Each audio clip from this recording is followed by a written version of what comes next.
are we all doing tonight? Hi. Oh, man. That was a good intro.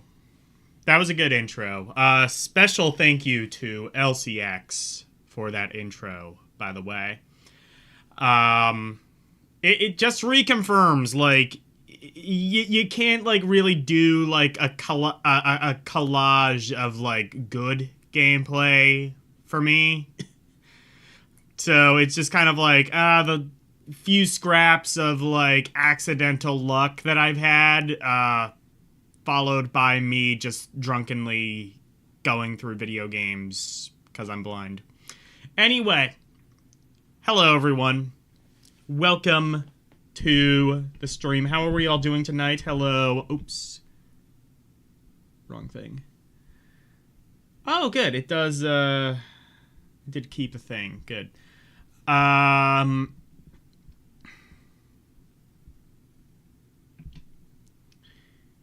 gotta, like, relearn muscle memory because I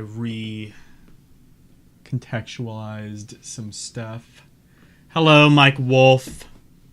Welcome to the stream. We are gonna finish, or not finish, but, finish. What am I saying? Finish. We are going to finish our look at EGM issue 264 from the summer of 2014. The final edition of EGM. EGM.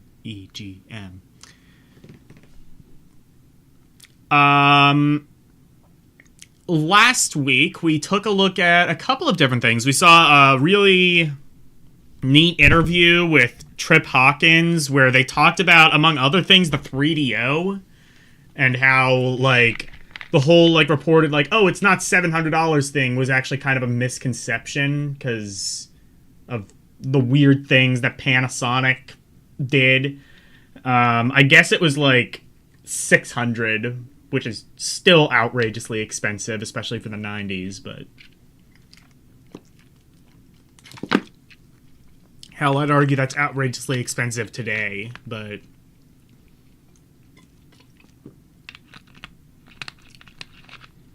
even today, that would be like, what, $1,400? I don't know. Alexa, what is $600 from 1994 adjusted for inflation?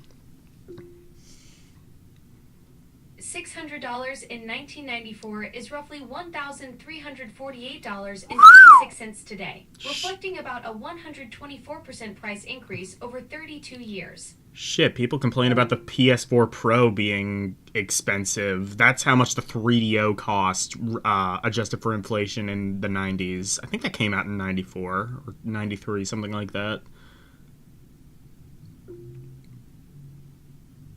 The PS4 Pro launched at $399 in 2016, which is roughly $517 today after inflation. Or, no, I'm thinking of the PS5 Pro. The PS5 Pro. You'd get by adjusting a 1994 $600 cost. Alexa, stop. No, I'm thinking of the PS5 Pro. That was like $1,000 it launched with, and that's probably more expensive now because RAM costs and shit. Anyway. The PS5 Pro launched around $700, $900 back in 2024, and Sony's recent price hike pushed it to about $899.99 for the digital model today, with the added cost of RAM shortages keeping it pricey. Oh, it's only $900. Okay, well, it's still expensive. Whatever.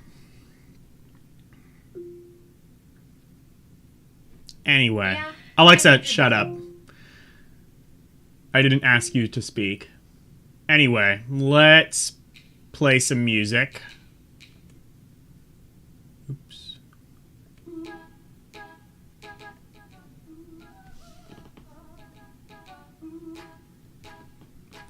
Do I own? I own a PS4 Slim.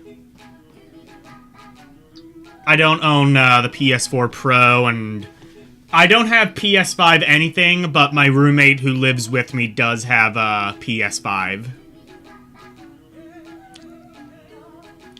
I didn't really see a need to get one, and Now that they're getting rid of, like, physical media and shit, I can't really... Or, not just getting rid of it, but just, like...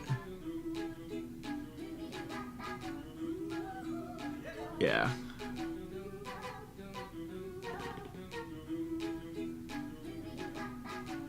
Like, retroactively just being like, oh, you own, like, a bunch of physical games? Fuck you, you can't play them anymore.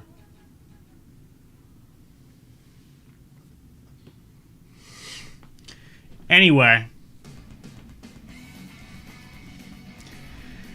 Oh my god, this sounds a lot like, my new intro. I always thought it... Yeah, like, I always thought it kind of sounded very Deep Purple-y, and, well, here you go. Here's literally the guy from Deep Purple.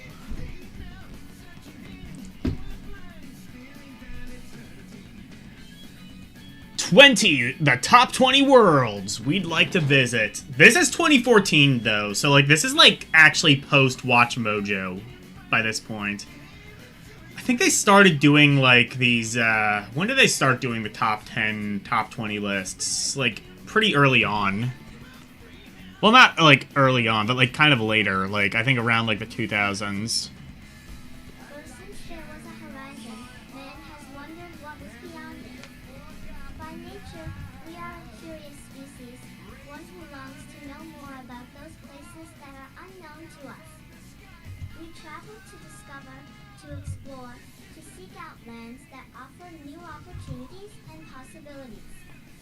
And then we traveled for adventure, for knowledge, for relaxation. Even once we knew our world wasn't square and that.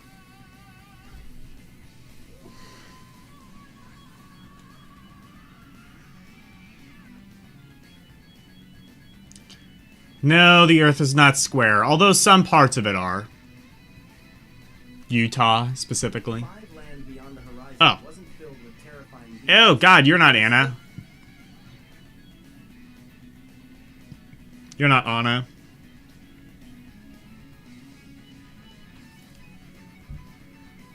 Now it's, like, loaded more voices, so it's gotta be, like...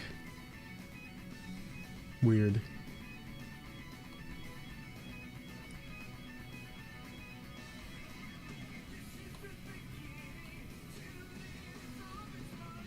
I thought, Elle might be able to...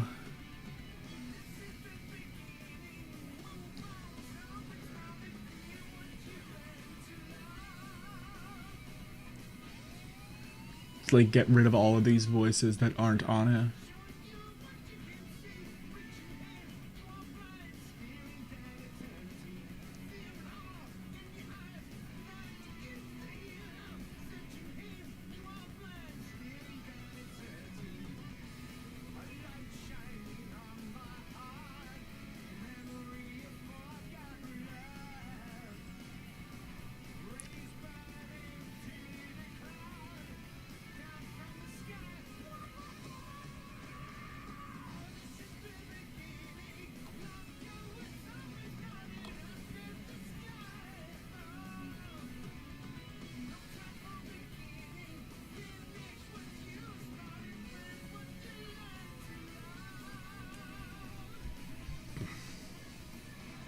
Here we go.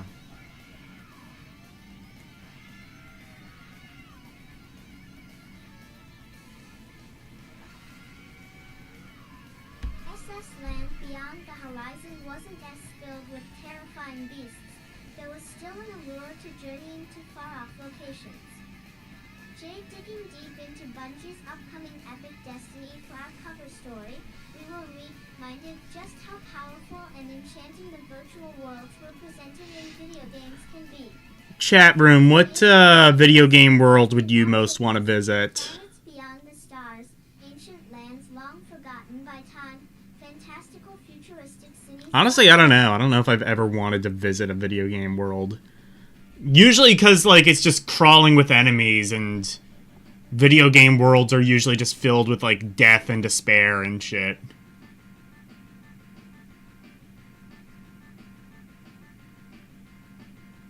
I don't think I necessarily want to live in a world where I'm, like, constantly under attack by, like, giant ogres and shit. Or hidden corners of our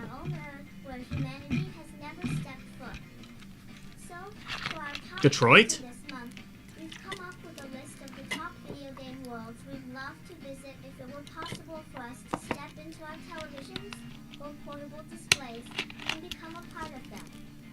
At the same time, we also consider the potential downsides to making such trips when you actually consider what awaits us there.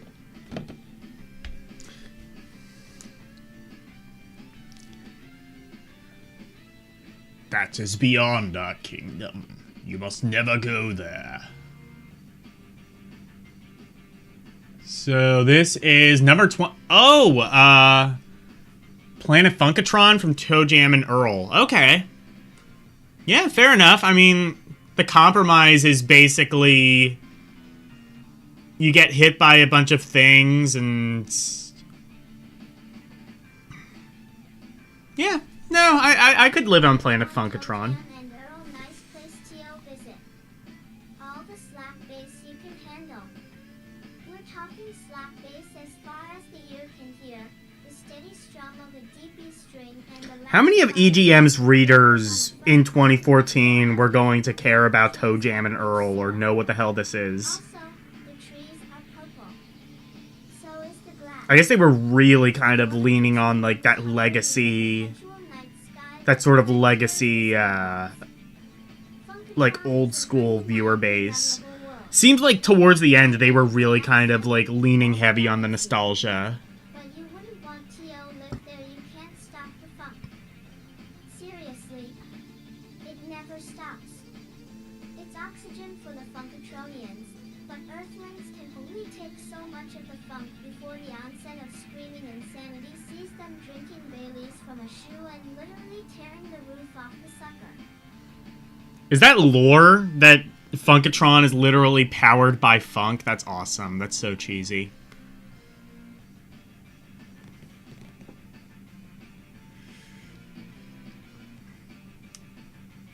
Okay, number 19. Hyrule. I would not want to live in Hyrule. That place is like constantly under attack. I would not want to do that. Also, I'd have to deal with being nagged by Navi. As if I don't have to be nagged by L every other day. Milk from Lon Lon Ranch. It's enough to comfort every traveler's weariness. Also, the citizens just leave their money in pots and don't have an issue with you breaking them and taking it. Hopefully you have a wallet big enough to hold all those rupees. But you wouldn't want to live there. Monsters are everywhere and come in all shapes and sizes. Mummies, skeletons, bats, and even a rolling ball of pancake batter that always eats your shield. We don't know about you, but we do not want to know how it feels to be swallowed by a light. Then there's that Ganondorf guy trying to engulf the land in darkness all the time. Yeah. And if you think the monsters are bad, try learning how to speak Goron. You'd sooner fight the dark beast. Yeah, you have to, like, do that? Yeah, no, I would not want to live there. I wouldn't mind living in Inaba, though. Although Inaba is basically just Japan. Like, it's not really that different from our world. It's kind of just Japan, except, well, in Persona 4, you, like, jump into the TV and fight demons. But we don't have to do that. We just let some kids do that shit. ISRP, Inaba Persona 4, nice place to visit. Rural Japanese towns can be a great place to get away from it all and find yourself. Especially if finding yourself means awakening a hidden power inside of you that... Yeah, it just kind of seems like a Japanese suburb. ...that take the form of super powerful beings called Persona. Shadows attacking your town. Persona. Evil murderer on the loose. Persona. Personar. Enough mayo on your okonomiyaki. Persona. But you wouldn't want to live there outside of, you know, that whole murderer thing with only $0 many personas to go around. And especially if you're past the age of 16, moving to Inaba will more than likely mean a job as some menial NPC that only exists to help a bratty group of teenagers. With luck... Okay, but I would get to meet Yukiko-senpai. Yukiko-senpai. You know what? Fuck it. She probably is senpai by this stage, but like Yuki-chan, yeah. I get to meet Yuki-chan, and really that would be worth living in Inaba.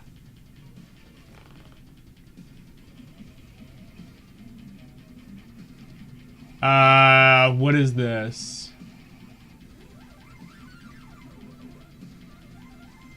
Rodney Town? From Parappa the Rapper. There's a town in Parappa the Rapper. It's not just a minigame. Or minigame. And Unjammer Lammy. It's not just a rhythm game. There's lore. Nice place to visit. Talking onions who teach karate. Chickens who go on TV and cracked eggs to make cakes. Apartment fires that result in free pizza instead of tragedy. Every day is a strange, surreal, I'd live. yet unapologetic I would totally live there. adventure when you live in Rodney Town. And when life gets too tough, some smooth rhymes or hot licks from a guitar, and you go from zero to hero. But you wouldn't want to live there, oh my god, like seriously really need to go to the toilet. Stop demanding that engage you in a rap battle for a spot in line. Then, there's the death toll every time a strong wind hits a world. Yeah, I don't know about that. Pretty much moving pieces of Also, it's called Rodney Town, presumably named after Rodney Greenblatt. It's a little bit narcissistic, kind of pseudo. He had a habit of doing that shit, though. Fair enough.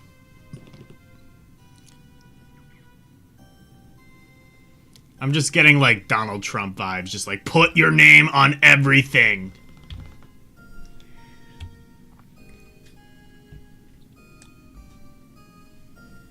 I don't know. I would probably just do that just out of a lack of creativity, otherwise.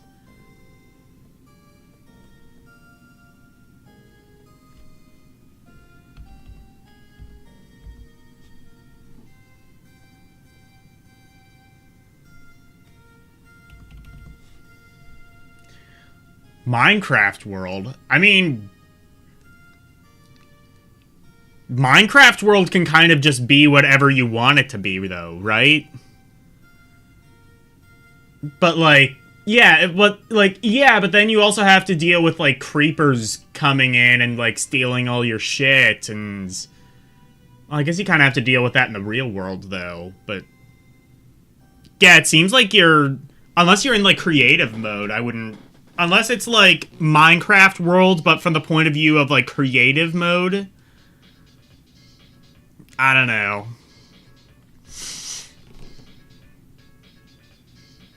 Minecraft, nice place to visit. Minecraft's world is literally the American dream. A man or woman, starting with nothing but their fist and some trees to punch, is only limited by their imagination and their drive. Yeah, that's what I'm limited by. That's why I don't play Minecraft. So much gold that you're building streets out of it. Hey, we were just talking about Persona. Well, Persona 3, this is, but...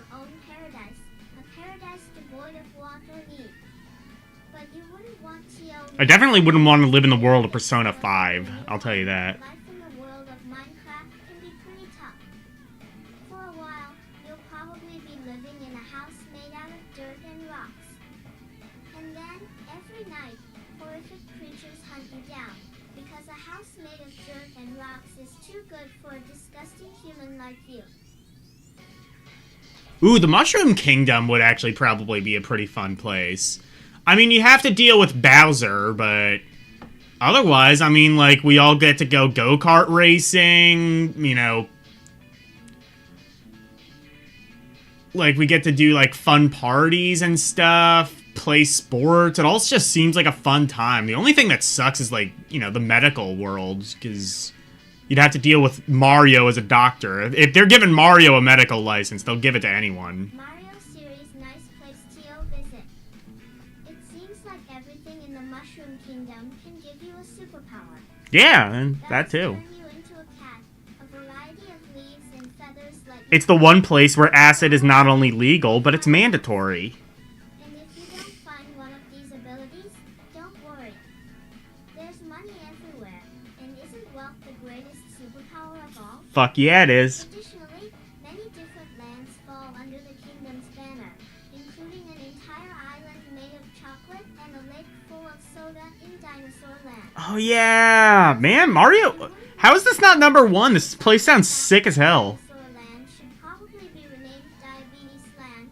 The Mushroom Kingdom has more volcanic activity than the Ring of Fire. Well, that's true. Lava's all over the place, and Bowser and his minions seem to love the stuff. There'll be a hot time in the old town tonight. What's that a reference to? Hello, Karumi.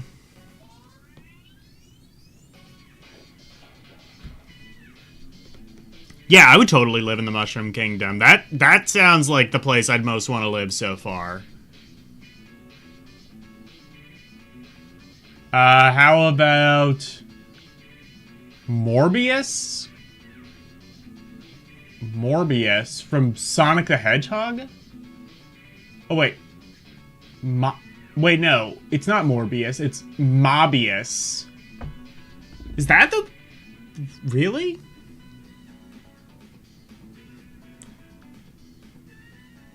The world of Sonic the Hedgehog is called Mobius? I never knew that. How long has that been lore?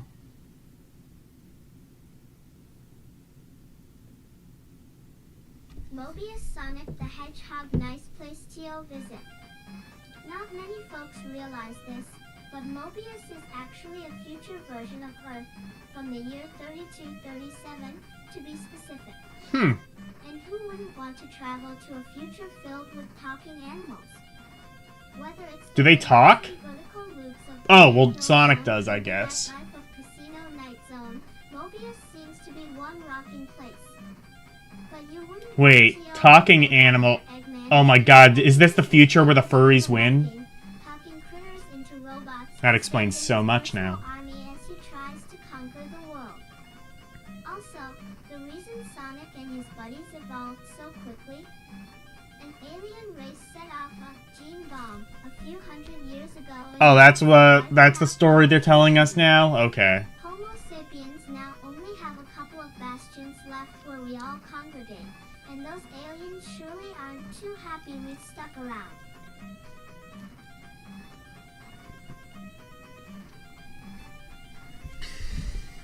I never knew that. Yeah, we only have a few bastions where we congregate, those being Sonic 06 and others, presumably. El Nero from Chrono Cross. I have not played Chrono Cross. The world in Chrono Trigger seems pretty sweet, though. Just... as long as, like, you don't... Yeah, like, just as long as... what was it? Just as long as we can keep Luca's hands off the time machine. And beaches to die for. It's the sort of sense of getaway made for a brochure. Literally, eat. Nido is artificial, but let's not get into that little detail. But you wouldn't want T.O. live there ever see Jet Li's the one? We're not saying it's likely that some crazy old wizard who's really a robot will SD wander by and trick another worldview into killing Home 5 worldview, or that you'll wind up in some weird standoff situation while a friend decides which one is the real you and which one is the fake you, but either you they kill is really the real you, and if you do survive your death will likely haunt you and bake your noodle for the rest of your natural life. But it's not impossible.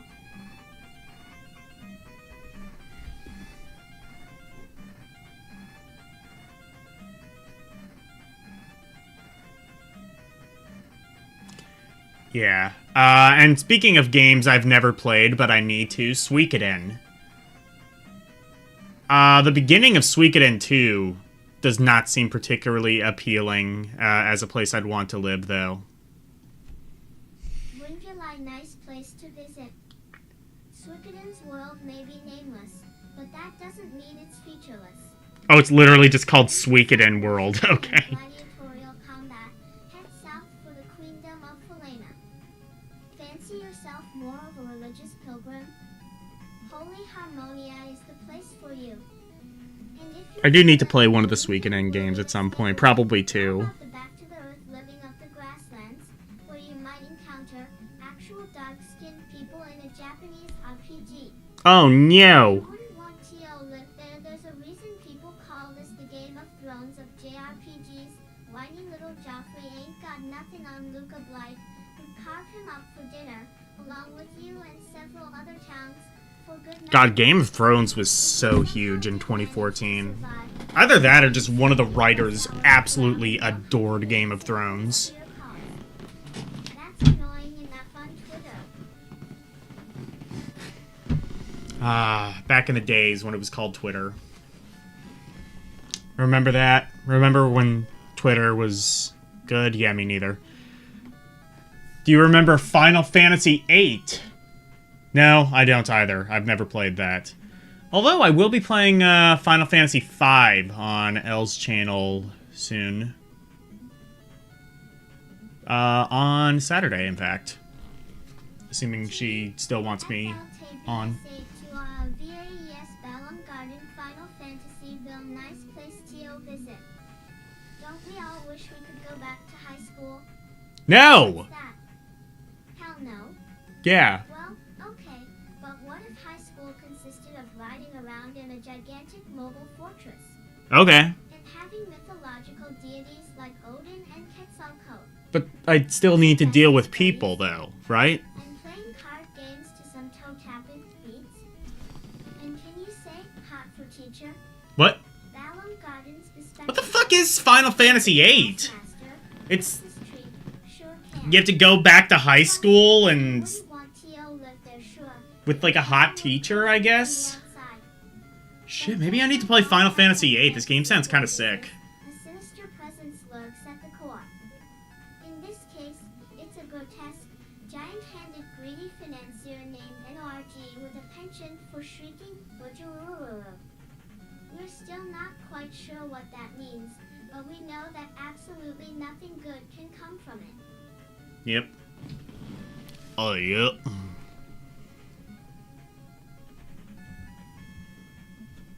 So that is... what is this? Number 11. Alright, so number 10. I like how this is formatted, too, by the way. This is where, like, the review wall actually kind of makes sense as a format. The Forbidden Land! Shadow of the Colossus. I've not played much of Shadow of the Colossus. Kind of just seems like generic RPG world. Like, Western-style RPG world, anyway. The Forbidden Land, Shadow of the Colossus, nice place to visit. Rich folks love to head into the wilderness on safari and look at big endangered animals, and the Forbidden Land has 16 of the biggest, endangeredest animals of all time. A few of these behemoths clock in at more than 200 Fuck. feet long. Would this have been whenever, like, they shot Cecil? Would this have been culturally relevant? Plus, but you wouldn't want to live there. The region may have scenic vistas and exciting wildlife, but a AAA 5-diamond resort it is not.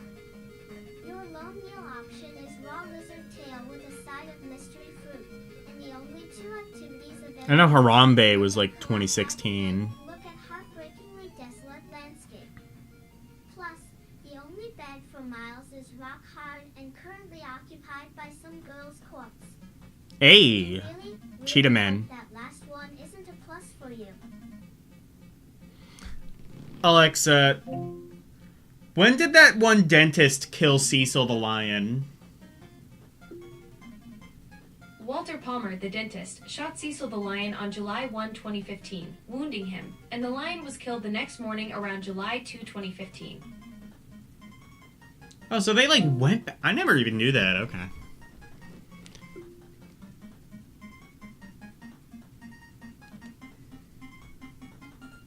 Yeah, okay, so that would have been after this. I couldn't remember if that was, like, 2014 or 2015. I kind of, like, remember that being a story, though. Delta Halo. I do not know much about Halo, so cannot comment. Honestly, it seems pretty sick. It's got, like, some good future technology, at least. Delta Halo, nice place to visit. The universe has plenty of spinning orbs of mod. Also, most of these are nice place to visit. These are the top 20 worlds we'd want to live in. And so far, none of these places I would actually want to live in. By their admission. This is a kind of shitty top 10 list. Or top 20 list, even. You could have just made this a top 10 list and it still wouldn't have worked. Just make this like a top 5 list or something if you have to.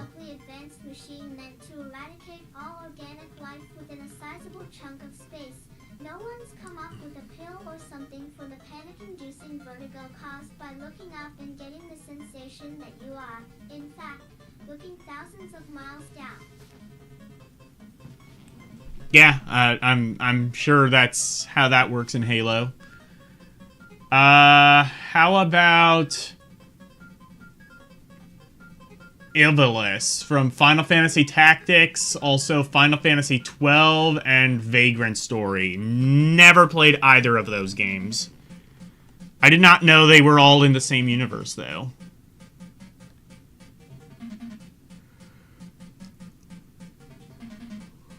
Well, I have played a little bit of those games. I don't particularly care for FF12's combat system. Vagrant Story seems interesting, and FF Tactics seems interesting, but I don't know if I'd be able to play it. Fascinating inhabitants and creatures, all living within locales that are stunning in their design and mix of architectural inspirations. But really, we just love Ivalice for the Viera. Ears and a tail are still within the safe zone on the furry scale, remember, but you wouldn't want T.O. live there, no reason, really, other than the never-ending wars, inhospitable wastelands that are easy to get lost in, terrifying monsters, and street urchin boys that walk around with no shirts like they're goddamn Matthew McConaughey. Put on a damn shirt, you urchins.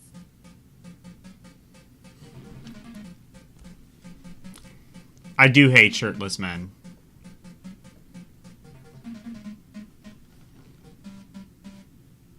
Vice City? Why would you want to go there? Also, Vice City just sounds like Miami to me. Vice City Grand Theft Auto, Vice City nice place to visit. Nowhere but Vice City can you revel in the excesses of the 1980s free of consequence. The local healthcare system heals fatal gunshot wounds good as new in a few hours, and the cops will let you walk away from any charge for a modest bribe. You've pretty much got carte blanche to dance, snort, and murder the night away, then spend the next morning coming down on a sun-drenched beach surrounded by your choice of bikini-clad babes or chiseled hunks. Hell yeah, okay. Stop, but you wouldn't want T.O. live there. Even the 80s got tired of the 80s after a while.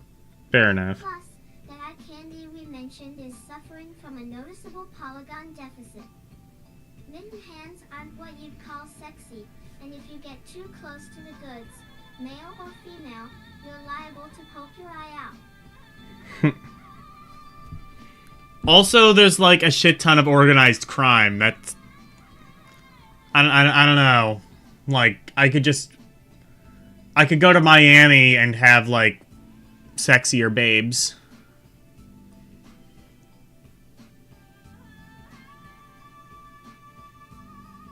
Kanto? From Pokemon? Is that what Pokemon World is called?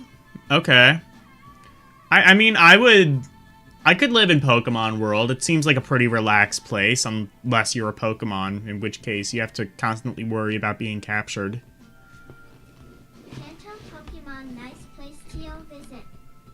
Does your competitive if nature get the better of you, and do you strive to be the very best? By befriending some cute creatures called Pokemon and having the most elementary knowledge of elements, water puts out fire, fire burns grass, you can be celebrated as a champion. Kanto only has 151 kinds of Pokemon, so you might actually have a chance of remembering them all. Also, going to the gym takes on a whole new meaning here. But you wouldn't want to live there. A world devoid of animal rights leads directly to some folks wanting to use your fantastical pets for evil. Team Rocket, Team Plasma, and Team Blaze are only some of the dunderheads who want to rain on everyone's Pokemon parade by using the critters for nefarious means. Okay, but if you're not a Pokemon, I mean... If you're not a Pokemon, I see no real issues there.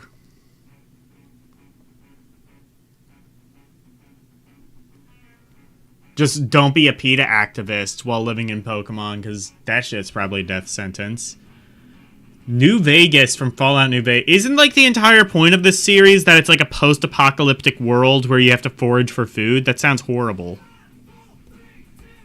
New Vegas Fallout. New Vegas, nice place to visit.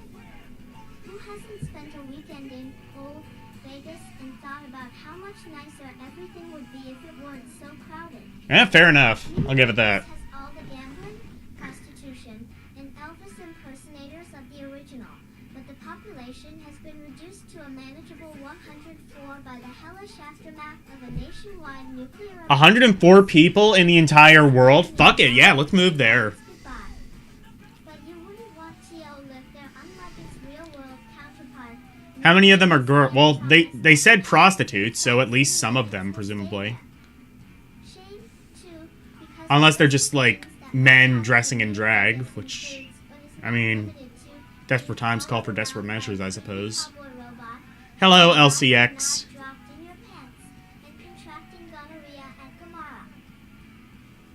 Oh, you can... So, post-apocalyptic, but STDs still exist? Sad.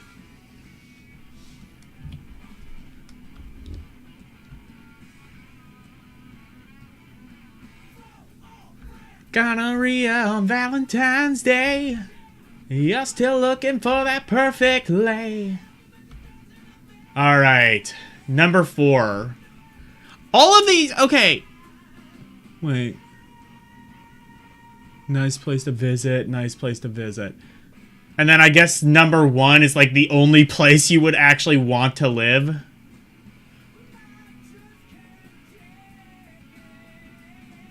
It's a top 20 list of the places you would most want to... The video game worlds you'd most want to live in. And all but one of them are just like, I don't know, visit it, I guess. I don't know if I'd want to live there. I don't know. LCX, what video game world would you most want to live in? I don't know, they made a pretty good case for the Mushroom Kingdom. I mean, Bowser, yeah, he's an asshole, but... He's like one asshole. Well, he and his son, I guess, and the Koopa kids. But I don't know. It's just like one family of assholes in like a sea of just pretty nice people. Like even Wario, Waluigi, they're pretty good.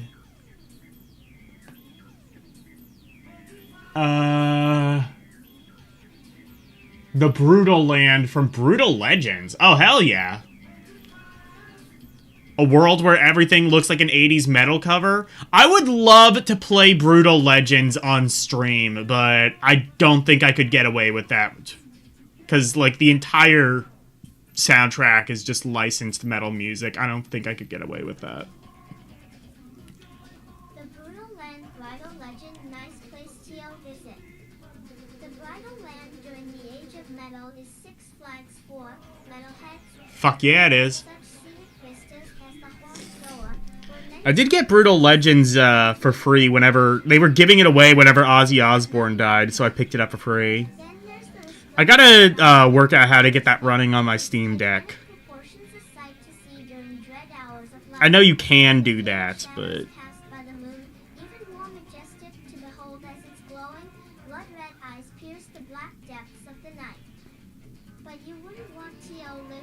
problem with a culture centered around all things metal is that its denizens can be, well, downright brittle.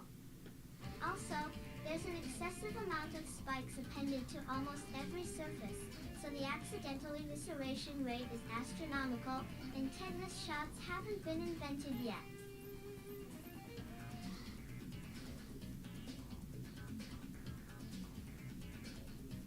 Oh, you're talking about the family of buttholes? Oh my. It's okay.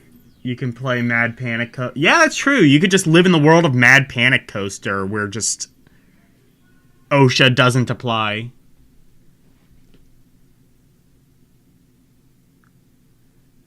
Is Lolly voice reading? Yes, it's Microsoft Anna. Say hello to Anna.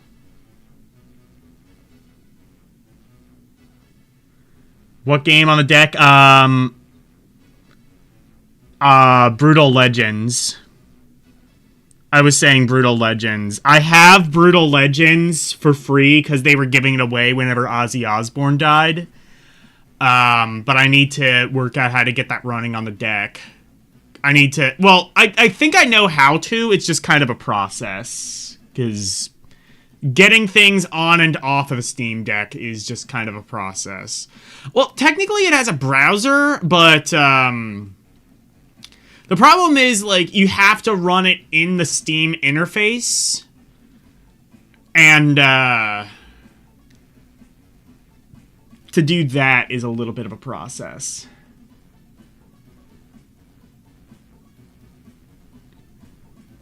Furry River City Girls, yeah. Yeah, well, yeah, so, like, you can do it through the Steam app, or you can use, I think it's called the Epic Game Launcher, or something like that. You use Flezilla in desktop mode. What is... Oh, FileZilla. But you also run an SSH. I need to work out how to do an SSH server. That would probably solve a lot of my problems.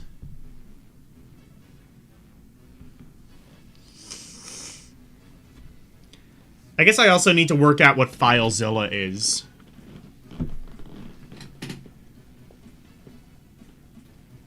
Or Heroic Launcher. That's what I was thinking of. Heroic Launcher. I should just, like, set up an SSH server. That would probably solve a lot of my problems. Oh, yes. The fictional world of Columbia. It's a shame Columbia doesn't exist in real life. From BioShock Infinite. I've not played any of the BioShock games. TY BioShock Infinite, nice place to visit. Oh, it's an FTP client? Yeah, I guess I gotta figure that out. Disneyland as you mourn an American spirit that kinda, sort of, maybe existed at one point.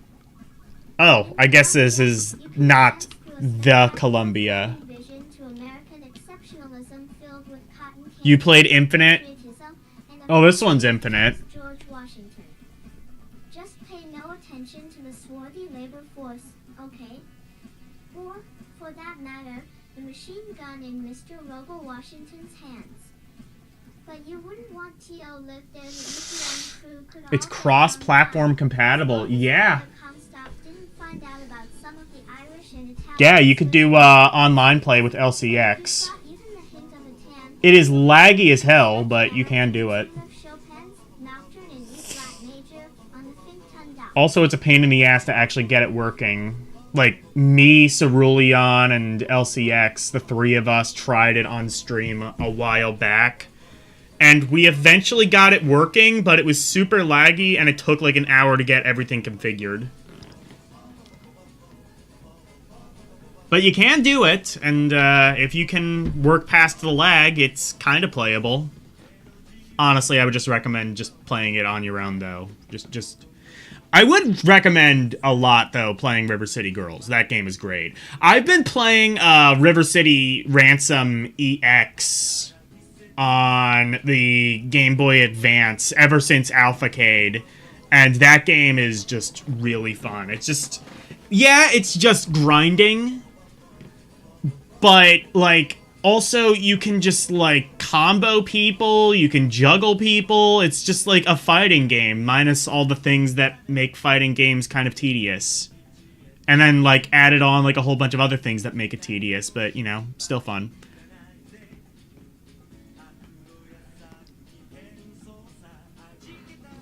The Citadel from Mass Effect. Has anyone played Mass Effect?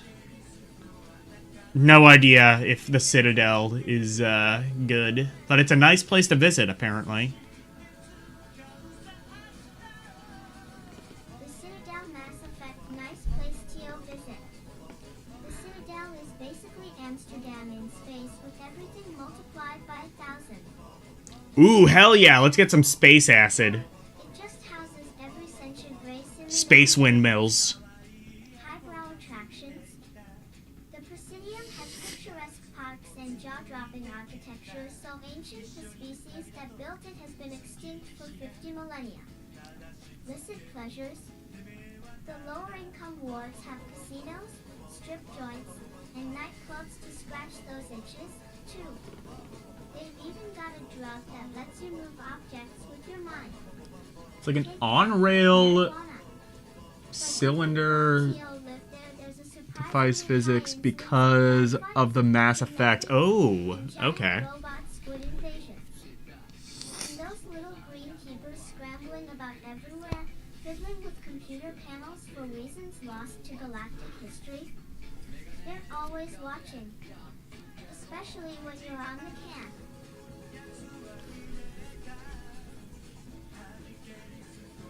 Alright, and the number one place to live out of one place to live.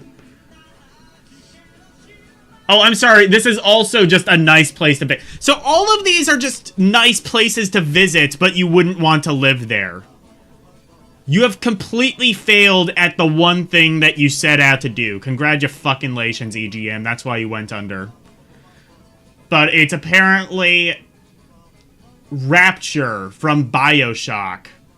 Like I said, not played any of the BioShock games. I wish I could.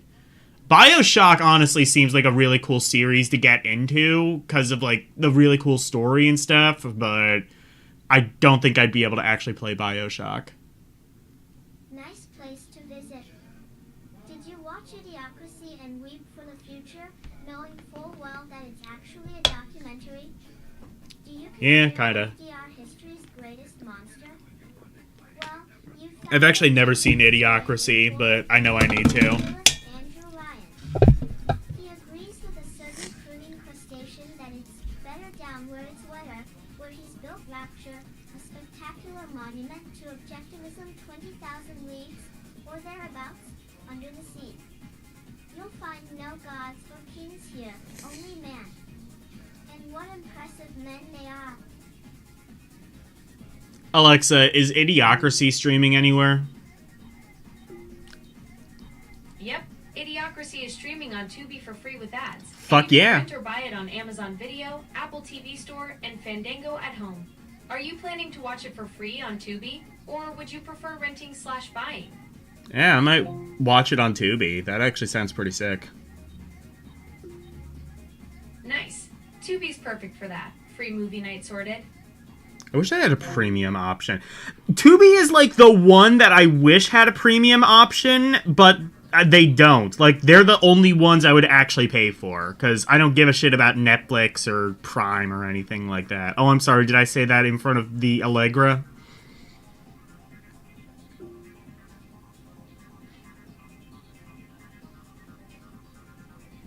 Pfft, she said nothing.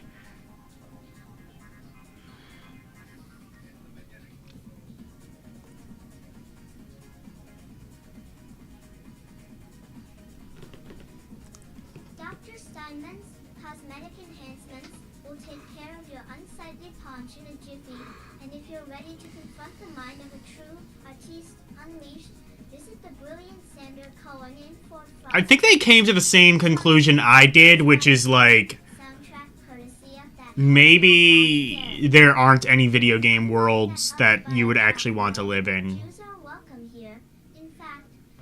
practically run the place.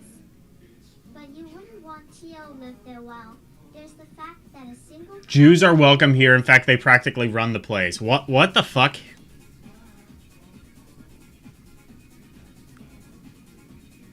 What the hell does... I don't want to know.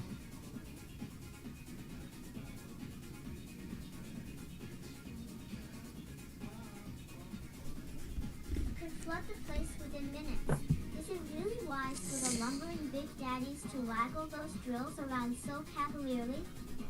Meanwhile, Sander Cohen's art seems to revolve around the brutal... Is BioShock first person? And Andrew Ryan sure sounds a lot like Quark from that Deep Space Nine program. Alexa, is BioShock first person? Actually, on second thought... Yep, BioShock is a first-person shooter game where you explore Rapture as Jack. Fuck, okay, I can't play that. Would you kindly join Oh, us bummer. here forever? First-person games can be rough if they make you motion sick or just aren't your thing. I mean, it's just that I'm blind and it's kind of hard to see in first person.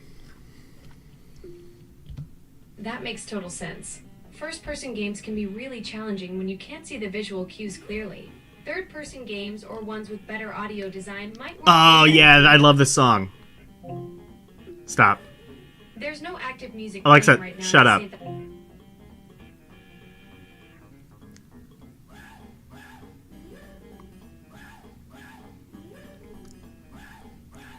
Do you like this music, chat room?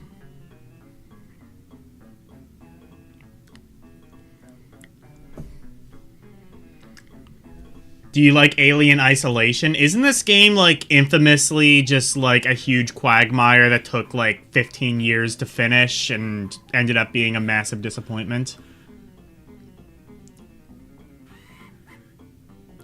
Or was that a different game? By Josh Harmon, any of the most haunting moments in the 1979 film Alien occurs when the titular threat is far off screen, seeing away from posing any real danger to the Nostromo's surviving... Or no, I'm thinking of Colonial Marines. That's the one that, like, everyone hates. Another, more comprehensible foe. Isolation, I think, is the one that's, like, supposed to be pretty good. Overtly on board to bring the creature back for research at the expense of all else, lies decapitated in A.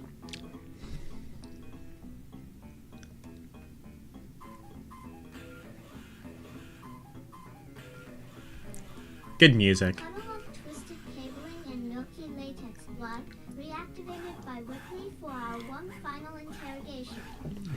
His answers, delivered through the disquieting electronic... Yeah, I think this is the one Eugene played. Not, I get this confused with Colonial Marines. Beauty in the alien, majesty in the commitment of its G-form to a single purpose. This seems... Grace in its relentlessness. Backslash, admire its purity, Ash confesses flatly. Admire its purity. Oh my, how lewd. Yeah, this is the one Eugene played. That looks fine if you're into survival horror games. I'm not, but it looks like a decent one.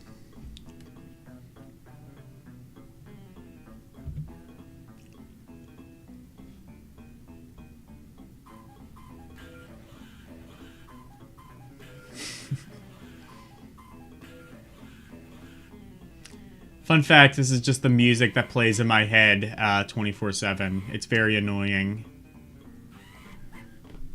Spirit of Degree 79, it's hard not to feel hopeful shades of the same reverence toward Alien, Isolation, the creative assemblies... It's a sequel to the Alien movie? Based on the movie.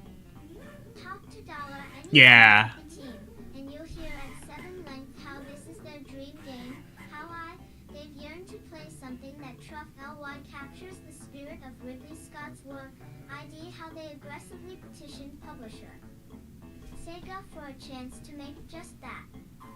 This project came from us, explains 5 creative lead Al Hope. It came from me going, why has no one made an Alien F game where one alien would really be meaningful to the player? It sounds like it's made up after the fact, but that's really where it came from. That passion for and commitment to the spirit of the film has shown through in TTERRTR.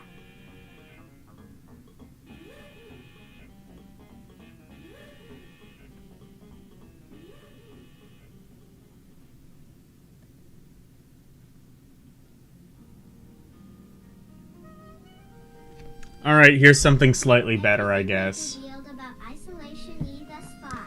To keep the visuals authentic, the team has studied 3 terabytes of AR, charged documents, and photographs from all the film's production.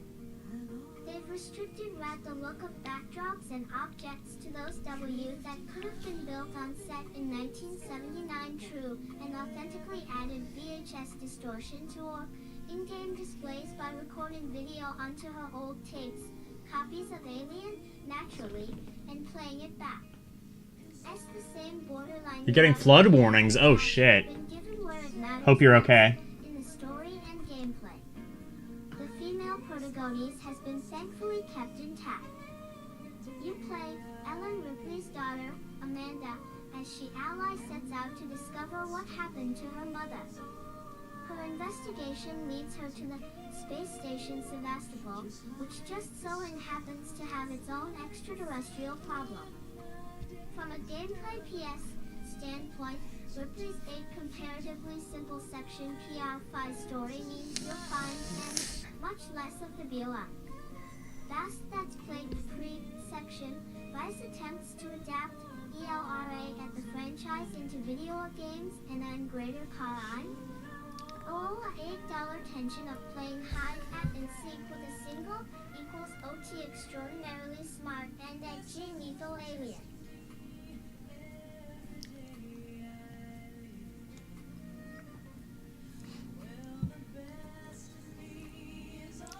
I love playing hide and seek. Excuse me, hide and seek with aliens.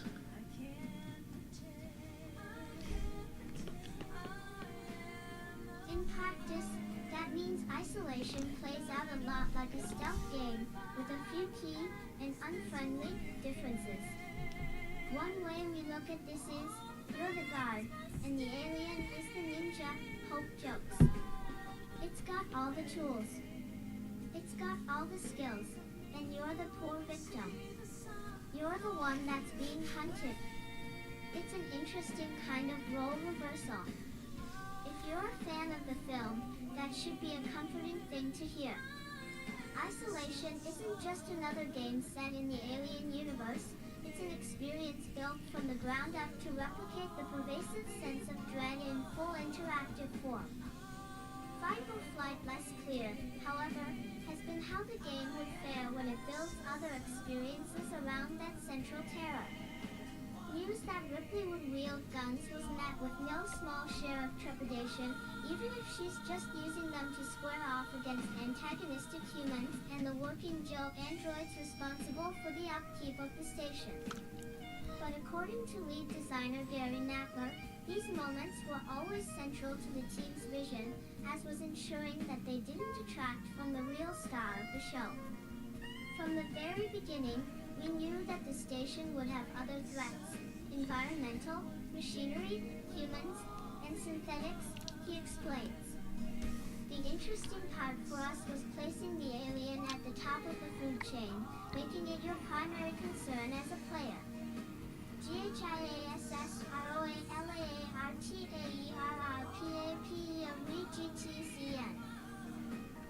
I wonder if there's like a Japanese version of this song.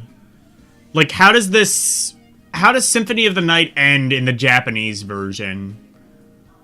Or does it just end this way with this song? I mean, Japanese people like Celine Dion, so maybe.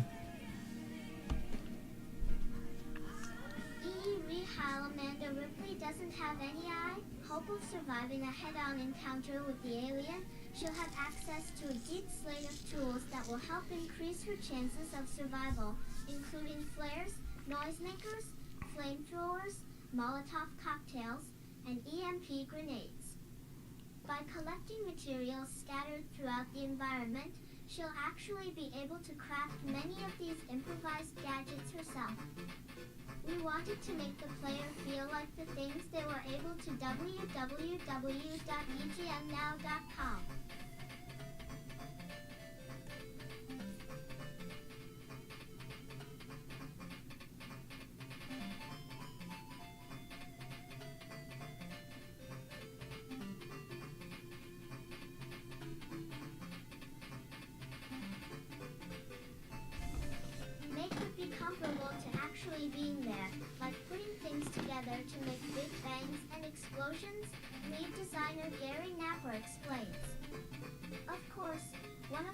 hardest challenges in any survival horror game is ensuring players will actually use the items at their disposal. Plenty of people, including a few EGM staffers, tend to hoard any useful items on the off chance they'll need them later. According to Napa, Isolation's solution to that problem is AEATCAAMLTNAIMLC-JSRA.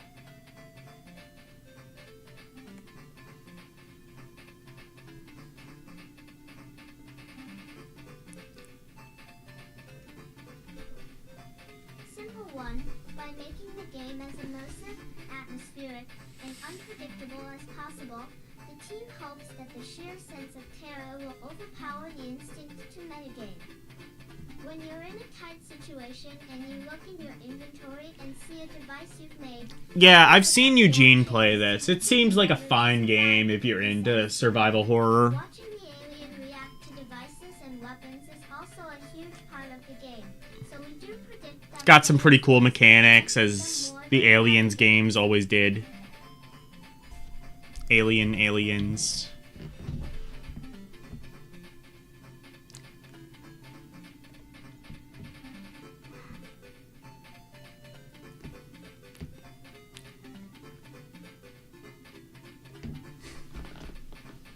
Even when you're up against more evenly matched opponents, he assures me you'll still feel the same cat and mouse ebb and flow that defines Isolation. We're not giving you a machine gun and asking you to gun down hordes of humans and androids. They're as much a threat to an underpowered player as the alien can be, sometimes. You need to be careful, sneaking and scavenging to avoid threats and survive. And, yes, for the dedicated among you, it will be possible to play through the entire story without killing a single human being. Ooh. In fact, Napper says that's what the team considers the true, canonical way to play the game. Ripley takes on a lot of the characters... Does it give you like a special ending if you do that? That would be ideal. That would be nice. She's strong-willed and capable and knows what she needs to do in order to survive, but she's always trying to do the right thing. We didn't want the player to take control of a member of the Ripley family who gunned down humans without remorse.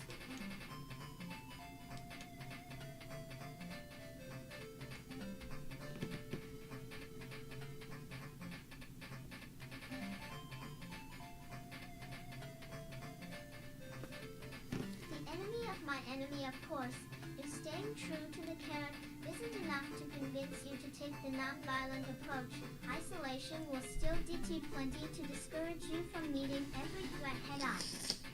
If you choose to use your limited resources to engage an android or aggress humans, what are you going to defend yourself with when the alien appears? Napper says, and the biggest worry is the engagement will make enough noise to attract the alien. That seems to be what sets Alien, ISC tying apart from many other attempts to mix horror and combat. Even when you're squaring off against enemies you can defeat, an insurmountable, terrifying entity is waiting in the wings to sink its claws in your best-laid plans. With no way of no ing whether the alien is close enough to hear a gunshot, an inventory full of fuel won't do much to deflate the tension. It also means that you'll be able to us that omnipresent threat to some extent.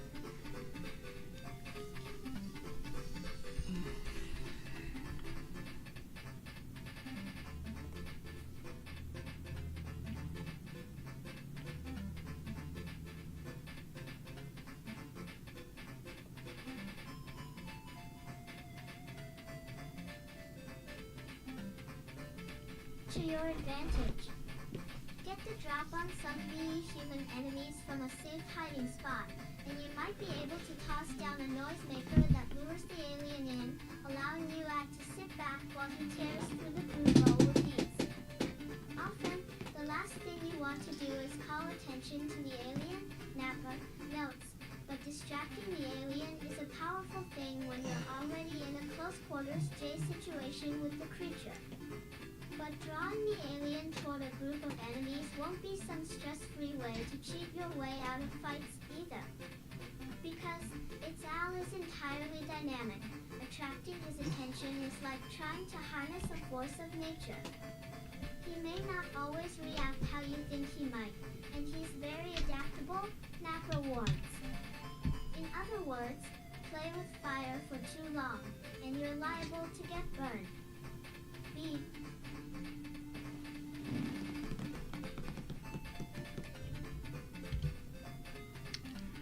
All right.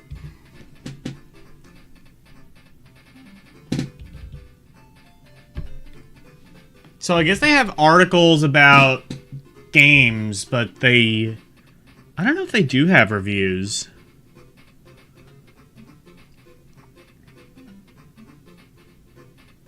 I guess, yeah, these are just...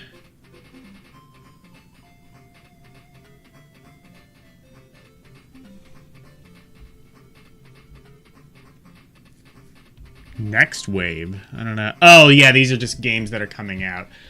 Like, Call of Duty Advanced Warfare. Has anyone played... Well, I ask if anyone's played this. I assume it's just like all the other Call of Duties. I feel like this is kind of like around the point when, like, the one friend I had who was super obsessed with Call of Duty, I kind of stopped being friends with him for reasons. And, I just stopped paying attention to Call of Duty after that. Is this the one that's, like, I guess after Ghosts? Shooters early in the lives of the PS3 and Xbox 360, Call of Duty Advanced Warfare is set to reinvent Activision's long-standing blockbuster franchise for a new generation of home consumers. Oh, that's why nobody remembers it. It's because they tried to reinvent the wheel. Set in 2054, Advanced Warfare sees a world heavily influenced by private military companies. Ooh, future Call of Duty. That's actually kind of interesting. It's like Call of Duty mixed with Halo. Played by House of Cards star Kevin Spacey, who seems to be Wait. some of Frank Underwood's Oh no. in this role. Oh, that's why people don't talk about this game. Kevin Spacey. That's unfortunate. Okay.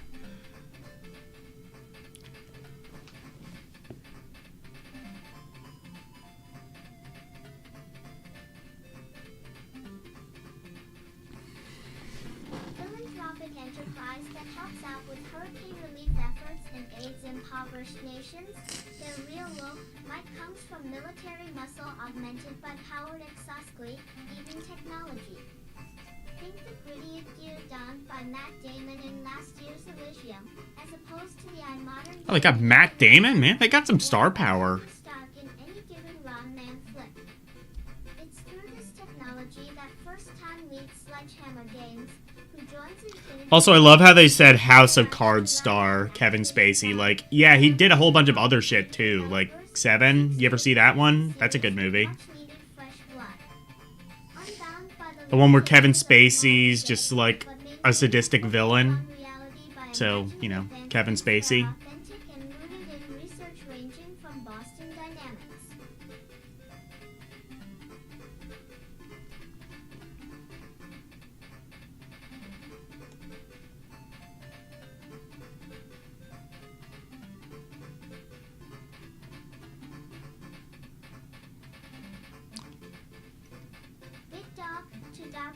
BLEX, and other early attempts at exosuit technology currently being built, Sledgehammer is equipping Call of Duty with the means to combat increasing franchise fatigue, new gameplay team mechanics.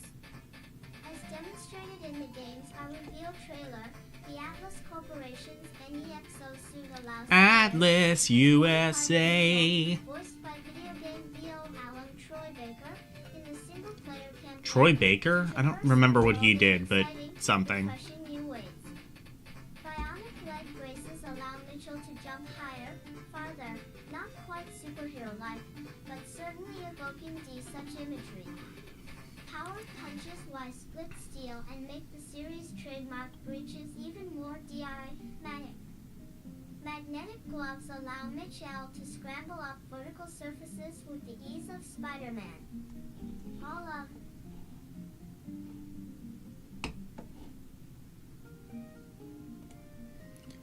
Where's this music from?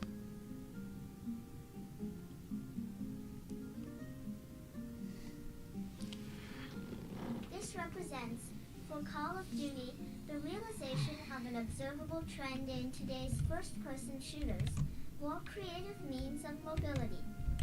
Of course, the real question is how this will all flow back to HD player, the crown jewel of Call of Duty as far as the overwhelming... Oh, Art Academy, that's why. Is expectedly, Sledgehammer remains AA tight-lipped about what they have in V-Store for that side of their reinvented shooter, but it's not unreasonable to expect most, if not all, of these new mechanics to make their way into multiplayer. Players leaping to and fro, bounding up walls, punching through armored doors, and deploying mobile stretches of cover. Another snazzy piece of future tech I spotted on the reveal trailer would galvanize a competitive multiplayer scene that's otherwise grown stale. And then they just kind of... Well, I guess I didn't, like, make Call of Duty irrelevant. Call of Duty is still relevant. It's just... I don't know. When I think Call of Duty, I think, like, the golden era of Call of Duty. Like, I don't know, 2007 to 2012 or so.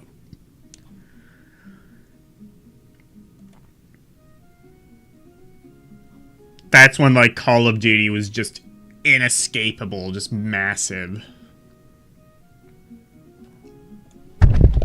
Oh, shit. I knocked the microphone over. I'm sorry about that for blowing out your eardrums.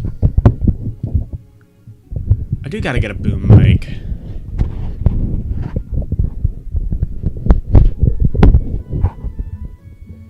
Oops.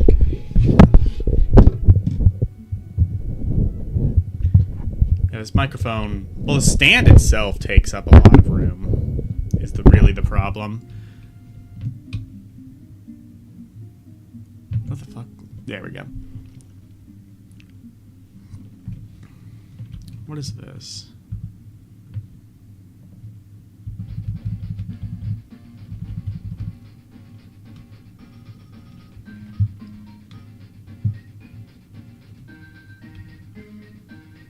Oh, yeah, just like, okay. Alright, how about Halo 5?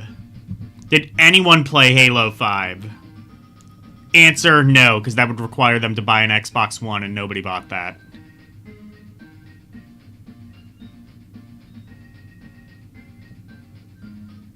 Release fail fall.cuid Halo 5. Guardians the Arena J's best friend gone. His originally, our bet was on Cortana J at purpose and place in the coming back from the digital dead universe in question. Weapon being implanted into a fully does the future hold for master automated set of armor? Well, Nix 3 Chief. While we don't know those that idea, it seems that Svelte answers just yet. We do know Spartan is a he, not a she. Unless when we'll get some, fall of 2015, Cortana is looking to pull a Samus when Microsoft and 343 Industries errand. I just know of Cortana as, like, the shitty, watered-down Siri wannabe on Windows 10. And then I keep being reminded, oh, actually, no, she's a Halo reference. Rather to the right will be a brand new than the engine iteration they used addition to the cast for the game.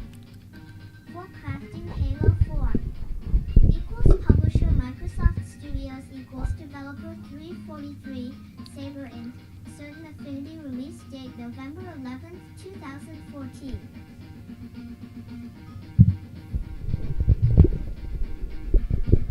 You know what, actually? What if I do it like this? Yeah, this might work.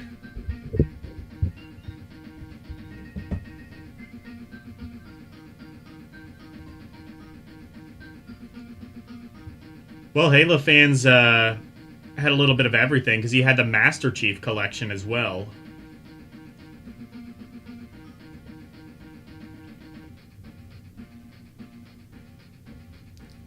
equals and wait until 2015 to play some Halo on your shiny new Xbox One?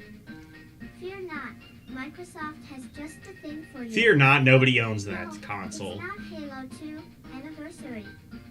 Instead, we're getting the Master Chief Collection, a full reworking of the first 4 mainline Halo titles. Sorry, Reach and ODS fans.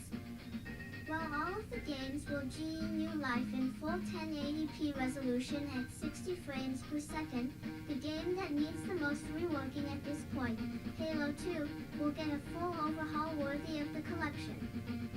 Oh shit, they just overhauled the game? That's pretty cool. Slapped together and tossed onto a disc, all 4 Halo titles are being integrated together in a slick new user interface. What? Sounds like a pretty cool collection if they actually delivered on what they promised.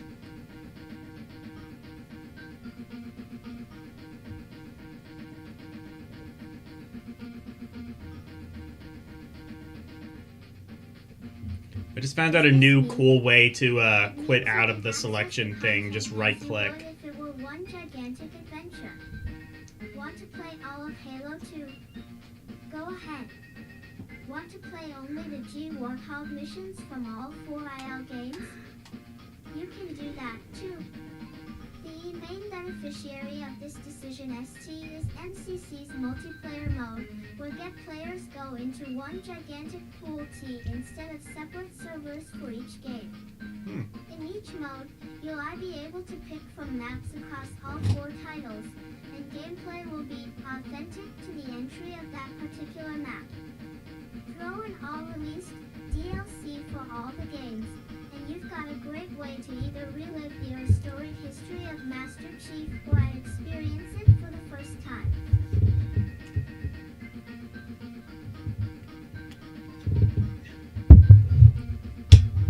Honestly, that does sound like a pretty cool collection if you're into Halo.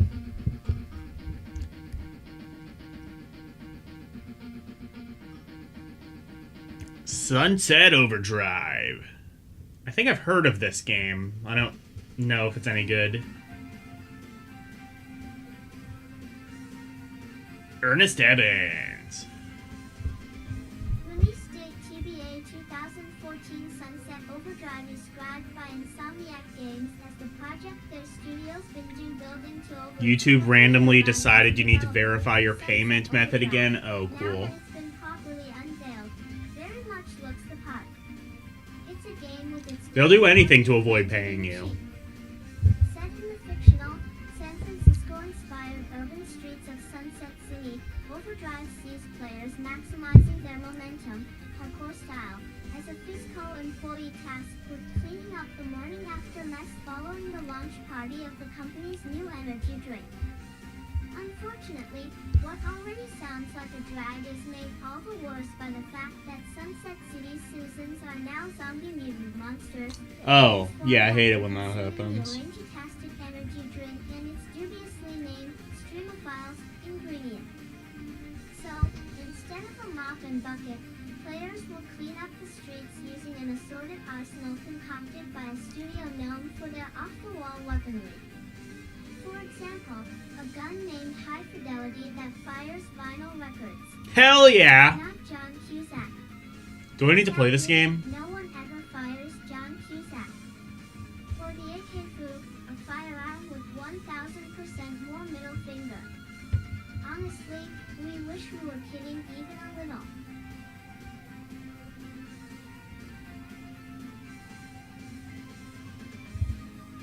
You're only getting 159 before, man. I mean, because people actually donate to your shit. Like, I've literally only ever received one payment from YouTube because nobody watches my channel or donates.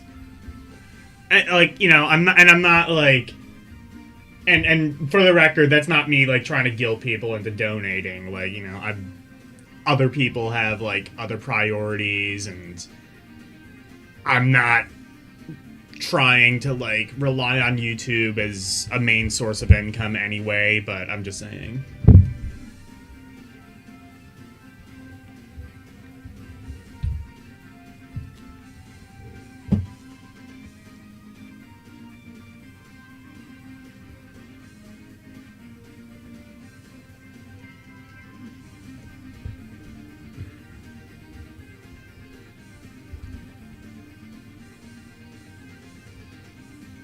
159. Yeah, especially if you're living off of it.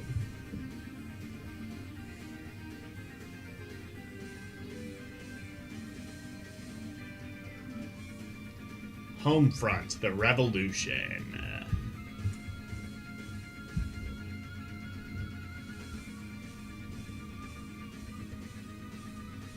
Never heard of this game either.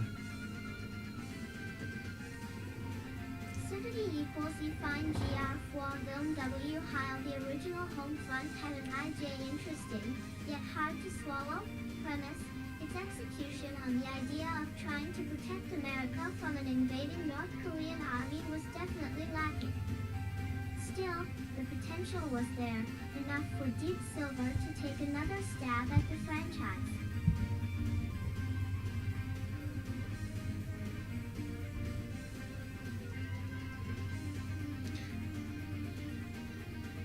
So do you think you'd be able to, like, remove almost all of these voices except for Anna and whatever the British Anna is? I'll have to look and see what that is. The Revolution. The first flaw to rectify. Actually making it feel as though the player is a guerrilla fighter against a strong, established army, one where the imbalance between the two sides is clear. After you... Oh, that's after the YouTube cut. Or that's not even after the YouTube cut. Oh, shit. Where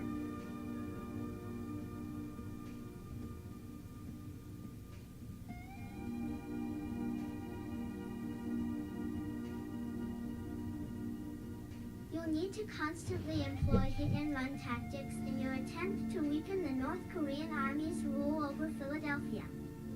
With Crytek handling development, it's unsurprising that a lot of tech work is being put into the game, including full day/night cycles, dynamic weather, and smarter owl. Smarter AI. AI can't even say the word AI. OMG. Evolve. Never heard of this. Granted, some of these might not be final names for the games. I don't think all of these games in this section are released. Any surprise developer Turtle Rock WM Studios had for Evolve C3 showing was the announcement of 4 new hunters. While sticking to the already established roster of classes, these 4 new characters each bring some unique playstyles to the game. First up is Hyde, the new assault, who will prove to be a terror to any. Also, are you still down to do Final Fantasy V on Saturday? Because, yeah. I should, especially since tomorrow I'm gonna be, like, kind of indirectly pimping the shit out of your channel with my thing. I should, like, make copy pasta for your channel, even though you don't stream usually whenever I do. So it's not like I can raid you, but I can send people to your channel. Monster went up close. His flamethrower is said to do the most damage of any weapon in the game, balanced out by its relatively short range. Next is Bucket, the support robot who can launch guided missiles. Yeah, go for it. All right. Sentry guns. Oh, yeah, and his head can come off, acting as a pilotable UAV for hunting down the monster. His head fell off. Yeah, he's getting pretty old.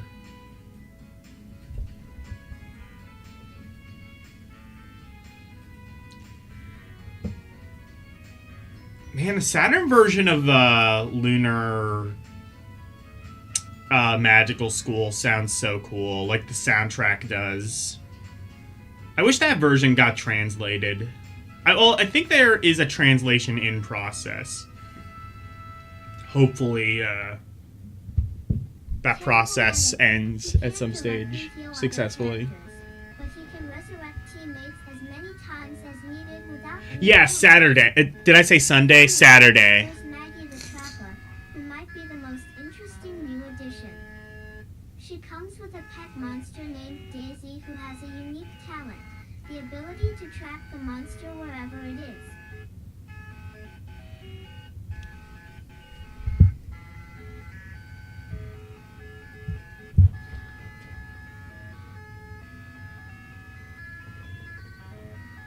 Tomorrow is a Friday stream, probably doing a commission. Okay, yeah. No, tomorrow I'm gonna be doing Action 52. That's what I was saying is, like, I should, I need to make, like, a redeem for you so I can send people to your channel, because I'm doing the Action 52 stream, and I'm in part doing it to pimp out your shit.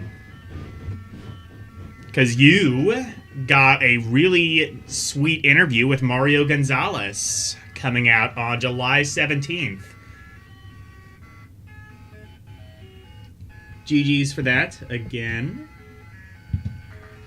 GG's for that.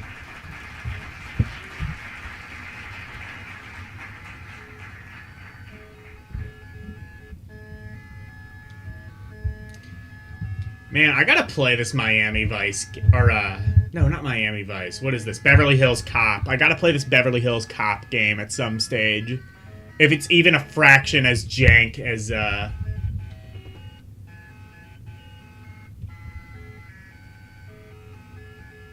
oh my god, all the consoles that it's coming out on. 360, PS3, Wii U.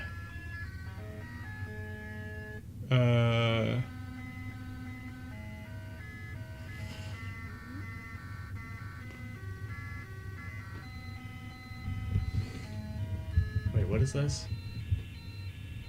Oh yeah, Xbox One, PS4, Wii U, 360, PS3, 3DS, Vita, and PC. Oh my god, it came out on Vita even? Well, we found a game you can play on the Vita. It's called Lego Batman.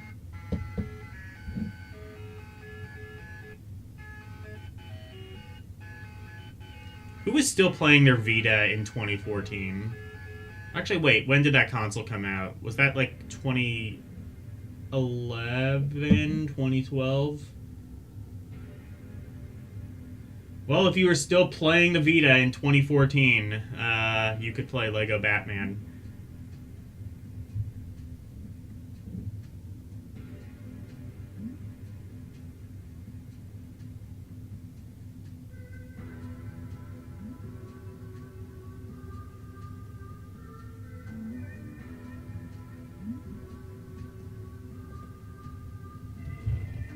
(2012) Okay, yeah. Yeah, by 2014, the death nail was kind of already kind of set in stone for the Vita.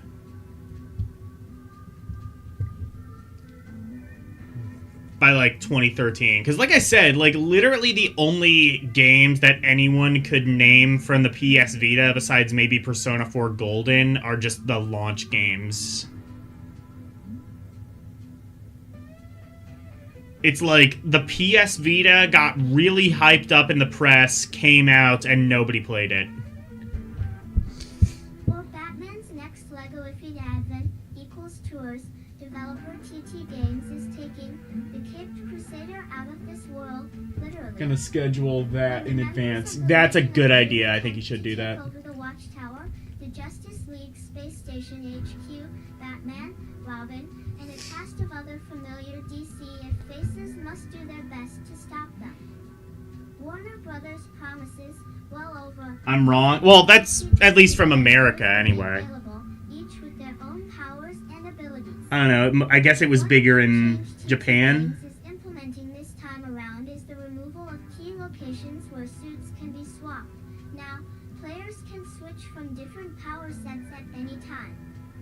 It's no surprise that one of Batman's new outfits will be a spacesuit, but he'll also be able to employ new techniques for like night vision or scanning his surroundings to find secrets and important items. In fact, like, I'll tell you, like, my one game store, they have, like, a bunch of shit. They have literally, like, games for, like, the CDI and the Amiga CD32. They have, like, a bunch of obscure shit.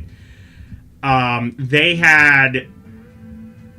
like, literally, like, not even a shelf, but, like, one corner of a shelf for Vita games. And, like, there was maybe, like, 30 games, half of which were Japanese imports.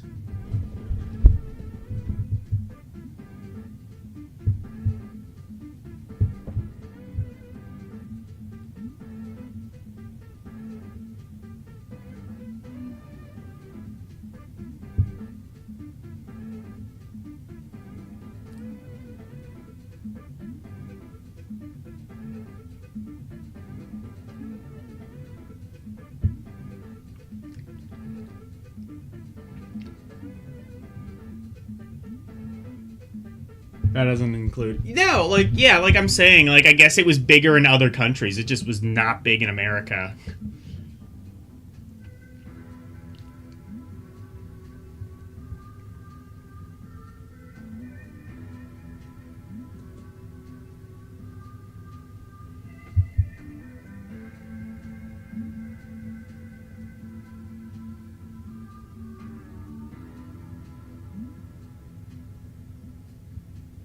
Release date 4.2014 Guilty Gear XRD sign head arc system works moved on from... Do people like this Guilty Gear game? I have no idea. A new franchise it owned all rights to. Many assumed that would be the last we'd see of the developer's groundbreaking fighter. Thankfully, Arc regained rights to the series in 2011, paving the way for future sequels to Guilty Gear XRD sign. The biggest change in this new chapter is instantly apparent. Those classic 2D sprites have been replaced with fully 3D rendered character models. While that may seem like a blasphemous move, the team has done an amazing job at making those polygons look like hand-drawn creations. At E3, I think the Vita, from my understanding, kind of has like a similar legacy now as the Dreamcast, where it's like... And like, that's the thing, is like the Dreamcast was pretty successful when it first came out. But, like, you know, it got pretty quickly eaten up by the PlayStation 2. But, like, the Vita, I think, is kind of just, like, one of those things where, like, it got really hyped up by the press.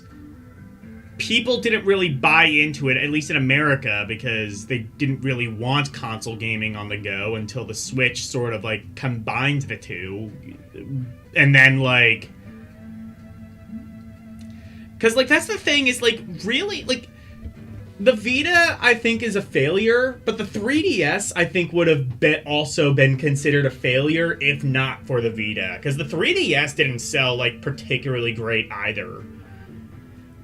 Really, like, nobody was playing handheld consoles, at least in America, up until, like, the Switch and the Steam Deck and stuff came out.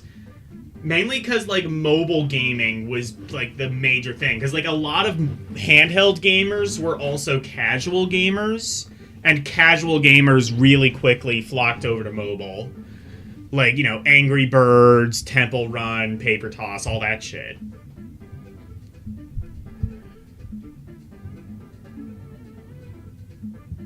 Check your personal collection. Did you send it?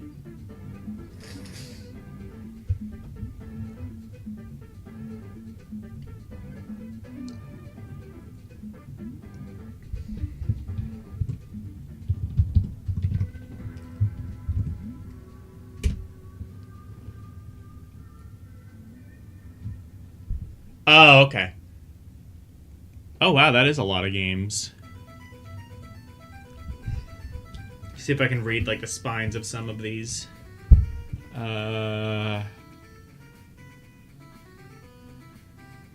Walking Dead. Oh, no. Yeah, The Walking Dead. What is that, the Telltale one?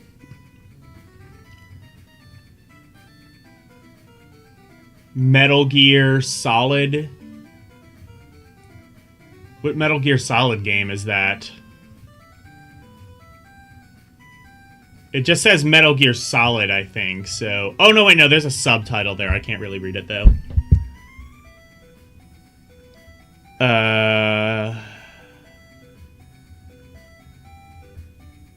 Something Marvel versus... Hold on, actually.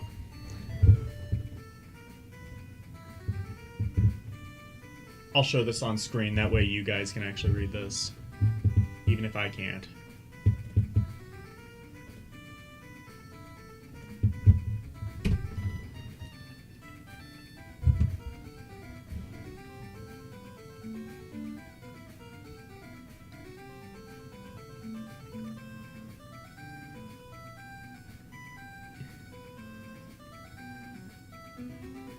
It had game. Yeah, it did. Marvel vs. Capcom 3.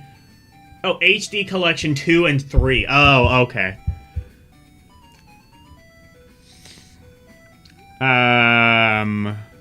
Let's see. Odin. Oh, they put Odin Sphere on the Vita. Shit. I might need to play that sometime. Moromasa. I didn't know they put Moromasa on there. That's pretty sweet. Child of Light, yeah.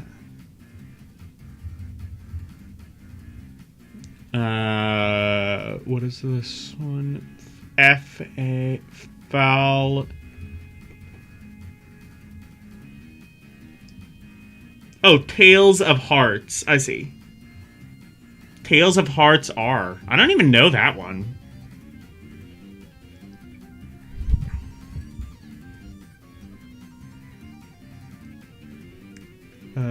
What's the one right next to that? Begins with an F. Oh, Syndicate, I think. Yeah, pretty decent collection.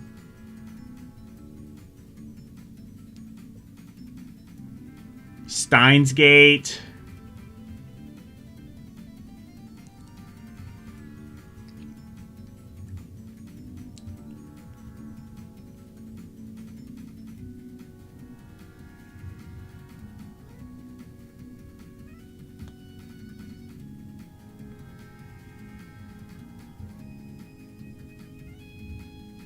Hyperdimension Neptunia, of course. Oh, SK, of course. Karumi approved.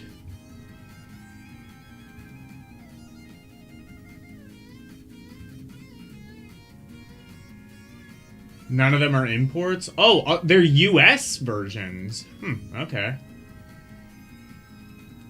Had the entire Neptunia lineup of games. And they're all remakes. And an original producing perfection. Yeah. Can't read all the spines of these, but...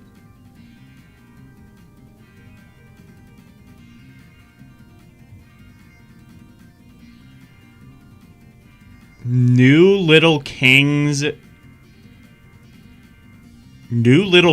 story? I've never heard of that game.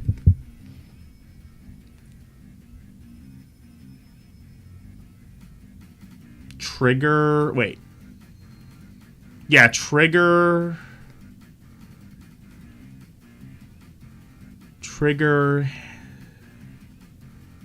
Oh, wait. Trigger Happy something? Trigger Happy... Does that say hat? I don't know.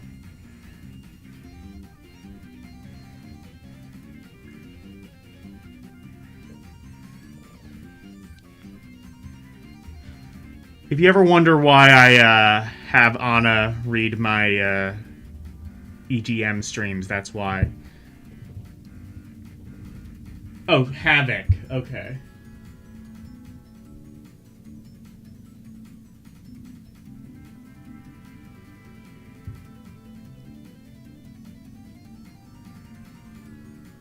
New Little King story was on Wii originally. Oh. And then Trigger Happy Havoc I've also never heard of.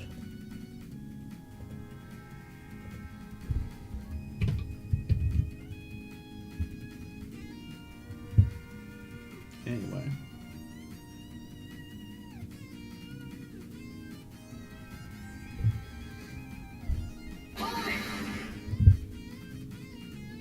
Oh, Danganronpa. Oh, okay.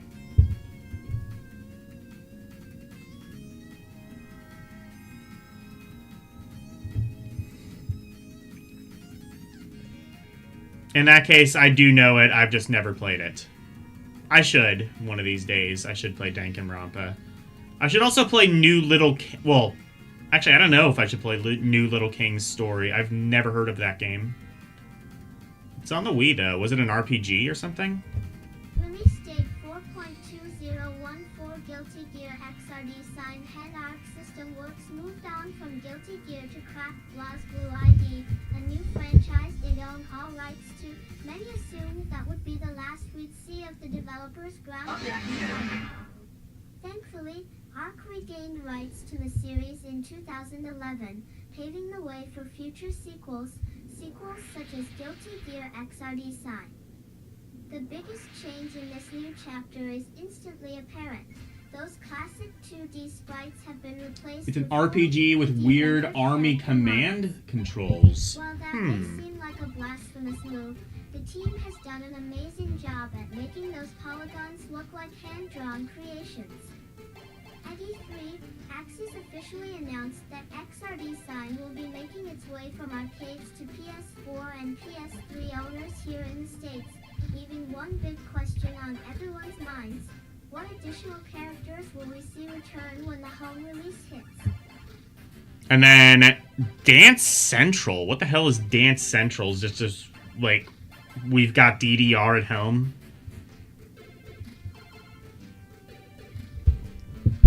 NRSRERR Dance Central Spotlight. Are you ready to talk rock? Harmonix is betting that you are. As for they've thrown a dance-off challenge out to all Xbox One owners with XRD Dance Central is Spotlight. slightly mid-tier Following up on the approved. highly successful Xbox 360 Yeah. Spotlight brings back all of the best elements of past I imagine- games while I incorporating some I thought he was a important Guilty Gear upgrades. fan, so yeah. Thanks to the better tech in the new Kinect sensor, skeletal tracking has been much improved, and Harmonix's development tools have also received a complete overhaul. Now, not only can the team get new tracks out far more quickly for popular songs, but they'll also provide more dance routines for each 8, as compared to the previous 3. At launch, the core downloadable only game will have 10 songs, with at least 50 additional tracks available via DLC and new additions. So it's got like a career mode sort of thing. That's kind of cool.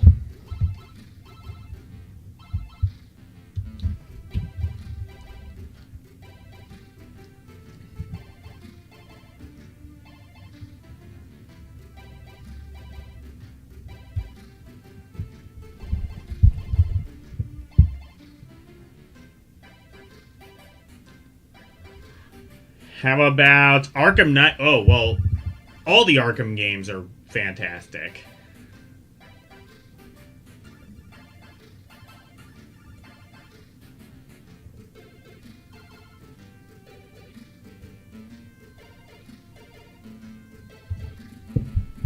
The long-awaited conclusion to Rocksteady's Batman Arkham trilogy is nearly upon us, and with it comes what every Bat fan has wanted since the first game, the chance to drive the Batmobile. Late 2020, the Vita was being supported? I never knew The that. Batmobile will not only allow the Dark Knight to traverse a Gotham City that's 20 times larger than Arkham Asylum, but also help him in combat. It's even got a second transformation that turns it from a speed demon into a tank with tremendous offensive capabilities.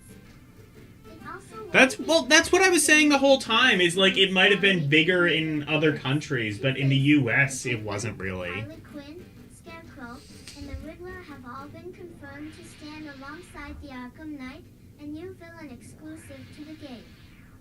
His camouflage suit, weapons, Got a and training DMC point game? to a military copyright background of sorts.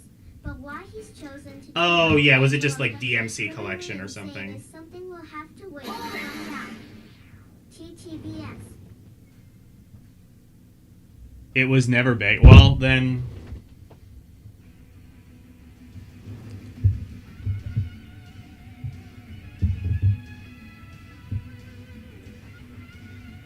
That's what I was saying, is because just, like, nobody was really playing on handhelds between, like, the DS and the Switch, really. Arguably, I don't know if anybody has ever really dethroned Nintendo when it comes to handhelds. Like, at least in terms of sales. Because just Nintendo was always just kind of... I think Nintendo just always sort of understood the casual market better than anyone else up until smartphones became a thing. Leaving the Kenway. Bloodline behind. Assassin's Creed Unity introduces But us continue to a getting tons of French games in assassin English on who the... continues Okay, the never-ending fair enough. battle against the Templars. This time, the action takes place during the French Revolution. Considering Ubisoft's What game is this? merged Assassin's with Creed... Unity, Oh, Infinite... Unity marks the Oh, Assassin's Creed first Unity. This is like the really glitchy one. generation of consoles. This latest assassin should have the most detailed environments to parkour through yet. Fans might be a little worn out from This is like the getting extremely that glitchy one, if I European remember right. Assassin's Creed Like the one that already everyone revolved around hates. the Revolutionary War. Considering the chosen destination's immense historical Assassin's footprint, Creed was all... Yeah, I believe they offer that. more than enough new ground to cover. They put Assassin's Creed on everything. In fact, I think it even says specifically... Three more than Black Flag. Oh, well, this one didn't come out on Vita, but one of them did. Ubisoft Montreal. This just came out on Xbox, PS4, and PC. Besides, who hasn't wanted to see some next-gen guillotines in action already? Need for Speed? Yeah, Need for Speed came out on everything. I think there was even a Need for Speed on the 3DS. Oh, there's another game. Hang on.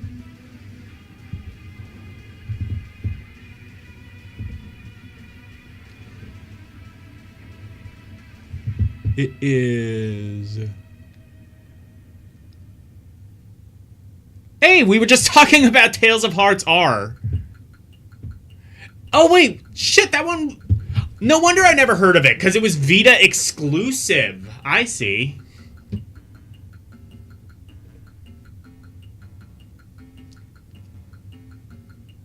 Hey, this is one of the tracks that, the Action 52 people lifted.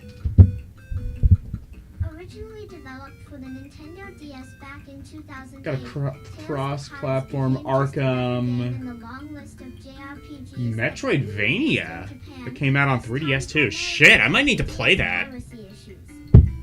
With the power of the PS Vita, however, Bandai Namco saw an opportunity to update the game with brilliant HD visuals. Oh, it's an bring it update to of something. all American players. Now dubbed Tales of Hearts R, this mainline series entry follows protagonist Core Meteor as he helps out the Hearts siblings in a colorful, diverse world befitting the Tales name. This special edition also features two brand new party members worked seamlessly into the story who travel along with Core and the gang. On top of that, combat's been completely revamped for this re-release and features a strong emphasis on aerial maneuvers and juggling.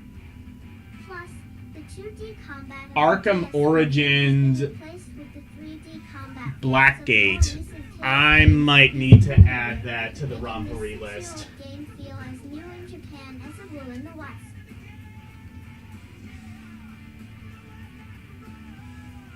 I got a bunch of games to play, but I might need to fast track that one. That sounds pretty sick. I'll see if I can get the Vita version up and running. If not, I can definitely get it running on 3DS.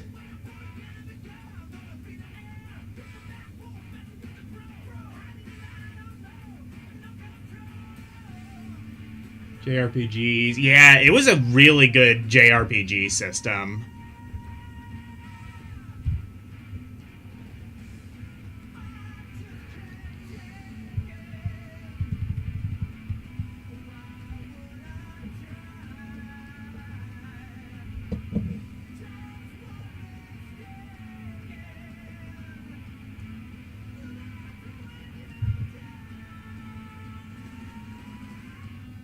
What is this?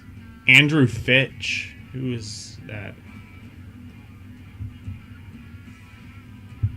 Middle Earth Shadow. Oh, okay. So it's a Lord of the Rings game, I guess. Work approved.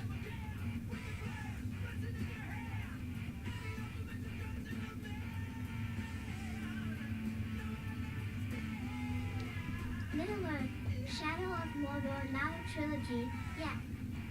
Over Lord of the Rings, but wish it were packed with a little more Mordor tea.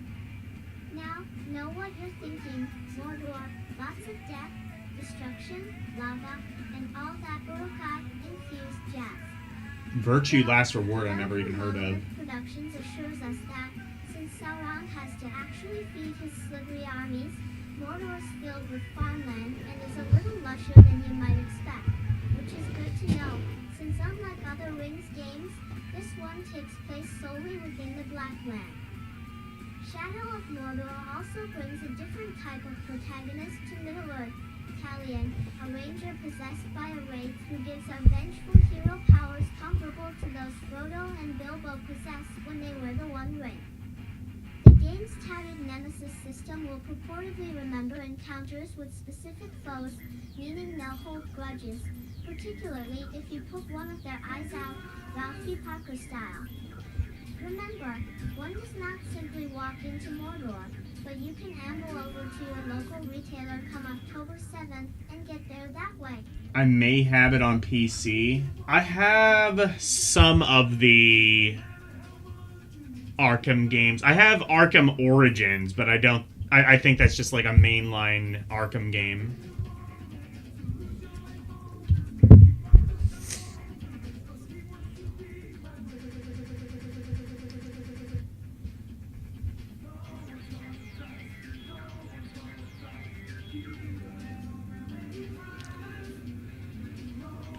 Wow, a new PS3 exclusive that came out in 2014.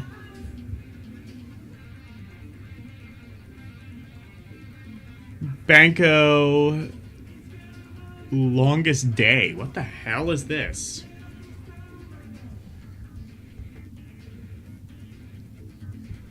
PS3 exclusive in 2014.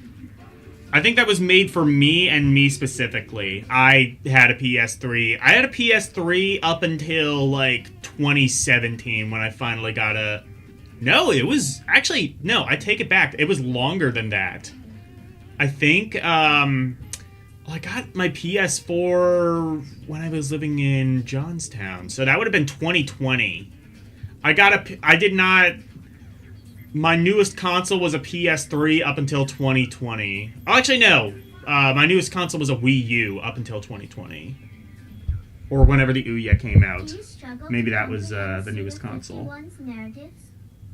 Scratching your head over Killer 7 to this day? Still wondering what a Garcia hotspur is? Great. That puts you in the same company as developer Crispies, which was tasked with turning Suda's latest idea into a game. Game designer Yohei Kataoka admits that Suda's ideas were an enigma wrapped in an inscrutable riddle, but his team soldiered on and gave it their best effort. This is the same developer that brought us the wacky urban wildlife simulator Tokyo Jungle, so even if it baffles, it should still... Never heard of that. I've heard of Tokyo Insect Zoo, which is probably even more obscure. The sword-wielding, gun-toting, eye-patched daughter of the owner of the largest monthly parking company in the world. It's a Japanese thing you wouldn't understand. While anime cutscenes will play out between chapters, gameplay itself unfolds more like an endless runner, with Renko attempting to outpace her mysterious pursuers. And who knows? So it's an endless runner. Okay. Maybe a Suda story will finally make sense. Oh, you know what? I might know about this. I think Retro Pals might have played this, maybe.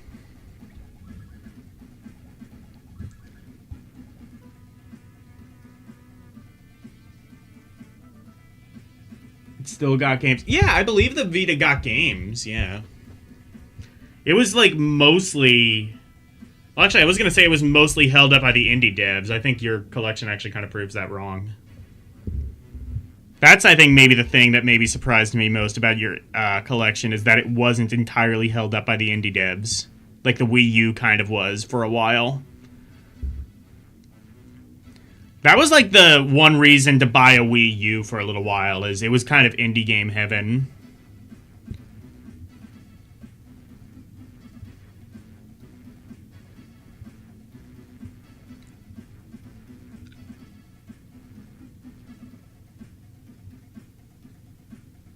Wait, what is this? Did that say Linux? Oh no, what is this?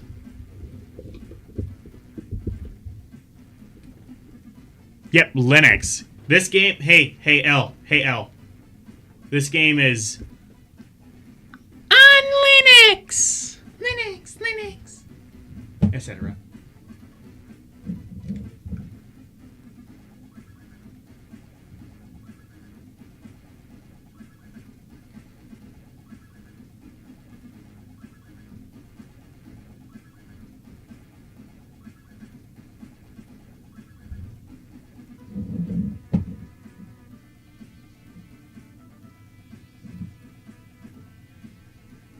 Hold on, I gotta do something real quick.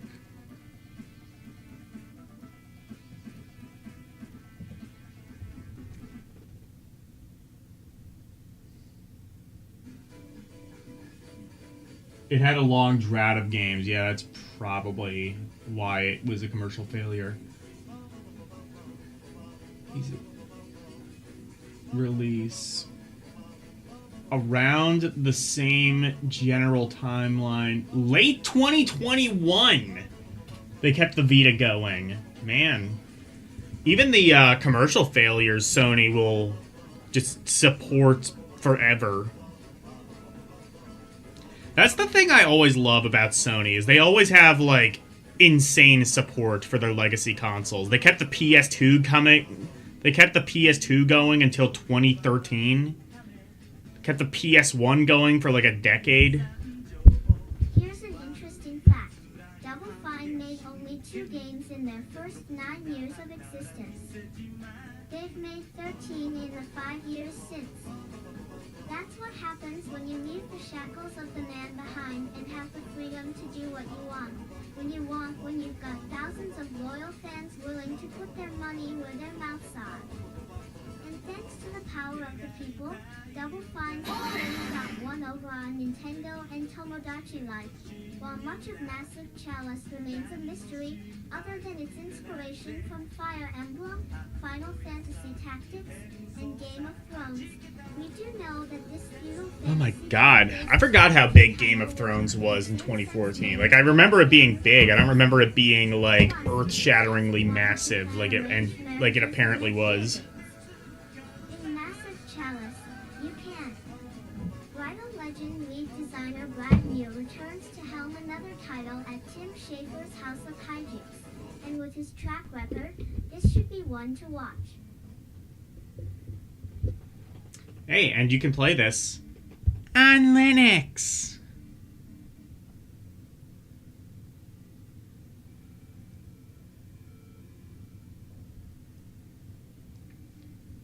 What is Shahid?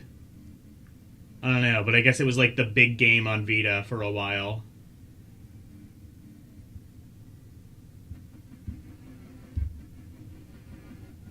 Even mall security guards were gossiping about. Yeah, I remember Game of Thrones being really big. I completely forgot how big it was in 2014. It was kind of, I don't know. I was gonna say, are we gonna ever have a show that big again? I mean, Stranger Things. Stranger Things was massive. Stranger Things. Well, like, Tiger King was big, but that was mostly just big because it was the pandemic and we had literally nothing else to do but just watch a bunch of shit on Netflix.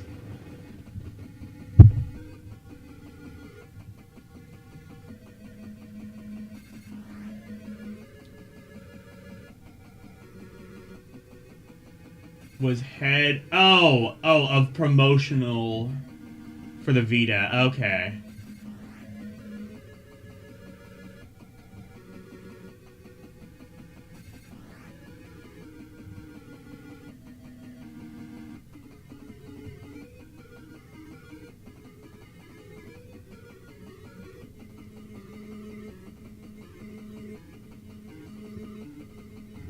Just specifically stopped first-party development. Yeah.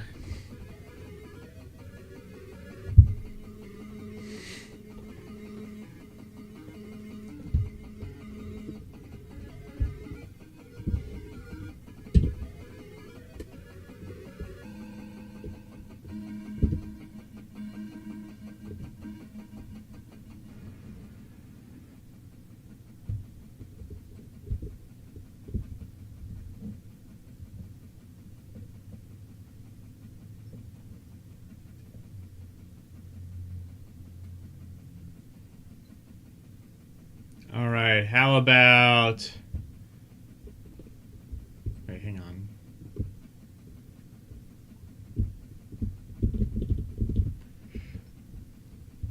Well, let's look at this one first. Civilization Beyond Earth.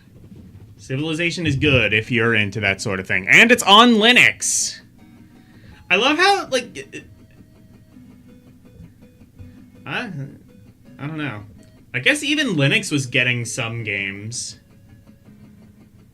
Kind of makes me wonder, like... Well, now Linux gets games, because now, like, the Steam Deck is a thing. I don't know why people were programming Linux games then. For all, like, 14 Linux users. Sid Meier's Alpha Centauri before it became a cult classic. Truth is, haven't played many strategy games. Probably because it was relatively easy to port over from the Mac. And I've never even touched Alpha I know Centauri. Mac is not Linux-based. I think it's Unix-based. And even then, I think that's kind of tenuous, but... And serve as a spiritual successor to AC has me eager To prove a embrace point, my inner maybe. strategy nerd like never before. Perhaps it's the simple fact that It's probably just relatively easy to port over, especially if you have like a mobile version on Android. Android is Linux-based, so... and building pyramids. Maybe it's the idea that Firaxis has promised a more diverse, imaginative slate of tech upgrades that will allow players to explore and embrace competing visions of humanity's future. Of course, Freud would probably just chalk it up to all those images of thrusting rockets, and I'm not ruling that out either. Yes. Thrusting.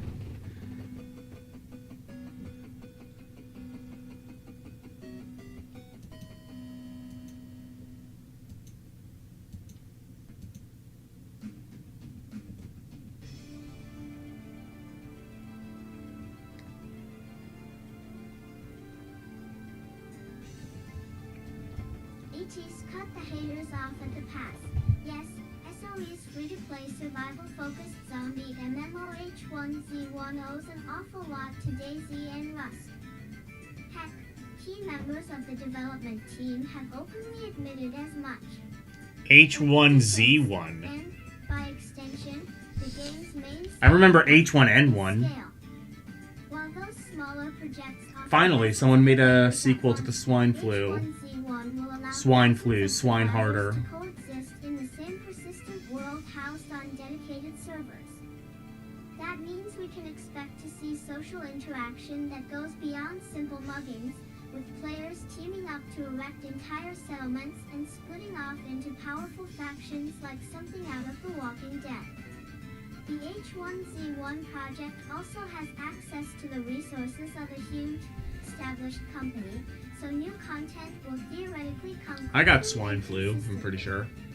I'm usually the first to root for the little guy, but the prospect of a truly massive, rapidly evolving, and well-funded zombie MMO makes me glad a major player is giving the concept a shot. If anyone ever wonders why people didn't take COVID-19 seriously at first, it's because, at least in American media, they kept trying to scare us with, like, all of these other pandemics, potential pandemics, like, oh, Ebola, the Zika virus, the Nile virus, swine flu, and it's just like, the avian bird flu, and it's just like, they'd been doing that shit for, like, 30 years, and the one time we were supposed to take it seriously, nobody did. And then they all did, and I would argue, to a degree, they maybe shouldn't have, but...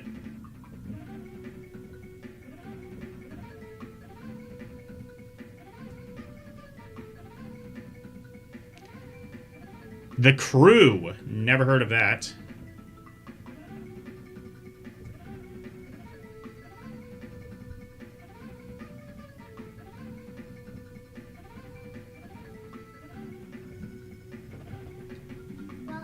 Stranger to racing games, it wasn't until the advent of open worlds that the genre really started to grab my attention. I've got that restless, road trip loving American spirit. America. Vast virtual distances this does way more for me than rounding the same circuit 50 times ever could. That's why I'm awaiting the crew. Even Mario Kart's open world now. Offering a Kind of. version of the entire contiguous United States to explore. Still fairly massive at almost 2,000 square miles, Ivory Tower's debut should satisfy Hello, Alexander. wanderlust like no game before it. Better still, I'll be able to rope my fellow EGM editors into a cross-country convoy. EDM. You got me doing it now. Play front and center. More dedicated gearheads might appreciate the intricate customization, which lets you tweak individual parts on your cars and easily swap between The crew is related to what started Stop Killing Games. Oh, cool. inclusion of the flashier, action-oriented takedown mission. Well, that's a great sign.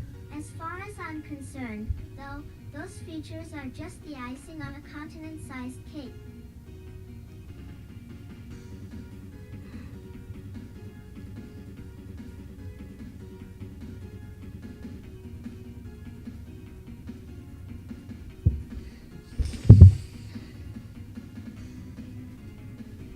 Stop Killing Games, isn't that like kind of what started Gamergate? Well, it'll always have that legacy. For shame.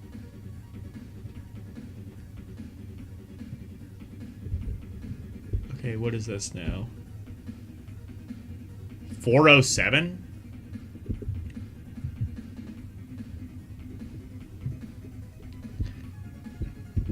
Oh, I think these are just more like to be released games.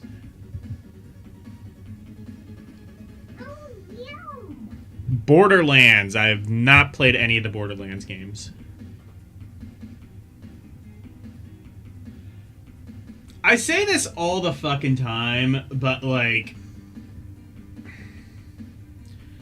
I say this all the time, but I will never understand what Gamergate was about. It was about, like, everything and nothing, and it just immediately turned into, like... Well, it was about... Well, it started by, like, some game journalist that people said was, like, sleeping her way up to the top or sleeping with game developers, and it turned out that didn't actually happen, but people were still mad at her anyway, because... sexism, I guess. And then, like, it kind of just became, like, this weird political firestorm that started from nothing and ended with nothing. And yet was somehow really monumental. Wonder what? Exactly? Tipped Borderlands 2's mask-wearing menace handsome Jack over the precipice of sanity and plunging into the screaming depths of madness capable of making a man say something like, I shot one baby, and, infamous, it was being a dick. Seems like the developers at 2K Australia sure did when they approached Gearbox Software to handle work on the next Borderians installment. I just know Gearbox Software as the Duke Nukem Forever people. I'm very sorry. Sorts than Pandora's moon, nestled just under the ominous shadow of Hyperion's H-shaped space station. Suffice it to say, while Gearbox's loot-strewn series may be temporarily in another studio's hands, 2K Australia seems to have a firm grasp on the levels of absurdity required to make a proper entry, including, but not limited to, making Claptrap a playable character with a low-slung POV and the questionable class name, Fragtrap. Oh, did mention there are freeze-ray guns that render enemies little more than helpless ice sculptures? Asterisk, cause there are. Oh, Stop Killing Games isn't related to Gamergate? Then I have no idea what the hell Stop Killing Games was.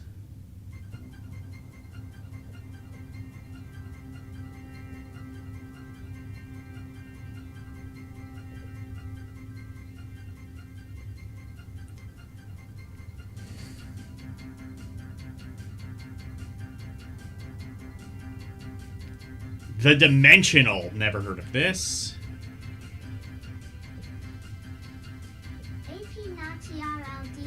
Follow-up to 17, its studio debut, Skulls of the Shogun, couldn't be more far-flung in the opposite direction, past Opmo and into the cold reaches of space. Galaxy, the dimensional... Galaxy. Who didn't catch wind of the game when it was unveiled during Sony's 2D shooter in the vein of the Atari classic Asteroids. Oh, Well, inasmuch as you control Snow a approved. spaceship with 360 degrees of motion. Otherwise, Galaxy sports a whole lot more color and art assets and trades in breaking rocks for blasting bad guys. Other influences range from 80s era anime like Macross in terms of the game. oh my god. Does Snow know about this game? Galaxy? Do we need to tell her? Who needs to tell her? Are you gonna tell her? Among them giving enemies satisfyingly smart owls so that they feel like rewarding foes to best as opposed to laser fodder. And from what played at PX East this year, all these elements bundled up in roguelike-inspired randomly generated levels makes for some appropriately challenging, addictive, and stellar About companies like live-back Ubisoft legally taking EB. your ability to play games you purchased. Like the crew. Oh, yeah, that was cool. Yeah, don't do that.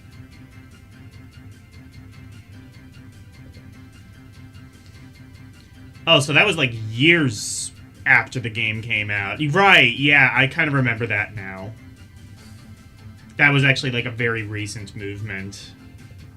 It was just like 2014, that's probably around the time of Gamergate. Confined to any one genre for too long and clearly not content to stay shackled to any particular art style, K Entertainment is taking stealth turn-based gaming and giving it the Yeah, Duke Nukem was supposed to come out on PS2, and then it didn't.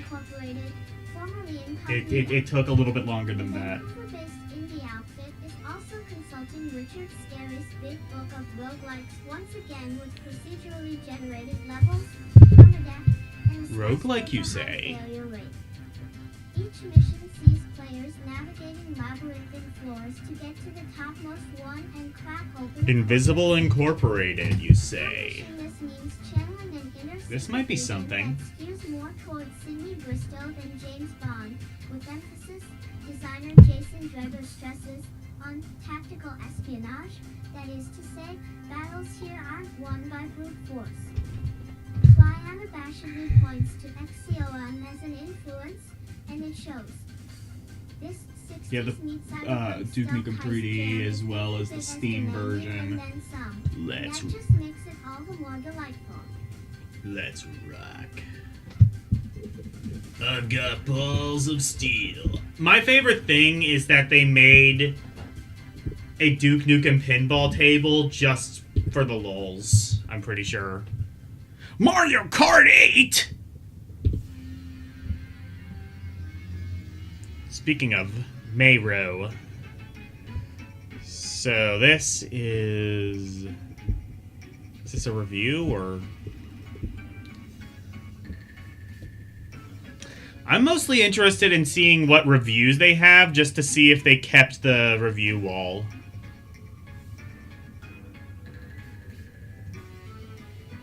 EY Andrew Fitch had Mario Kart debuted on the Super NES in 1992.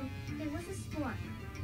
It was a sleek Formula One-esque racer with power-up items sprinkled throughout the racetrack. Real Media had a storefront with some game demos back in the early 2000s. I would not know who they are. Oh, Realm!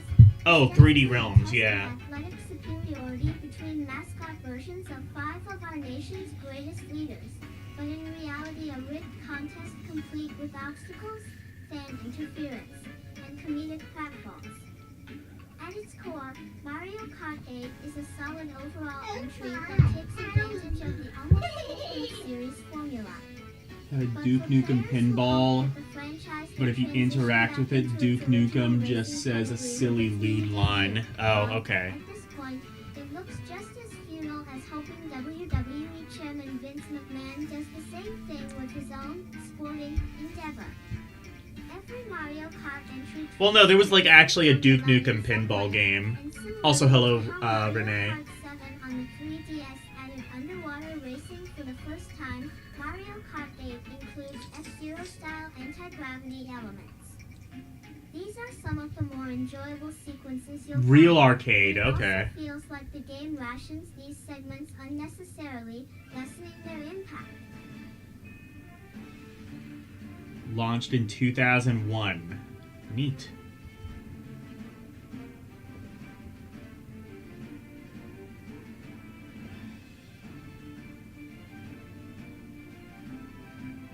Way Forward.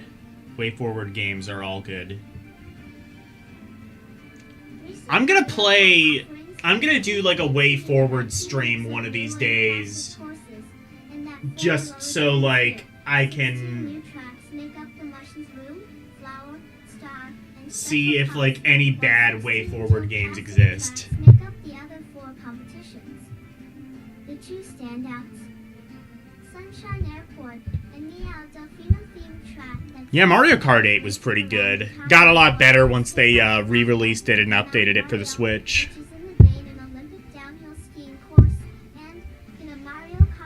I still would not say it's my favorite Mario Kart. I would say like Double Dash or DS are my favorites.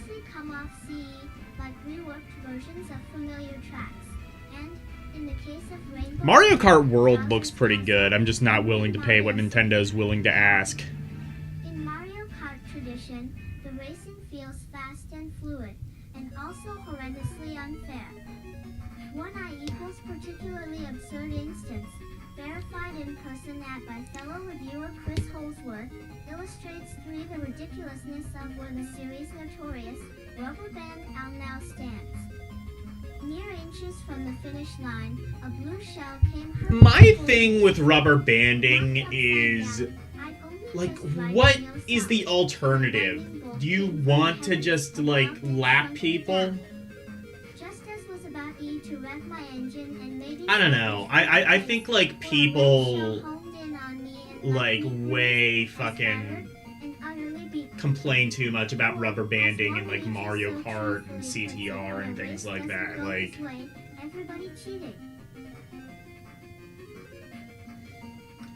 Like, it's just, like, how it works in Mario... I wouldn't even necessarily say it's rubber banding. It's more so just, like, if you're behind, you get better items that you can use to get ahead. I don't think that's... that's not cheating. That's just allowing anyone to win. Just kind of, like, evening the playing field. Which kind of, like, adds a little bit of, like, risk-reward. Like, yeah, you'll be in first, but, you know, you have to contend with everybody else's bullshit.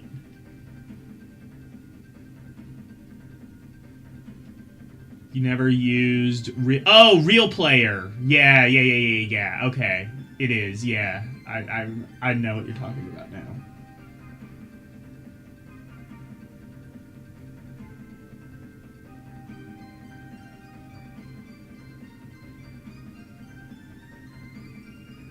Mario Kart had drifting since the DS. Yeah, that too. Well, no, they've had drifting since, well, they've always had drifting, actually. But you mean snaking. Yeah, they've had snaking.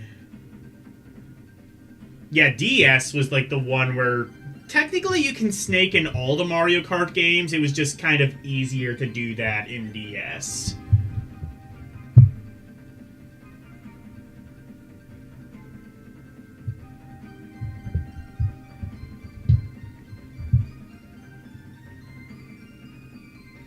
Or draft... Oh, drafting? In that case, I don't know what you're talking about. I thought you were talking about snaking.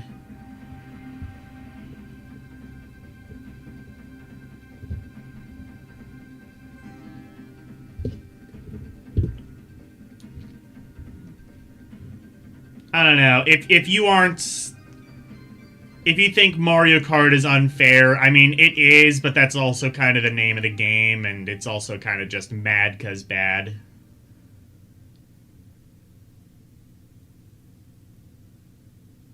I mean, yeah, it is unfair, but, like, if you're a good enough player, that doesn't matter. Of course, that was an extreme, and not every race will end in an almost parodic manner. Hello, Wolfpack. Shockwave offers the chance to turn back Drifting the is blue using shell, your with the chances brakes of to actually slide having across possession a with this curb. notorious Drafting egalitarian is equalizer of doom gaining ominously speed rockets by your way using out the incredibly car slim. in At the front very as a least, windbreak. the super horn, Is along that with how that works? power-ups, the boomerang flower, piranha plant, and crazy eight, Is which that are what that items is? that you can I always only wondered get why in occasionally one you'll just time. get a Don't speed care boost, about like, remasters of the same two-decade-old formula. why occasionally you'll just get a speed boost. And I, like, looked in the manual and I couldn't even find that. It's one of the few games where I ever actually read the manual. Because I always wondered why you got, like, an occasional just, like... Mario Brothers 3 antagonists who've seen a resurgence Yeah. in recent years. Outside of them, though, the lineup is disappointingly lackluster and more of the same. Don't care about Princess Peach as the T-1000's liquid metal cousin, and adding Baby Rosalina to the ever-growing roster EUTARTNMRALOAOI. Hey, so 7 point... They got rid of the review wall. Someone listened. Someone was like, yeah, this actually kind of sucks. Someone agreed with me. Probably one of the writers, because it's very limiting for them. The amount of shrieking, pacifier-sucking combatants lick is unacceptable. For those keeping track, Mario Kart 8, now 1/6 That's how it works babies. IRL too, yeah. Airswell can perhaps forgive toddler turbot roars on the raceway, can't overlook some of your curious design decisions. To start with, Aryan Classic Battle Mode is a sad shell of its for your mere self, with dedicated arenas now MIA. I always wondered, yeah, I never knew that that's how you got that speed boost. Is you can draft behind another racer. I've wondered that for years. Single Mario Kart game has included a map Ashes on the main screen. Like, you'll just, like, randomly start sparking, and then, like, occasionally you just get a speed boost for no reason. Places Jour the map on the gamepad, and only the NLY gamepad. The user-unfriendly decisions the sting more due to Mario Kart's long-awaited upgrade to HD. Like other Nintendo VE franchises that made this transition, the inside action looks awesome and runs incredibly smoothly. I just wish there were a more and spectacular game to go along with it, since you know Nintendo's capable of far more. Ding Mario Kart 8 is a rarity for Nintendo in that regard. It looks better than it plays. This is a really surprisingly negative... I don't know if you know how, like, scared shitless people are to give, like, Nintendo games even remotely a negative review, especially around this time when they were just, like, criticizing IGN for being like, Kid Icarus Uprising did not get a 10 out of 10. Impossible. Obviously biased. Nintendo fans were just the worst at this time. Well, actually, Xbox fans kind of were, but Nintendo fans weren't far behind. After a series of spectacular takes on venerable franchises over It's in the tutorial? I don't... Super Mario, Did Mario Kart DS have a tutorial? Zelda, a Link Between Worlds, expected a lot too more from Mario's Metroid-themed debut on the Wii U.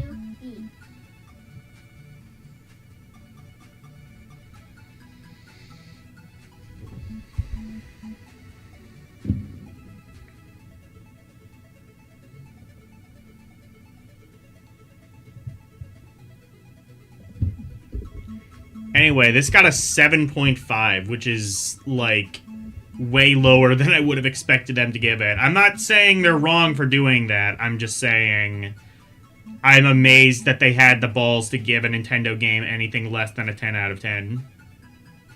Lest the fanboys attack. The good, spectacular HD visuals, intriguing new anti-gravity elements, the bad, laughable rubber band owl, classic battle mode is DOA here, the ugly... Your Triest. Oh my. Yeah, I said it. I don't remember Mario Kart DS having a tutorial. I just remember, like, oh, you can create the fucking, like, emblem thing, which everyone just used to make penises. And, then it was just like, okay, create a mode. Mario Kart DS had a lot of cool modes, too. That's why I argue it's my favorite, because it had, like, the mission modes, which they never brought back. Nintendo never brought back mission modes to Mario Kart, and I don't know why, because they were really fun on DS. You had, like, Balloon Battle, which was fun. You had Shine Runners, which was fun. There were, like, a bunch of different modes in Mario Kart DS.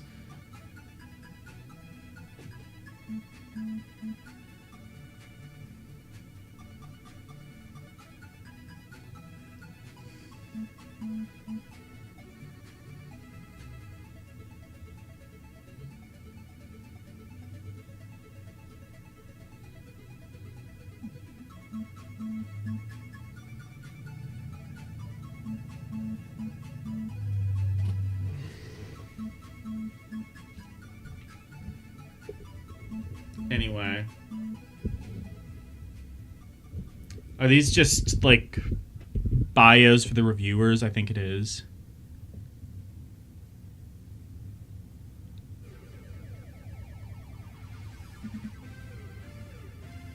Oh, these are oh, I see. Oh! Oh, so they still have multiple reviewers give their opinions on the games.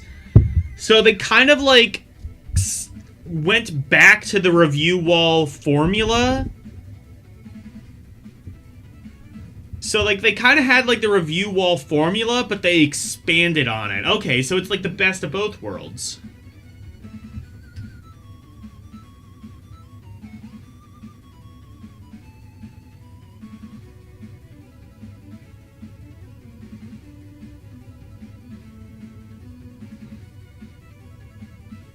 Nintendo needs more criticism, they do.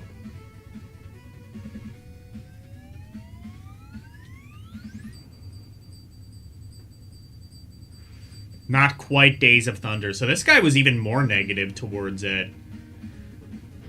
It's kind of funny how, like, EGM...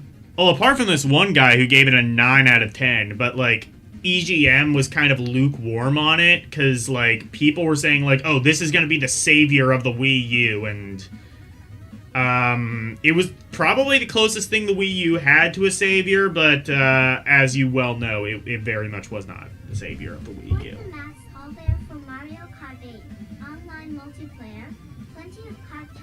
You're a rebuker? Oh my. Classic Mario characters to choose from, but it just doesn't add up. It's as though Mario Kart 8 were made in name only and not out of passion for the plumber's combustion-propelled extracurricular activity. Who remembers that movie? They make, like, a bunch of really obscure references to old-ass video games in this issue. They really kind of, like, relied on nostalgia in the later years of EGM. Like, referencing shit like Toe Jam and Earl, which is a great game, but also younger people reading that are gonna have no idea what the hell Toe Jam and Earl is. I want to read that review again and, like, actually pay attention.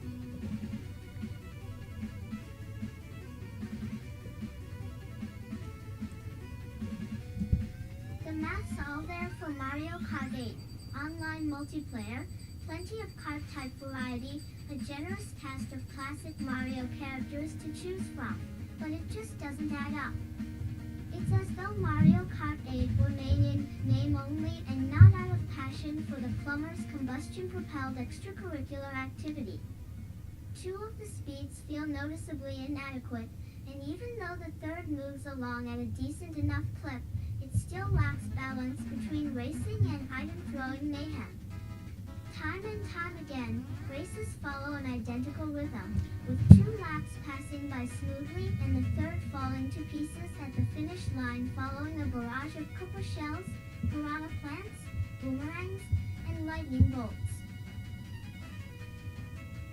I mean, I wouldn't say Mario Kart 8 was my favorite. I wouldn't go that far. It's still a fun game. Days of Thunder was literally just Top Gun with cars. That's what I've heard. Literally all I know about Days of Thunder is I feel the need. The need for speed. Or was that the movie Speed? It might have just been the movie Speed.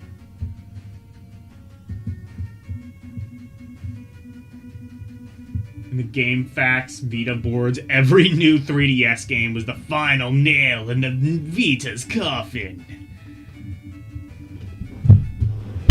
That's just like...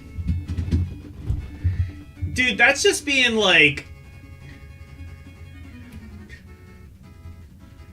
That's just like hovering over a dude on life support being like, any minute now! Any minute now! Like, dude, he's basically dead. Just, like, let him die. Let him die peacefully, please.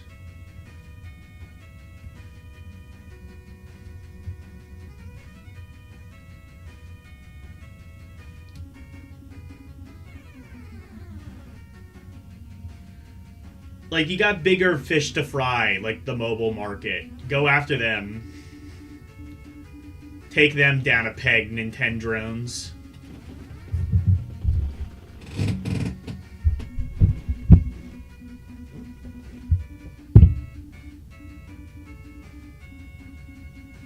To troll, they should have made a 3DS game called Final Nail. They really should have. It was so toxic, you made a fake game cover called Final Nail. Do you still have that? Do you still have that? That's hilarious.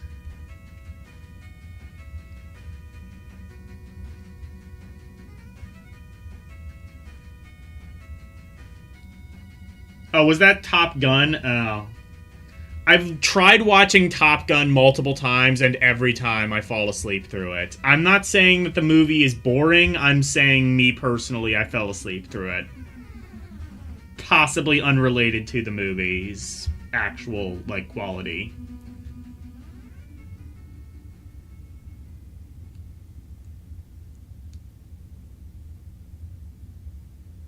Kick the tires and light the fires. I never even heard that one before. GameFAQs boards are like 4chan light. Oh. Probably, if not, you'll make a new one. Okay.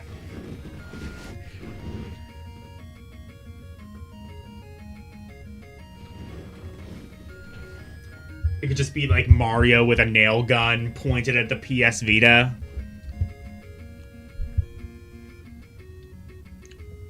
Anyway, here's somebody who's probably more enthusiastic than me, giving Mario Kart 8 a 9 out of 10. Mario Kart has always provided a great arcade racing experience. Beloved characters, fanciful locations, and wacky vehicles add up to a great time. It helps that Nintendo always introduces new features along the way to keep things fresh. In Mario Kart 8, that comes in the form of anti-gravity racing. When your kart zips over a glowing strip on the track, it transforms into a floating hovercraft that can race along walls, and even upside down. This conceit immediately won me over, and passing Wario by as clung to the wall next to him made me chuckle every time. Add a few new power-ups and a fine selection of both new and classic tracks, and Mario Kart 8... I'm hit. Yeah. Top Gun was basically just a non-interactive Action Max movie, is basically what you're telling me. So an Action Max movie. Wolfpack knows what I'm talking about with the Action Max, but if you don't, it was basically just like... So imagine if the Sega CD was somehow less interactive. That's what the Action Max was. I do like the Top Gun NES game. That's all I can say, is I do like the Top Gun NES game. If you don't like it, it's mad cuz bad, cuz you don't know how to land the plane, cuz you suck. Give me your money. Give me your money, chat.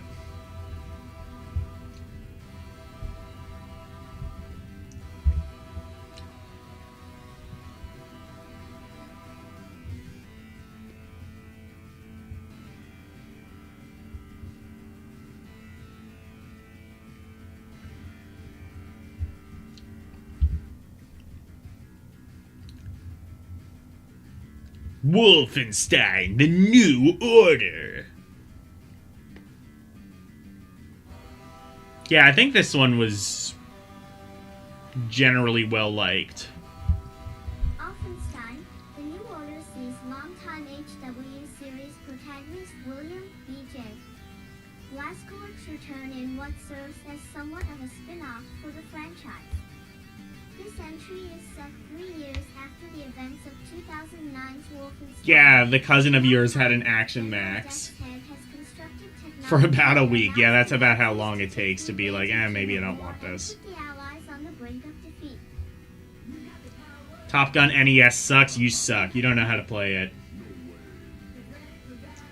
Just mad cause bad. Learn how to land a plane, asshole. What I'm basically saying is Top Gun on NES was the final nail in Vita's coffin.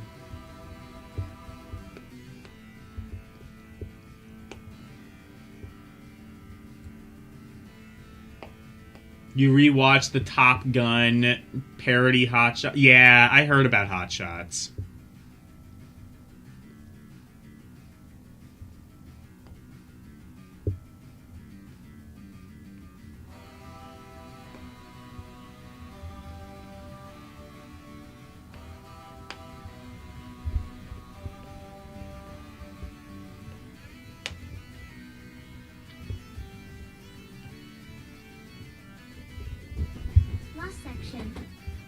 For in a last-ditch effort to turn the tide back in their favor, BJ and a ragtag group of soldiers go deep behind enemy lines in an attempt to kill Death's Head once and for all.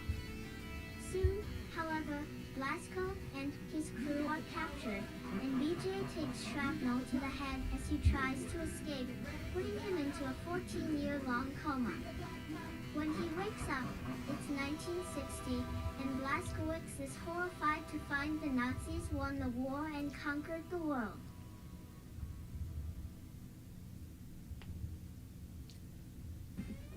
Vita boards also used to love to say dead in the water.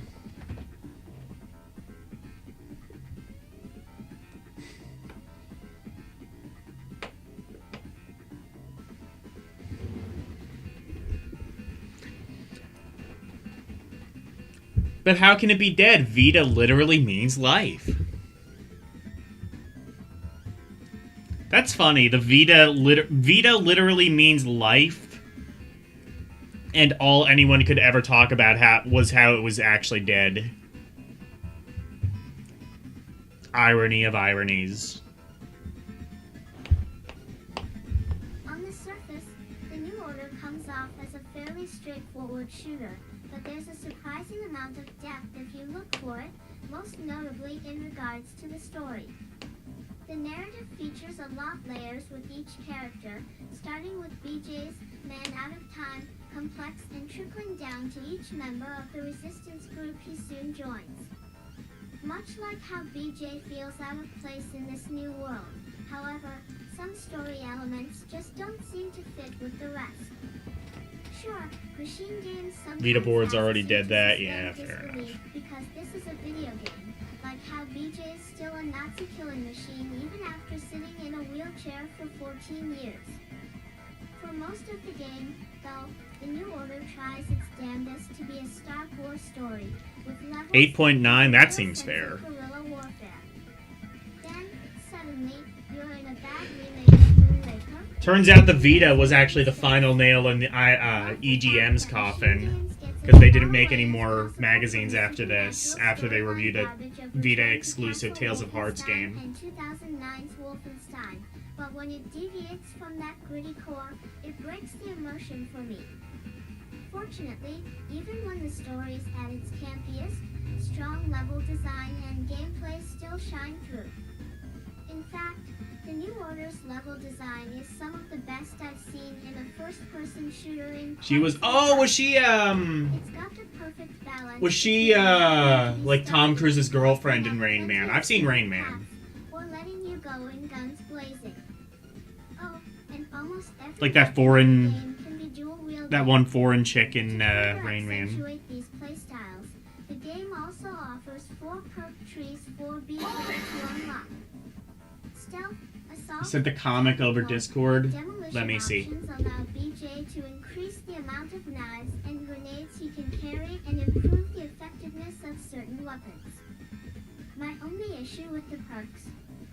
Instead of using a typical XP-based system, the game asks you to complete certain tasks to unlock not only the perk, but also the access to start working on the next perk.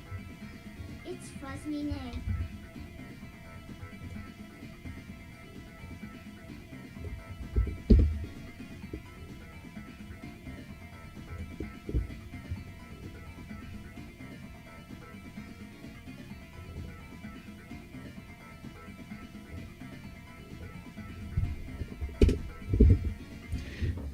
Okay, I see.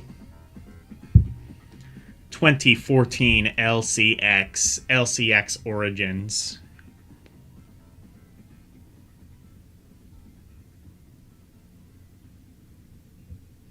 Jetpack Joyride. When you have a PlayStation Vita to play, you look at people like that guy with the badly controlling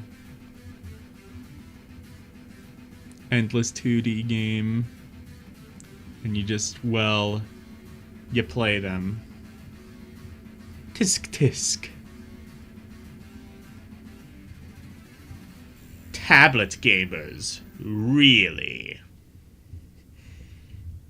Yeah, this is just what online discourse was in 2014. Now this is state-of-the-art portable gaming in action.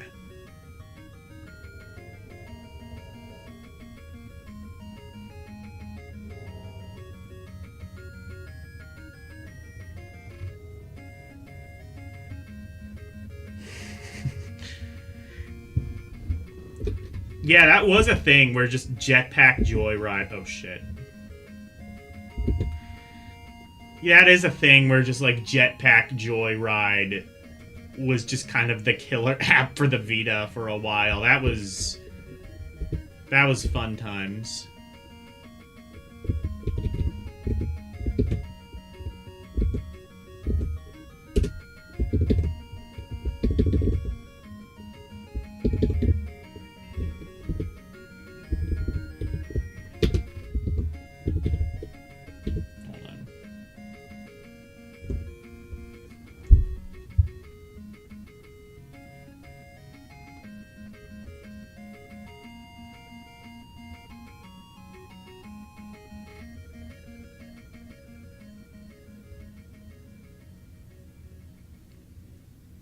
Not pity them, not play them. Plays Angry Birds, Flappy Bird. I mean, I played those.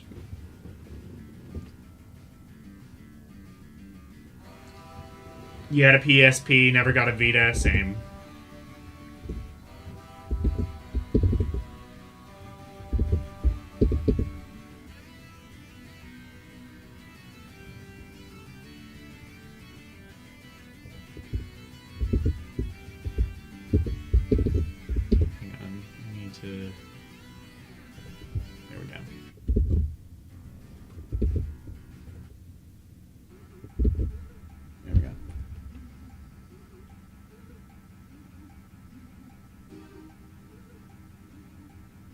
Fallout 4 modded. Alright.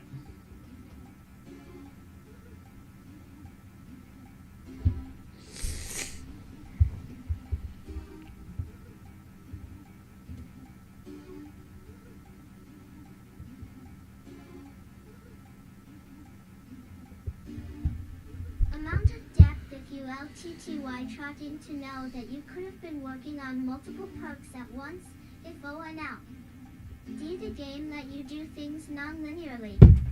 The best part of the gameplay, however, may be how it encourages multiple playthroughs. Dozens of collectibles are littered throughout each of the game's 16 chapters, and each level needs to be played at least twice due to a decision you make early on where you choose between the lives of two of your friends. Along with this, the game also features for unlockable modes if you find all of the Enigma codes and solve their respective puzzles, meaning you could to run through the campaign a half dozen equals times and still have it play out differently with each experience. And never once LY missed the fact that the game has no multiplayer component. KS the New Order's greatest success, though, is the fact it rejuvenates this to classic franchise more than any game.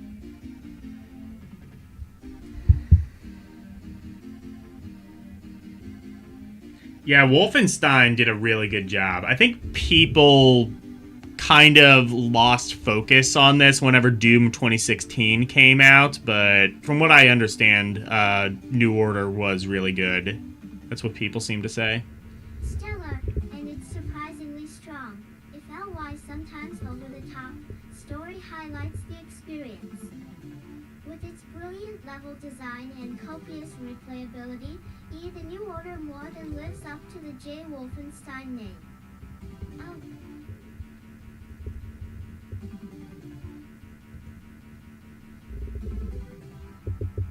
Anyway, this got an 8.9 for the main review. The good, the bad, the ugly.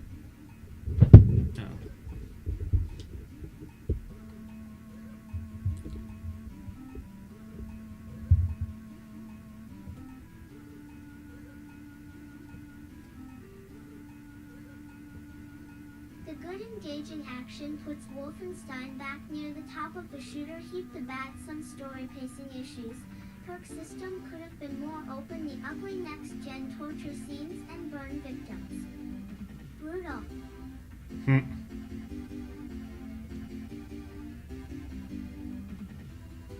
Anyway, this guy was a little bit less enthusiastic, giving it a 7.5. Equals the part polish and proud. Josh Harmon F Section 0, the new X% old-fashioned way Wolfenstein. The New Order feels like two completely different games smushed into one. The first is a meticulously paced, superbly designed, and artfully written exploration of war, with all the dehumanizing struggles and messy sacrifices it entails. The second is a silly, hyper-violent romp where you drop LSD with Jimi Hendrix and eat dog food to regain health. Had Machine Games fully embraced one vision or the other, honestly believe they could have built something special. As it stands, the game is just too perplexingly disjointed to achieve true greatness. I'd still recommend giving it a shot. There's an abundance of potential here, but prepare for a tonal roller coaster. Yeah. You hated the idea of the touchscreen on the Vita because you thought it would just be shoehorned in like a DS. Yeah, and then like ultimately like almost no games actually utilized the touchscreen. I think the only thing that actually, like one of the few things that actually used the touchscreen was just like the UI and also the web browser, which if you had even a moderately powered smartphone was going to be better than whatever the Vita was doing.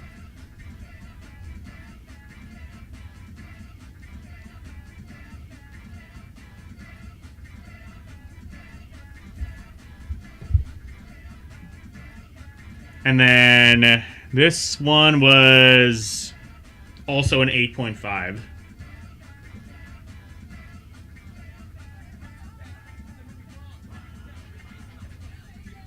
I like the magazines that kind of average out the reviews and like put that as like one big thing, but this is totally fine. While some counterfactual World War IL games squander their engaging setups, I'm looking at you, Liberty, Wolfenstein, The New Order absolutely lives up to its premise. And then some, NBY being an engaging and varied first-person shooter. Not only does the action place you in the middle of engaging, harrowing firefights with Nazis, robots, Nazis. and even cyborg dogs, but this welcome new twist on a classic franchise features smooth, intuitive controls reminiscent of Call of Duty, Battlefield, and other top-shelf shooter franchises. The only downside? Having to pick up tons of ammo and other supplies gets tedious. Alright, how about Transistor? I don't think I know that one.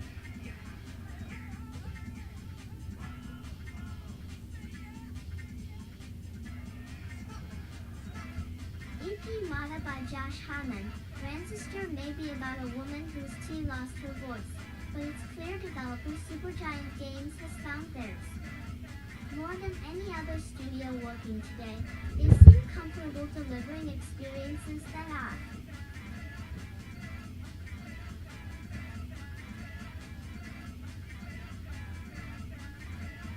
You're gonna start spelling wolf as wolf. Yeah, you gotta do it on purpose. That's why you don't fuck with Wolfpack. He spells his name wrong on purpose.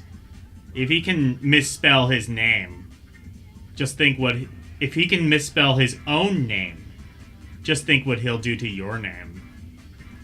Think about Not it. just fun or well designed, but beautiful.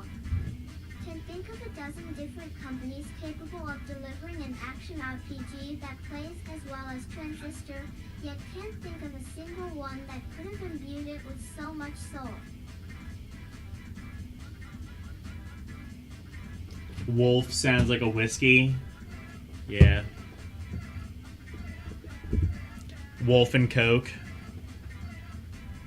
Or I'm sorry, Wolf and Pepsi is what you should be doing. I gotta get like a redeem that's just like the Pepsi Man jingle, but it's Pepsi Beth. I might have Elle record that at some stage if I can find just the Pepsi Man jingle on its own. As with Bastion, their 2011 debut, it's Supergiant's eye for poignant detail that carries the day. Stages glow with a soft, bright look that falls somewhere between a watercolor painting and a tilt-shift photograph. As you run, sparks trickle from the tip of your outsized sword. You gotta mark off a paper because he spelled wolf with a U just by accident. That's really funny. Combat, the left shoulder button is dedicated, of all things, to humming.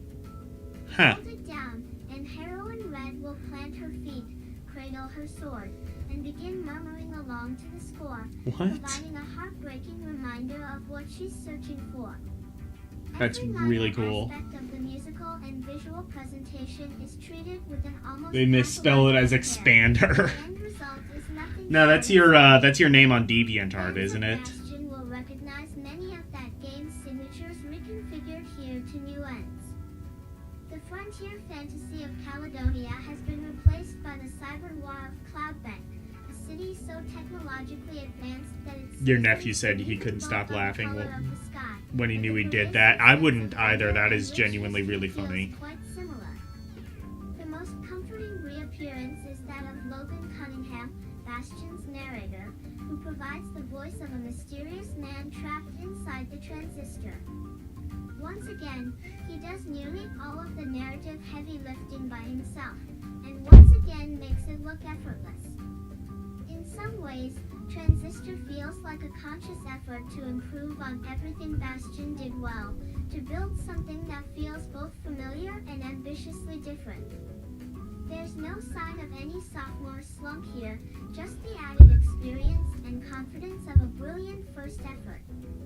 That composure is on full display in Transistor's combat system, which blows out Bastion's emphasis on strategic choice on an exponential level. This game actually sounds really cool. Has anyone ever heard of the game Transistor? The course of the game can be equipped to the Transistor's 4 main slots as attacks, but they can also be slotted in to modify.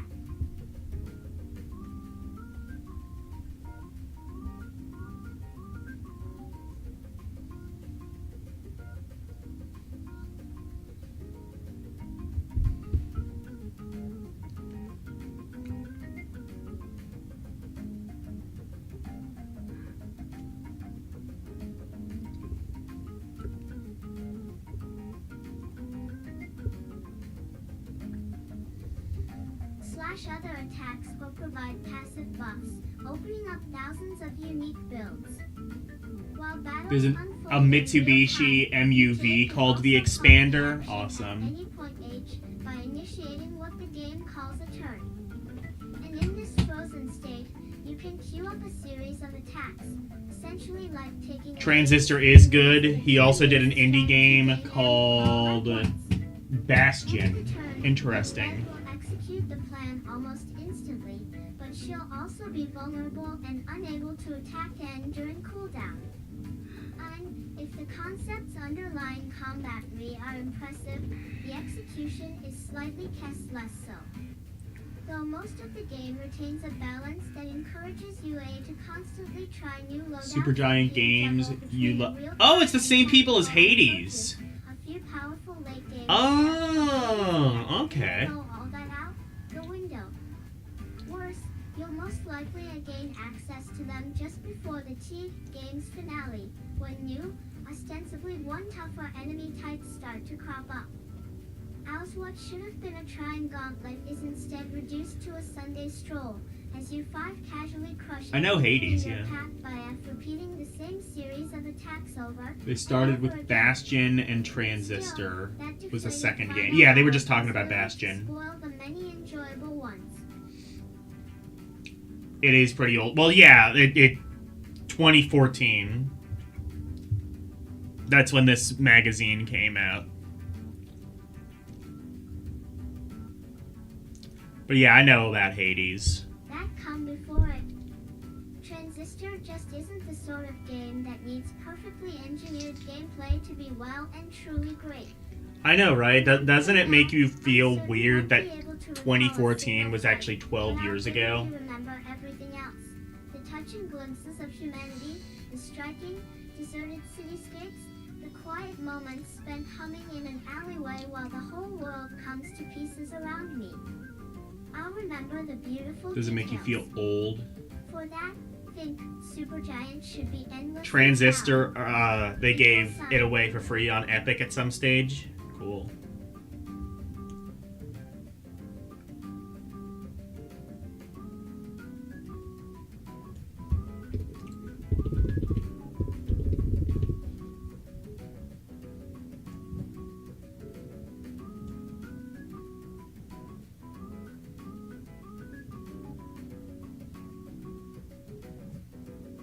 The good and gorgeous aesthetic, heartfelt story, an ambitious combat system, the bad late game balance issues that sap the fun out of the ending, and new game plus the ugly when a sword has more game than you. When a sword has more game than you, oh no.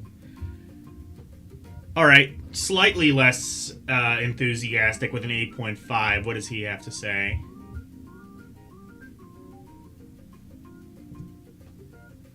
More than the slick sci-fi aesthetic, more than the soul-moving music, even more than the staggering number of combinations to come up with mixing and matching the 16 abilities, think what stuck most with me on the other side of Transistor's... Oh, they did Pyre. I don't know if I know that one either. And while the outline... I guess Hades was just kind of what really made them break out. Intimate story are a bit hazy, strong writing, and pretty stellar performances render these details unimportant. Transistor is a game driven by characters motivated by the complex ebb and flow human emotions, something few games ever recognize, let alone tap into even a fraction as effectively as Supergiant does. And another 8.5. 2014 was just a glimpse, was just a touch and glimpse of humanity. Really makes you think.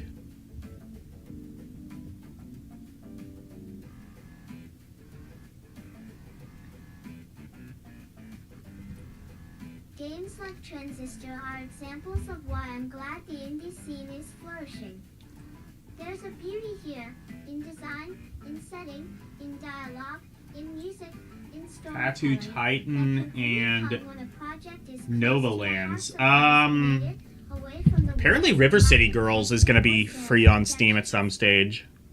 Or on Epic at some stage. The narrative is carried with ease by main protagonist Red, who, to be fair, They have a preset bias sword and her talking sword.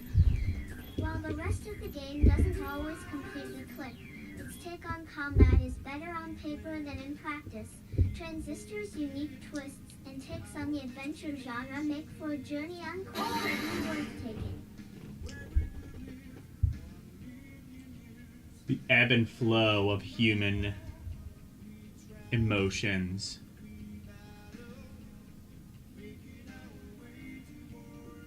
That is exactly what I accuse you of. Yeah, okay, you know what? You're totally right.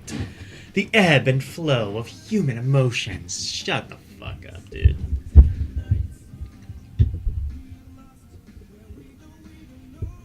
That's what I'm saying, is like, game journos just like spoke in a completely different. Although, you know what though? Like, I do music reviews on TikTok, and like,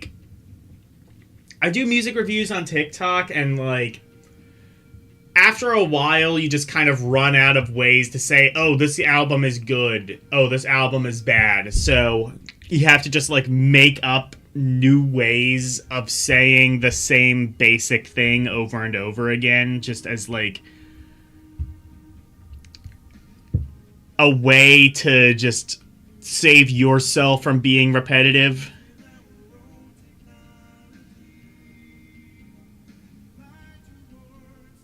I can't imagine the people who, like, reviewed music for, like, 20 years. They would just be going insane. Bound by Flame is a perfect X equals ample of wasted Bye, potential in Xander. an action RPG. It does things which big budget games with long Oh, it's free now, lasting probably gonna games end soon, can do, okay. But it can't get the very basics of the genre right. One aspect did thoroughly. It's River City Girls 2, right? The shades of gray each choice introduces. Many RPGs have a moral system, but in most games, always find myself easily making the right choice. Bound by Flame actually had me thinking about these decisions, and for the first time ever, found myself playing the bad guy on my first playthrough. No matter what did, I'd be sacrificing something, and in the end... I was gonna say, if it's the first River City Girls, that might be nice so I can have it on my... And, like in many on, like, a more other modern games, system than the Switch, but if it's River City Girls 2, I already have that on Steam. accordingly to follow my choices. A standout narrative element like this, however, only makes the game's shortcomings even more painful. 5 of the most generic environments you'll ever see comprise the entirety of the game. It seems as if the world designer used a color-by-numbers chart instead of real artistic flair when concocting the realm of Virtual. A bland environment can be overlooked, though, if you're neck-deep in engaging combat. This, unfortunately, is Bound by Flame's fatal flaw. Even after leveling up A and C, getting better weapons and upgrades, you will still spend most of your time resorting to hit-and-run tactics where you get close to an enemy, slash a few times, and then run away and let your health and magic refill. The friendly owl only makes things worse. You can take along one of the 4 chop.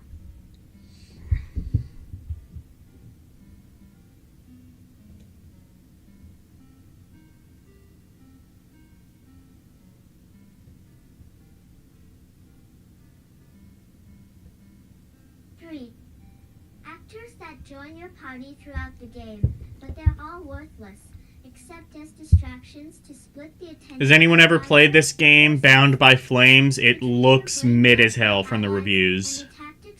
Well, from the review. This is easily some of the most horribly balanced combat I've ever seen in an RPG. It feels like Xander the Expander. Out of its own way. By trying to institute some interesting systems and provide some difficulty when making your decisions, developer spiders forgot to focus on the basics. Without that foundation, the game IL simply can't stand on its own. Even though don't regret playing Bound by Flame, can't really recommend it either, unless you so desperately need a fantasy Pick this up, the power through the problems Xbox backwards compatibility. You can't say it didn't warn you, though, when you get burned. EI Sail TSPE NESR. Well, it's a 5.5, which is technically positive, but considering, like, most gaming mags sort of graded on a scale where, like, anything below 7 out of 10 wasn't particularly good, I imagine this actually is pretty negative. The good and easy to use, streamlined crafting and upgrade system. The bad combat is cumbersome and friendly owl is useless. The ugly, the world might have been designed with a paint by numbers program.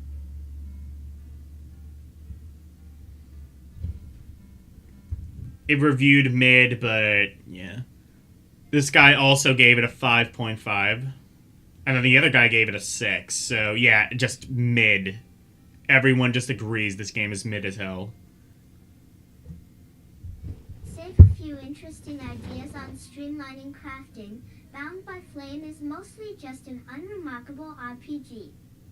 The combat is tolerable but oddly weightless and a bit too punishing, and the progression system and loot are competent if indistinct.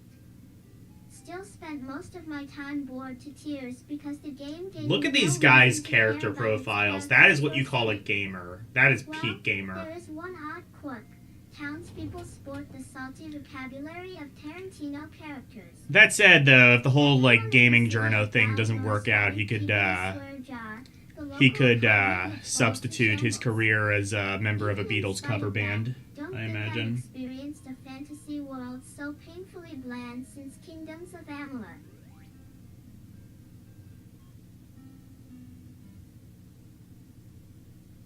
Someone, yeah, fair enough. I guess that's kind of what you're forced to do, though. Like, you just, like, are so desensitized that you kind of have to, like, compare it to other things that are relevant. While the price, at least on next gen, doesn't force Sometimes you support can't the really... destination, Bound by Flame is what one might call a budget release, and I'm glad games like this can still exist in a market where it seems like everyone wants to make the next Skyrim or Call of Duty. Sure, some rough edges are present here, but most of them weren't enough to deter me from playing or spoil my fun. Well, most, except for one big problem, Bound by Flame's battles. Even after upgrades improve your character's talents and abilities, combat remains stiff and cumbersome. Had this element been more enjoyable, and the world's denizens not been such potty mouths, this could have been a swell little RPG. Gotta get that damn Chaos Emerald. I often wonder if like the magazines that like employ multiple reviewers on the same game, if they ever like see each other's reviews before like they write their own. It kind of seems like this guy at least did, because it seems like a direct response to the other people who were a little bit more harsh on the game.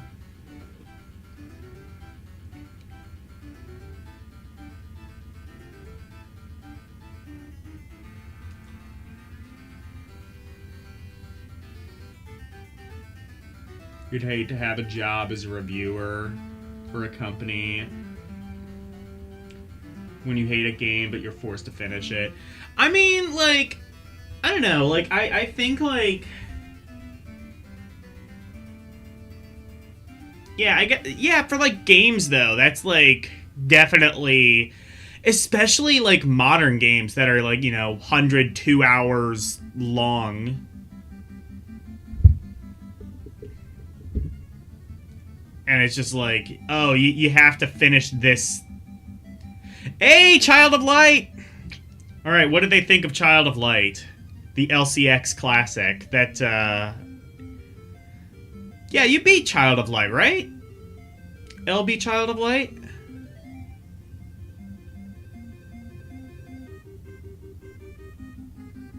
Well, I mean, you probably beat it before, but did you beat it on stream? I think so. I think you have by now. If Child of Light, Ubisoft ML Montreal set out to create something unquestionably inspired by the classic Japanese role-playing games many of us grew up on. And, in most respects, they not Oh, you only did? made Okay, great yeah, I didn't- selection, but I stuck forgot the if you were, landing like, with still such playing it or not. spectacular grace that the current crop of Japanese-born and raised role-playing games should feel embarrassed. Unfortunately, Child of Heavy they is the also sequel. managed to Child of replicate Morbidly one of the Obese source is the third material's biggest installment. failings, a lack of narrative cogency. Child of Canada, Light tells a I know, simple right? story I'm about sorry. good versus You had evil to intertwined remind with their yourself that building Canada trauma. exists. Aurora, the daughter of an Austrian duke, falls deeply ill and dies, but somehow awakens to find herself in the magical land of Lemuria. Here she is recognized as a princess. Lemuria, that sounds like an restoring STD. balance to this strange world and vanquishing the Queen of the Night. Canada is a myth. Yeah, I don't. I've been there, and I still don't fully believe that it Though exists. not so young that an adult would find Aurora's advent alienating. Just like the Netherlands. Yeah, and the state of Texas. That doesn't actually exist either. A surprising amount of depth and strategy. In effect, Ubisoft No place can be so conservative and yet so cool at the same time. active time battle system.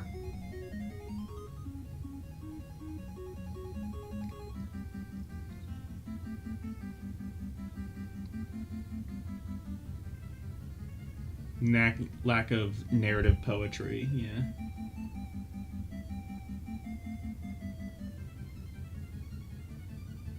Linearia mesothelioma disease, yeah.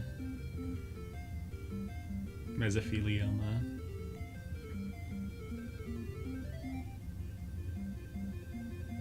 Mesahornioma. Oh, yeah.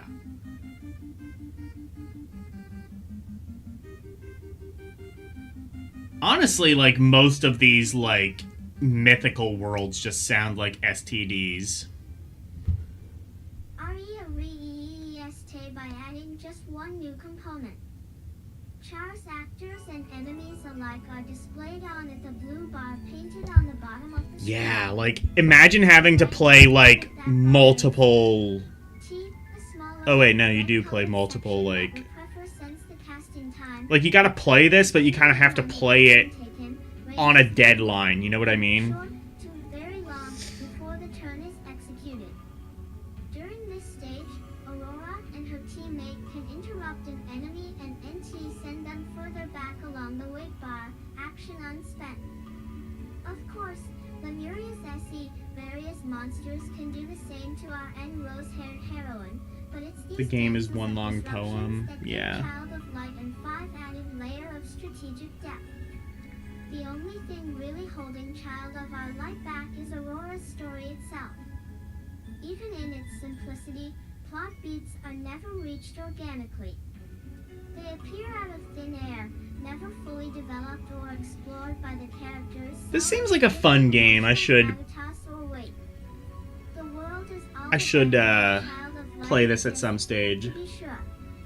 It's heartbreaking that something so stunning in all other aspects falls short in such a significant way, but it is Did I not say almost potency? entirely Oh. defined by storytelling and world building and character development.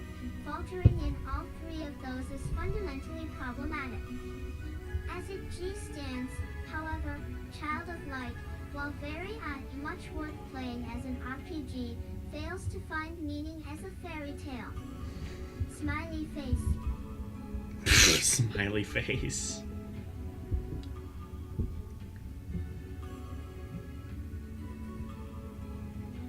Anyway, yeah, 7 out of 10. I've never played the game, but that sounds fair. The good, just look at it. The bad absence of enough character development for emotional gravitas, the ugly That does look dialogue really is pretty in rhyme, from the and that screenshots. makes me want. I'll be honest, I did not watch LCX really play it, but it does look really nice. This guy says a 6 out of 10. Ooh. He didn't really like it.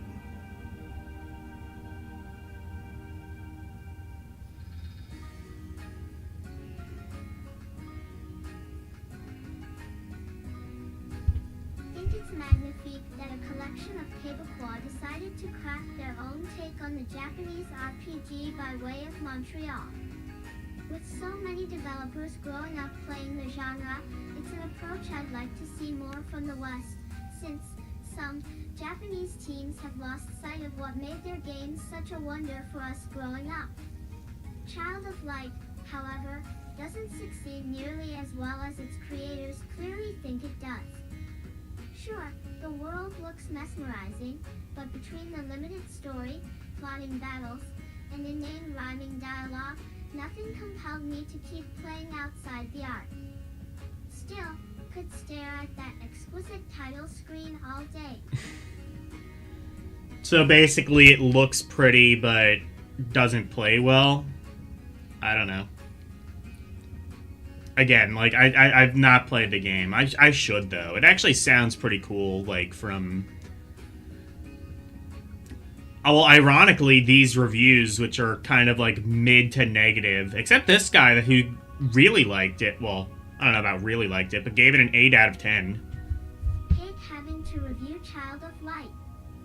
Feel like I'm bullying a child who earnestly tried their best, and instead want to hold them close and protect them for all of those other nasty reviews Story is out there. weak. And on this page, I could get behind it, though. Cannot deny that Ubisoft Montreal's latest effort fumbles in its narrative, as weaknesses that may normally be overlooked are amplified by rhyming dialogue that far too often feels awkward instead of artsy. Oh, Yeah, you there's stream already gorgeous like a visuals vampire when everyone's and asleep, the and wonderful Elle streams character designs. when everybody And is the at soundtrack, work. so breathtakingly Except for beautiful. me, because I'm unemployed, On a sadly. critical level, yes, Child of Light has its faults, but video games, and we who play them, are all the better for it existing.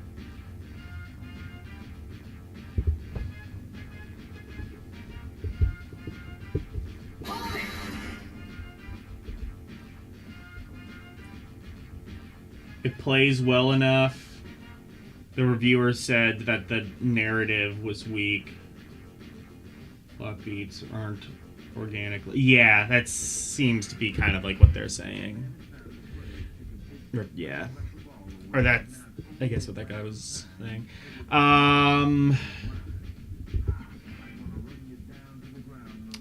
Infamous Second Son. Oh, okay, so, like, some of the... I see. So they do have the review wall, but for smaller games. That's... Okay, I can live with that.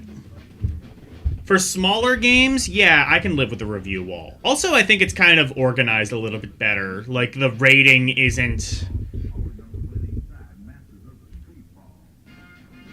It's not like the review is on top of the text.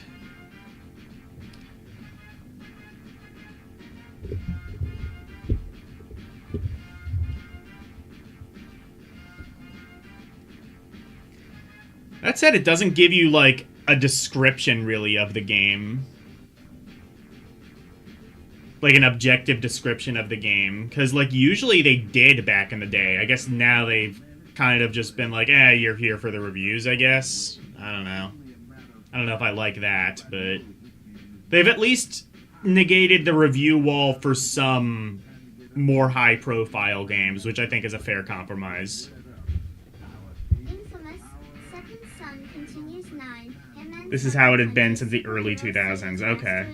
While introducing a new character to 3-play hero or villain in the increased #ingly realistic future world. Set in / in Seattle, Second Son pits new protagonist Delsin Rowe against a dubious government agency that wants all conduits, called bioterrorists, captured. Delsin's powers are more earthly than elemental, allowing him to unleash smoke and neon in what feels like a much more organic way.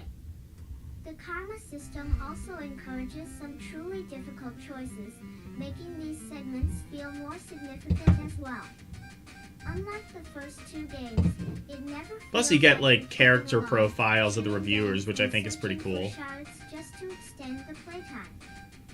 Sucker Punch has done a great job bringing the series to the PS4, and they've delivered the most cohesive chapter in the Infamous series to date.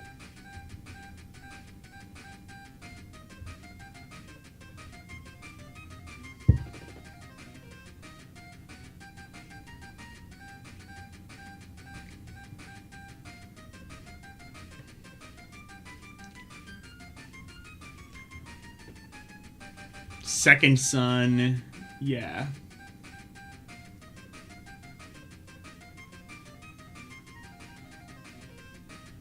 Oh, they always did full pages for big games?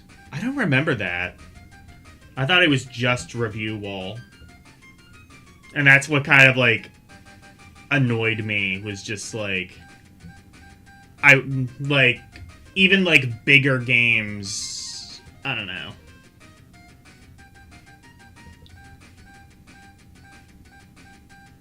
Especially, like... I don't like that they, like, don't have, like, an objective, like... If you just want to, like... Like, if you just want to, like, know, like, what the game is and you don't really care about other people's opinions, like, you should at least have that, I think. But this is better, I think. They improved it. Infamous Second Son is easily the best-looking PS4 game.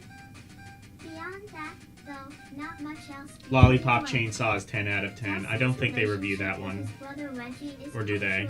By predictable drivel that had me longing for the surprisingly superior romance of Cole and Zeke.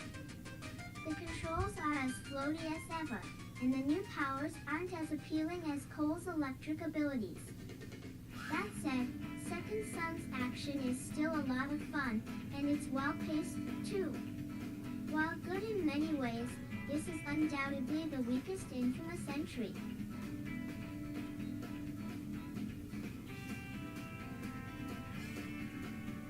If I just want to know what the game is, I'm not looking for a review. Yeah, but, like, they should at least have, like, a little blurb.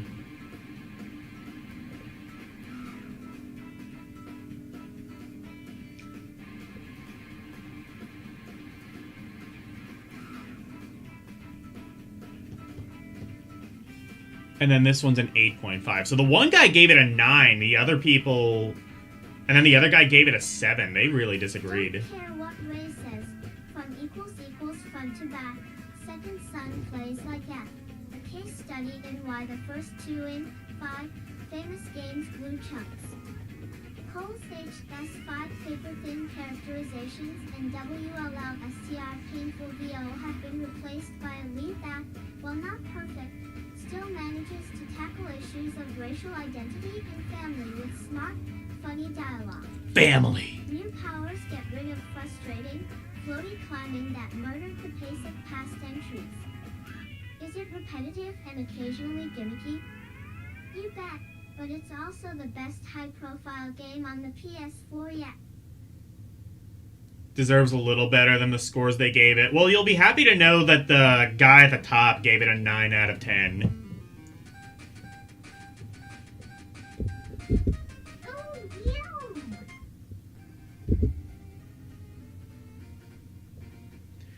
Anyway, here's the one you really disagree with. Metal Gear Solid Ground Zero for Xbox One, PS4, 360, PS3. This was 2014. Would Kojima have worked on this one? Actually, I wonder if this was the reason Kojima left, was... I don't know. Yeah, would Kojima have worked on this one? As perhaps the only one at BGM who still has some faith in Metal Gear mastermind Hideo Kojima as a storyteller, Snake Eater might be my favorite game of all time, and think everyone's favorite enigmatic, cinephilic developer has a similar opus left in him. I look forward to exploring the Phantom Pain's expansive 1984 Afghanistan sometime in the next couple of years. Ground Zeroes, however, is a botched attempt to capitalize on the new console launch hype. It's a demo masquerading as a full-fledged game. Oh, it was that one! Oh, I had the PS3 version of this! Cuban soil that can be traversed in 60 seconds by sprinting in any direction. Meanwhile, the new voice of Snake, Kiefer Sutherland, feels like he's distracted by another Jack Bauer script hovering in front of his face. No presence, no emotional gravitas. They replaced my home slice David Hayter for this.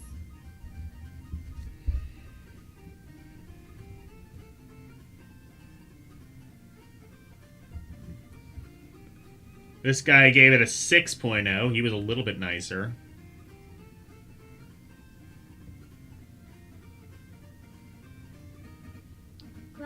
I wonder what this other game is that's getting like a 4 and a 5.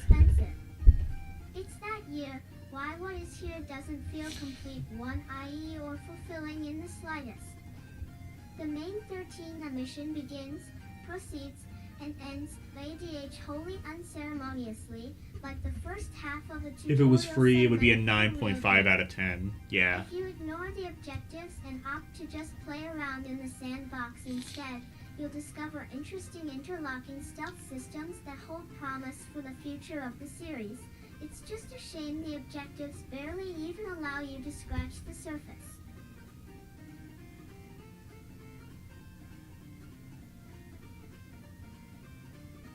Wait, this is a Kinect game? Oh, is it, or oh, the other game is, yeah. Yeah, a Kinect game, a 4 out of 10. I feel that's being a bit too generous if that's the case. Ground Zeroes is the big boss of bad equals decision making. This demo, not 55-pound game, demo, should never have been released in the way it was.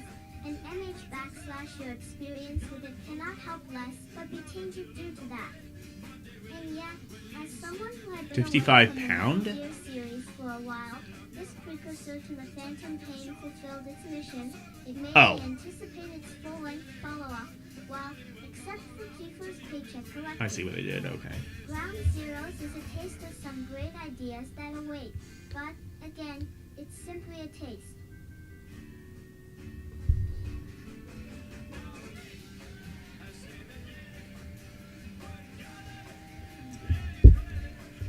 Oh, Kinect Sports. Yeah. Yeah, people were really hating on the Kinect, and rightfully so, because the fucking thing didn't work properly. My experience with the Kinect, and I feel it's the experience that a lot of people had with that thing. I tried it at my local game store. I tried wrestling, being in, like, the exact right position for the thing to actually...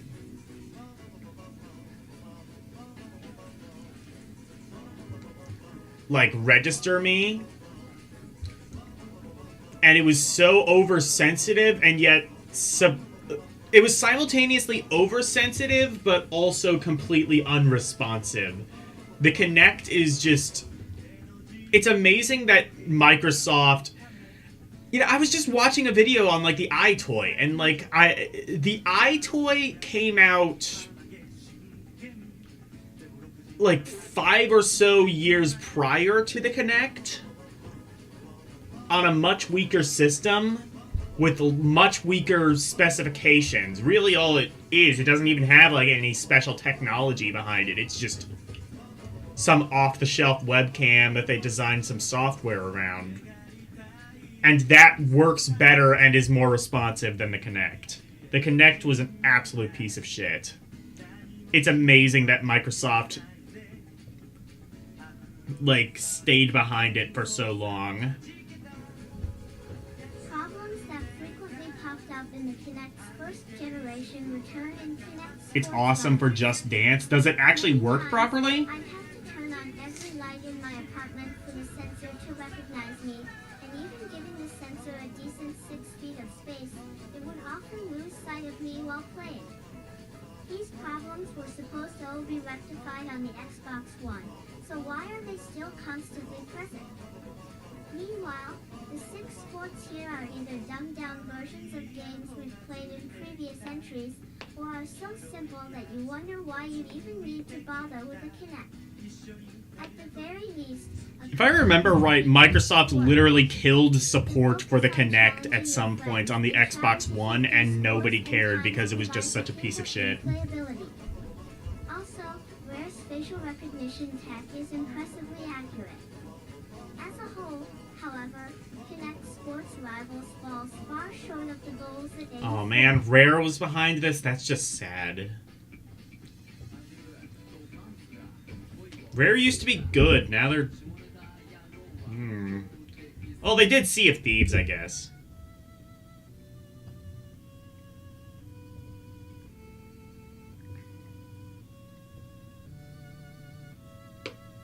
Well, this is a 6 out of 10. It's clear that Rare expanded on the endpoint zero structure of the first Kinect Sports SF, smartly as they possibly could have, RSY, but I remain unconvinced that the One UX concept was worth fleshing out in IL the first place.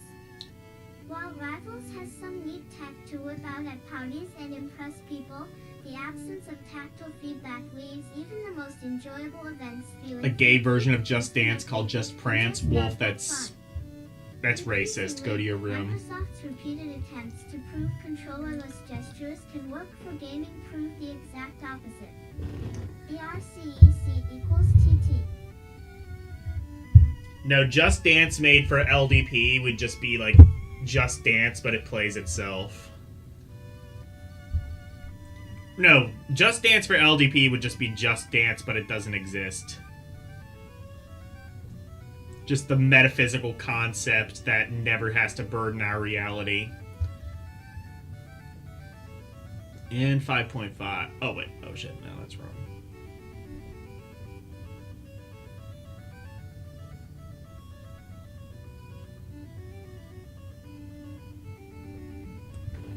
Within the context of Microsoft's equals You're gayist, not racist. Technology, Look, if Judaism can be considered a race, then so can gay people. It doesn't matter if you actually are a race, just as long as you consider yourself to be one. Fun found in sports comes from the physical exertion.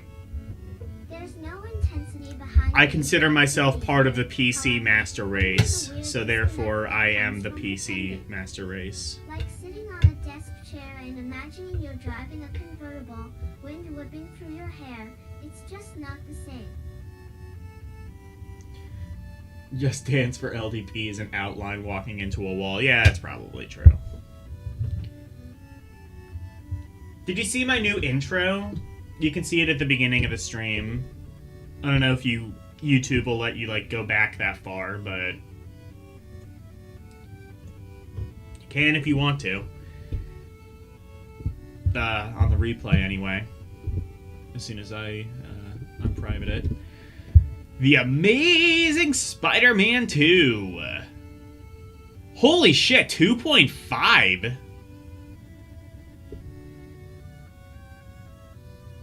Also, Xbox One. That's before Sony got exclusivity on Spider-Man games. 2.5. What did this game do to you? Where did the game touch you?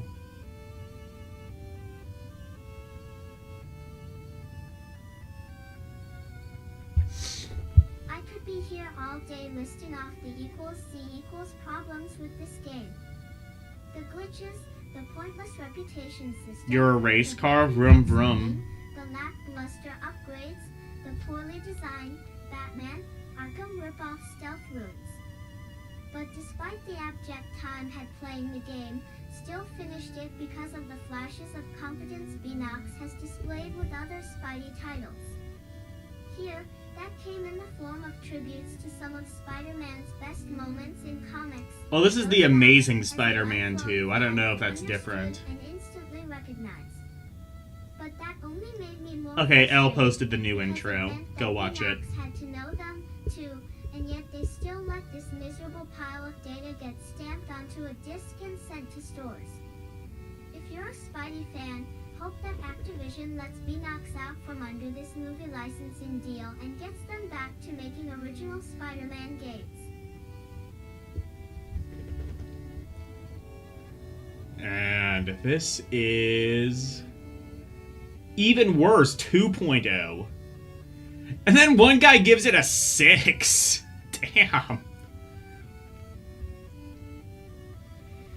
I just want to see, like, a 10 right next to a 1. I just want to see, just be like, what the fuck are y'all talking about, bitch?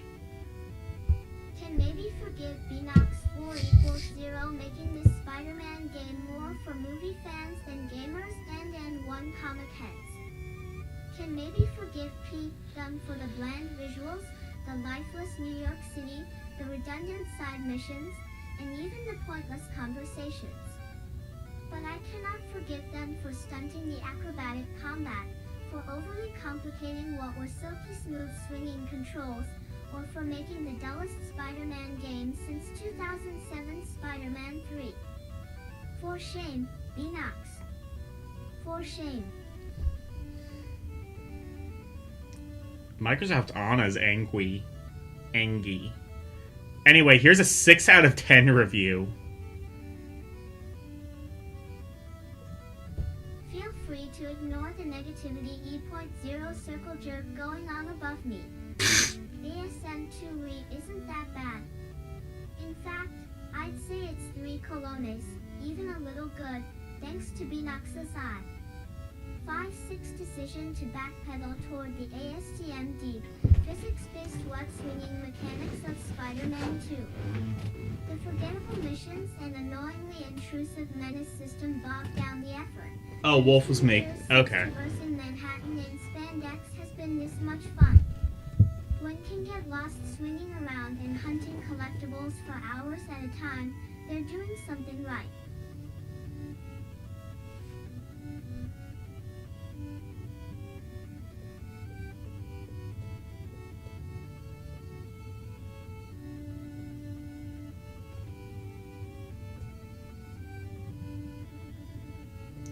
And this game is Kirby Triple Deluxe for the 3DS. I don't know if I remember this one.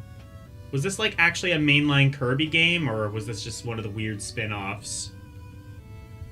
I'll be totally honest, I've said this before, I'm not really a fan of Kirby.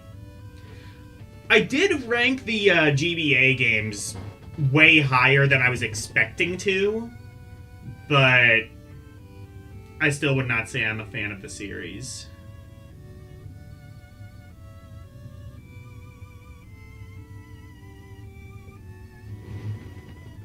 The outdated practice of resetting my lives every time turned off the 3DS. This song sounds like Iron Maiden. Oh, the song sounds like Iron Maiden, yeah. Me from feeling immensely satisfied with my overall Yeah, AI Bruce Dickinson. experience.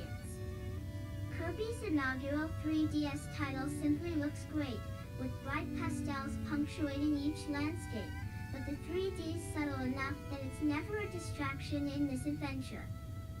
Plenty of new puzzles based on the 3DS gyroscope enhance typical Kirby gameplay. Oh, I see it. So it is a side game. Including the Hypernova, which amps up Kirby's capabilities so that nothing, not even hulking trees, can withstand his inhaling talent. Of course, you've also Deuce got Dickinson, 20 exactly. concepts That's his here, name. such That's his as name Stone, now. Wheel, and Needle.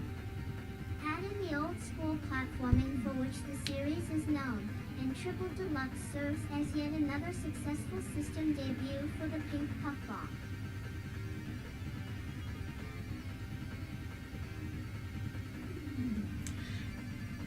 Yeah, I might need to try some of the side Kirby games. Those might be fun. I'm just not really a fan of the platformers. I find them very slight. Despite Personally. sounding like the latest offering at Burger King, Triple Never heard of the Deluxe third is game on the road. exactly what one from a Nintendo game We'll these see. days. It's got Well, core based on the reviews, there might be a reason for that. powers to inhale and a diverse array of levels to float through, but the foreground and background exploration adds a distinct element that makes Triple Deluxe feel like a whole new suck-and-shoot adventure. A suck and shoot Don't know adventure. with King DDD. Is he friend? Foe? Lover? But I'll put up with his shenanigans if it means more games like this. Hey, chat room, do you want to play a suck and shoot adventure with me?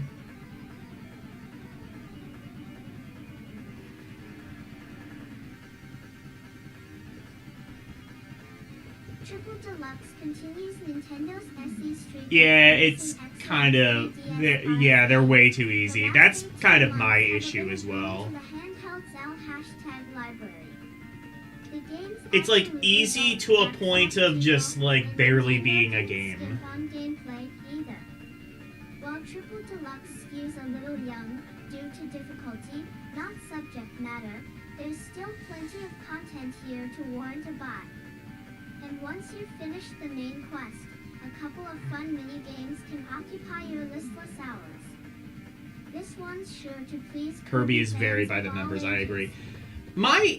I think my biggest issue with Kirby is that, like, okay, you get all these really cool power-ups, and they are genuinely really cool. Why would you use any of them when you can just fly over everything? Speaking of fucked up 3DS games, Yoshi's New Island. Daylight. Yeah, I've never heard of this either. For PS4 and PC, Xbox owners get fucked.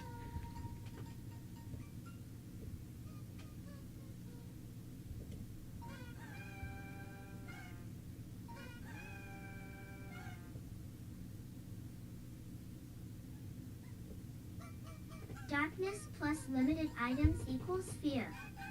Equals too many developers believe that's New York 5 won the mythical equation you need I plus when creating horror games, when, in truth, most beloved classics used equals lack of light or resources smartly in conjunction with a wide Oh, so it's variety of just like other some storytelling janky survival and horror game, I guess. That mistake is the first of Daylight's More many like failures, Gaylight. but it's far from its last. Take that game you don't know. Randomly Yeah. generated maps are great in spirit, but boring in execution. Loading save files is brutally But long. gaming's happy though, so you're actually happy for the light? We're never given any reason to care about main characters. It's okay to be gay. Gameplay is one fetch Gay quest play. repeated over and over. Enemies can't kill you if you don't look at them. Found items are simply thrown away if your inventory is full, and could go on. Assured Josh and Chris that Jessica Chobot's contribution to horror games would be better than Cutlass. Whoops.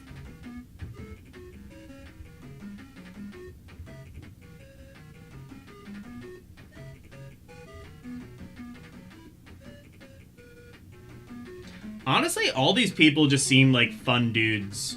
Like, they would just be fun dudes to hang around with. I think that's kind of what I like about EGM. Is you kind of like... And really kind of the thing I miss about game reviews now is, like, these reviewers kind of had personality. Now, like, game reviewers... Well, just like everything else in this world just feels really soulless. No game has ever disrespected my equals. Few intellect as much as daylight. What's that? I'm trapped in a spooky, early Four Eyes wide 20th century asylum. And it's in half BLI. It is positive to positive electrosex. Exactly. That's very scientific. Thank full you. of decrepit children's toys. And the whole thing was built on top of a Native American burial ground. Suffice it to say, Dr. Chobotnik won't be winning a Pulitzer for penning Escape from Horror Cliché Island, but the grander Chobotnik. thing is how dull and unscary the game's note-gathering, glow-stick-waving gameplay is.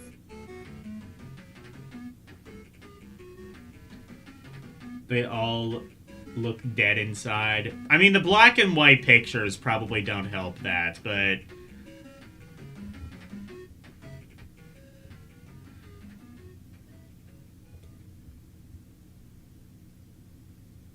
I mean, to be fair, you would probably be dead inside, too, if you worked for EGM right towards the end. The whole of Daylight and its instant equals. And then, Foe's repetition revealed itself to me pre-A within the first hour. Partway into my PF, J3rd randomly generated Gallivant FLS for 6 remnants strewn about the underscore, indistinguishable corridors, listening to Jessica Chobot read protagonist Sarah's lines, saw the rest of my playthrough clearly, collecting 6 Market remnants, is saturated, moving to the next area, resulting collecting 6 in the remnants, illusion moving to the next area. of soullessness, I Not once guess. is Daylight ever interesting, engaging, or even frightening. Not unlike its lead. I guess that's true. Nowadays, you can kind of just go on YouTube and find a reviewer with whatever personality you want.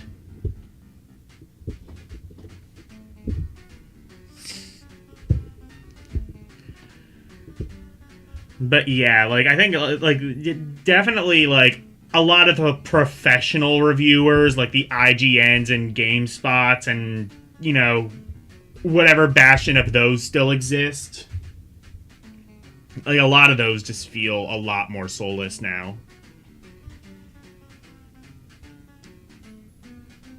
Anyway, MLB 14, the show.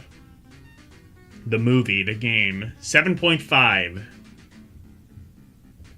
I feel like that could just be, like, cut and paste just every sports title. Like, I don't know, 7 out of 10. It's not actively trying to eat me. SCE San Diego had 2 options for When there's too many the choices, PS4 it's debut easy of to MLB 14. assume So, they're all the you could same. reload Yeah, I open guess. up Houston ES Astros style, or reload on the fly like I do kind of agree with that, though. Like, I'll just kind of be like, I'm overwhelmed with choice. I just don't care anymore, and I'm burnt out. Closely resemble the real thing, and they're populated by attentive fans instead of a collection of emotionless Vulcans who happen to wander into the ball yard. Unfortunately, the players didn't receive just as necessary makeovers. For every authentic-looking visage like Derek Jeter, you'll find 2 atrocious approximations. The core game is still solid, but there'd better be more innovations between the white lines next year. Diversity of any specific demographic. You're guaranteed to find it. That's true. Have you guys ever heard of, and this is the name that she goes by the way, the Angry Video Game Tranny? Basically, her entire gimmick is male to female transgender person just doing an AVGN shtick, and that's like the entire gimmick. It's like really kind of low budget in like a sort of charming, almost like 2007 YouTube sort of way. And I'm not going to say I like the videos, but I will say that she definitely left an impact on me, and an impact that will never really be shaken.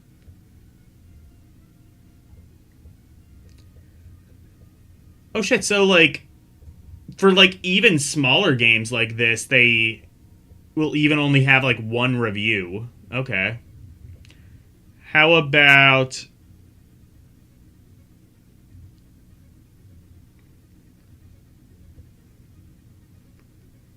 Wait. Hearstone? It's a game for iPad, PC, and Mac. Okay. iPhone owners, get fucked. Also, Android owners, get fucked. Free-to-play collectible card game equals. 3 sounds like my cue to beat feet, but Pound and ever since got an iPad mini for my FY birthday, Hearthstone has been in PN, our heavy rotation on it. I've Better had than few Ellen just Page just thinking with she's a physical pro male, CCGs in yeah. the past, Magic, The Gathering, and UFS specifically. And what Blizzard's put together here This is an reminds me of what orc-approved those game? games Okay. have, a great balance between simplicity and depth, fun and frustration. I've and never also heard a of this hardcore now. appeal. Most surprising is how I haven't spent a cent on the game, and yet don't feel my experience has been hampered by that fact. My one knock Oh, is it's that free, Hearthstone so... doesn't Well, always it was seem to free in have worked that 2014. well, Now it's probably potentially delisted. screwing you out of turns. It was the Fortnite of its day, really. Okay. So it's that kind of thing. Okay. The Elder Scrolls Online gets an 8.0.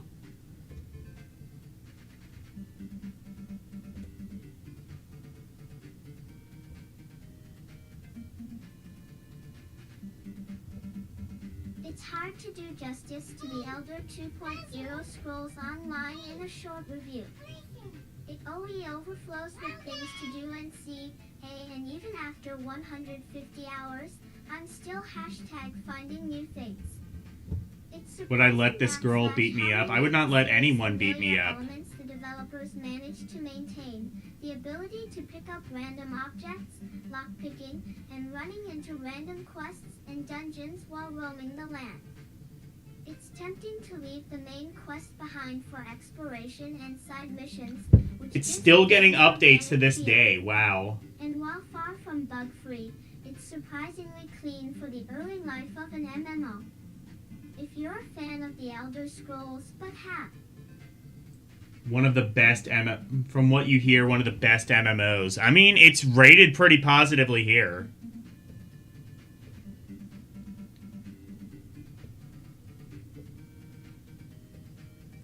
How would you even review an MMO properly? Like, it's not even something you can really beat. How would you go about reviewing something like that?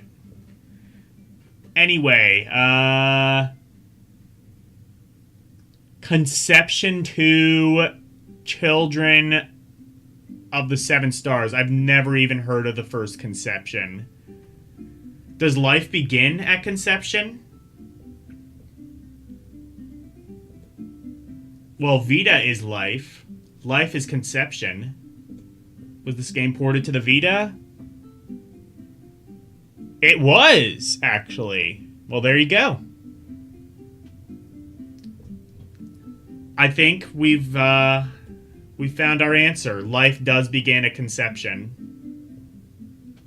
And Vita is life. Checkmate, atheists.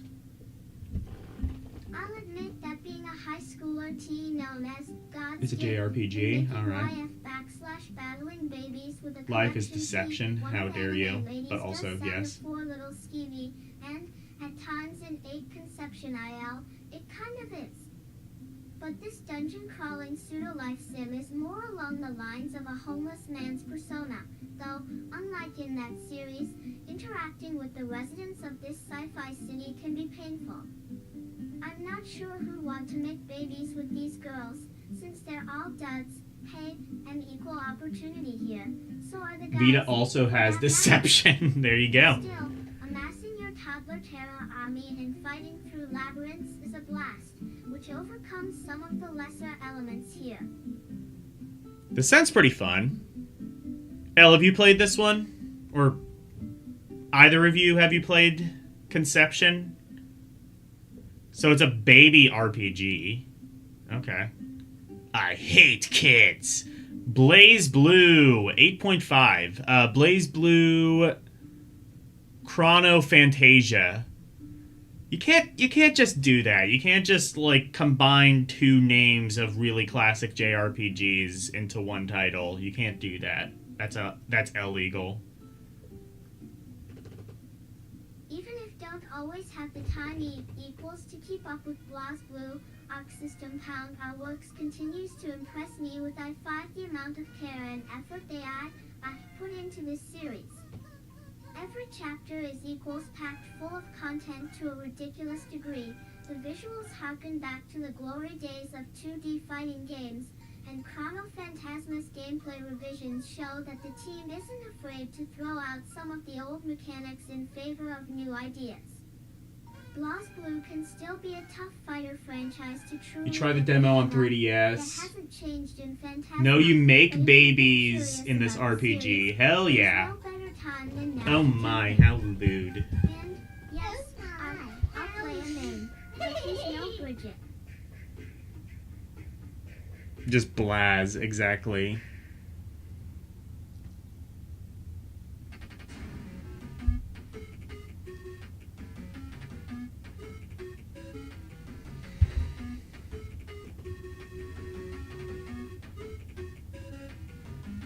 And then we have, hey, Yoshi's New Island. We literally just reviewed that. Or, we literally just heard that music. Also, I gotta...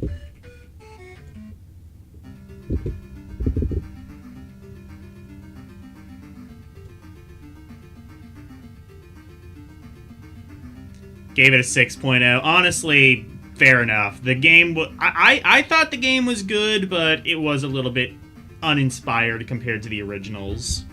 The original Yoshi's Island. Never solving Mario was a grind, no matter how simple the concept. Then found myself reviewing Yoshi's New Island. Sure, it controls well, and Yoshi can still use all the same moves from previous entries, such as his stutter step, floating, and eating enemies to turn them into eggs. The game's illustration-inspired aesthetic, with its bright colors and stark contrasts, makes enemies and allies alike really pop off the screen.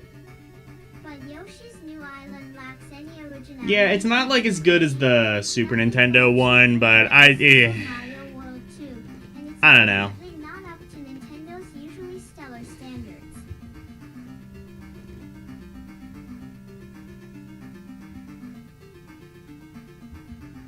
Take that, dinosaur. Is Yoshi canonically a dinosaur?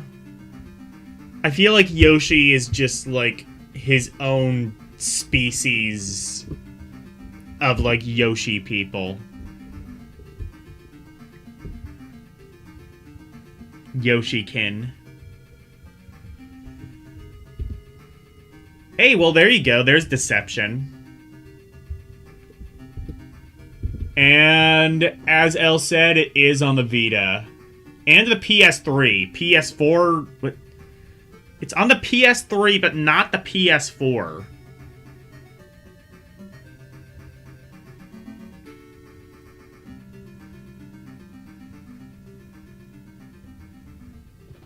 While I'm typically the type who can equals .0 never stand going the evil route in pound games, sometimes let my dark side before 9 shine through, like in Deception EA. For Tecmo's latest entry in their Torsa backslash. Oh, it is part of Tecmo's Deception. While the series I didn't know they kept the series going that long. I just knew of, like, the first Tecmo's Deception. I didn't know they made other ones. Combination of tracks, iffy. Al or simplistic level design pale in comparison to the sadistic enjoyment you'll have watching those tracks spring.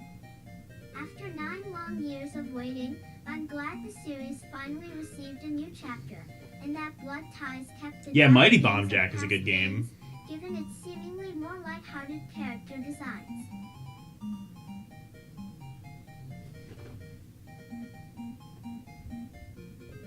.0 in your opinion? Well, 8.0 I think is fair.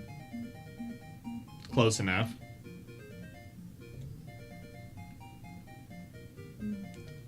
I didn't know they kept the Deception series going that long. I gotta play one of the newer ones then.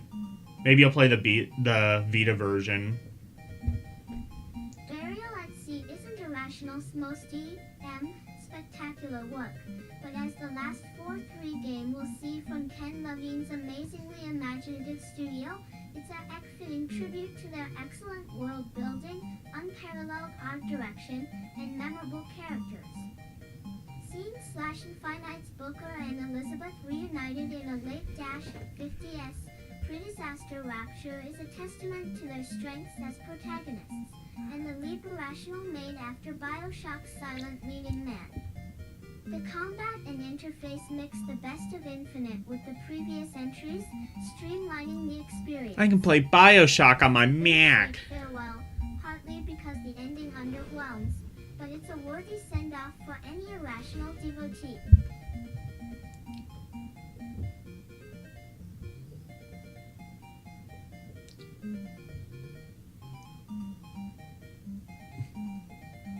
Trials Fusion.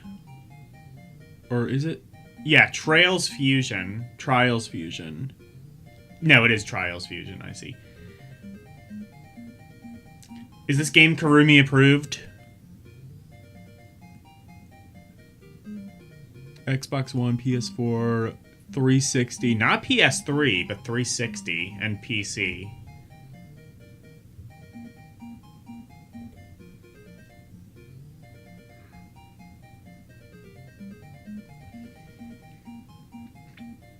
Yeah, the PS3 and the PS3 and 360 had a lot of, like, legacy support. Really good legacy support. PS3 especially. Like, Persona 5 came out on the PS3 in 2016.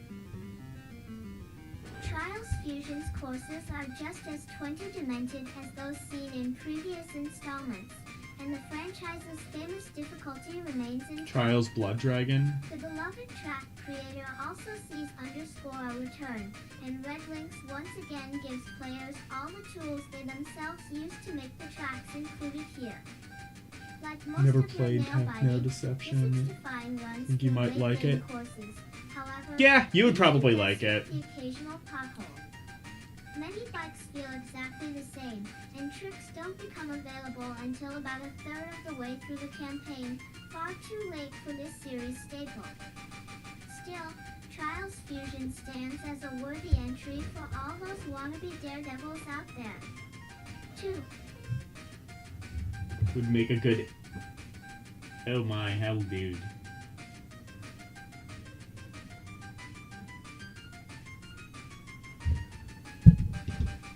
Oh my,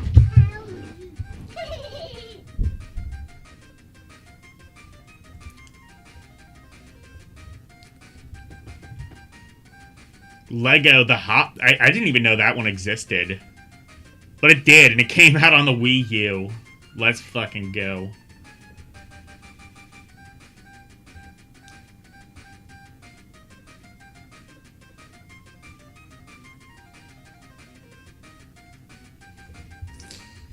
As much as love the Lego games, IRM, Lego, The Hobbit should remind the fine folks at TT Games that it isn't free enough to take a license, slap a yen bunch of scenes together, and end AS up with a great game. The team continues the evolution of its familiar smash and collect mechanic by adding more mini-games and even some pseudo-RPG elements like crafting.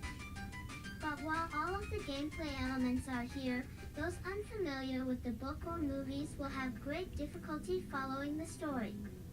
That's a shame, since it's a lost opportunity to introduce The Hobbit to kids.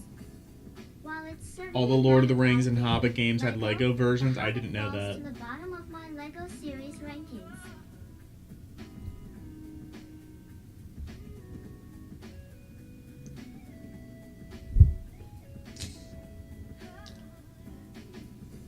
Orc-approved game, Lego The Hobbit. Yeah.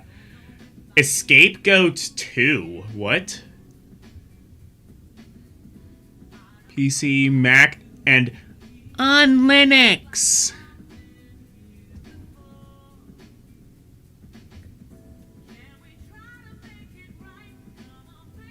Alright, Linux users, what do you get? Scapegoat 2 reminds me of the end. Equals games you'd find on a CD-ROM or shareware collection in the mid-90s. 3B, there's something plain and working. Yeah, Lego games are fine. They're kind of like puzzly platformers. Despite the silly premise, you control a goat and his magical mouse companion on a mission to rescue sheep from a labyrinthine prison. Definitely good games for kids, but even adults, they're... I think, you know what? Lego is Kirby done right. It's a simple game that's kind of deceptively complex with some of the puzzles, but also there's like actually kind of rewarding gameplay to it, even if technically you can't die. And it's almost like there isn't a game at all, but like it's still kind of a fun sandbox to go around in, especially like the later ones, like the Lego Star Wars Skywalker Saga. That one's really good.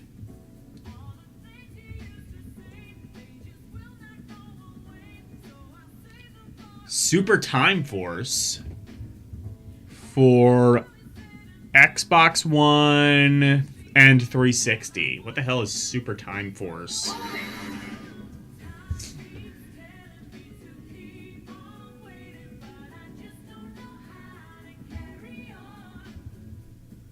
Dark Souls isn't a game at all by that logic. I mean, if you can't die or there's... I don't know. I feel like a game should have stakes, at least. You know what I mean? Like there should be a win-loss scenario. There should be, like, a win-loss state. You know what I mean? Otherwise, it's not a game. It's just kind of a sandbox, which, I mean, that if that's what your game is, it's not really for me, but it's not generally speaking, like, for me, but, you know, there's appeal to it, and I'm not begrudging anyone that, but I would not call it a game. That's why I always say, like, Minecraft, at least if you play in, like, survival mode, or, not survival, creative mode, is not a game. It's a sandbox. The Sims, I would argue, is not... Well, no, The Sims does have a lose state, but still. I would say, like, if your game does not have a lose state, it is not a game. It is a sandbox or a simulation or whatever. Super Time Force is a co-op shooter equals for the antisocial, the misanthropic. You can't die in Soul Reaver 2. But is there a lost state? People who like when a job calls for PR equals more than one pair of hands, but is there a lose state in any of these games? Extra hands were their own. In place of conventional lives, players have X amount of times they can rewind time and create a new reality loop. Of course, the chaos caused by having so many realities all in motion simultaneously. Like, that's the thing, is, like, with the LEGO games, there isn't really a lose state. Like, yeah, you lose some money whenever you die, or, like, whenever, you know. I mean, you do die in the LEGO games, but it's not like you ever get a game over, is what I'm saying. Which, I mean, like, you know, I think a lot of games even don't have, like, a game over, really. Like, but, I don't know.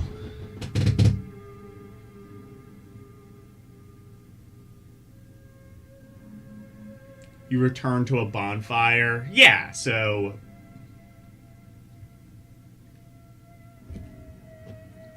Yeah, that's fair.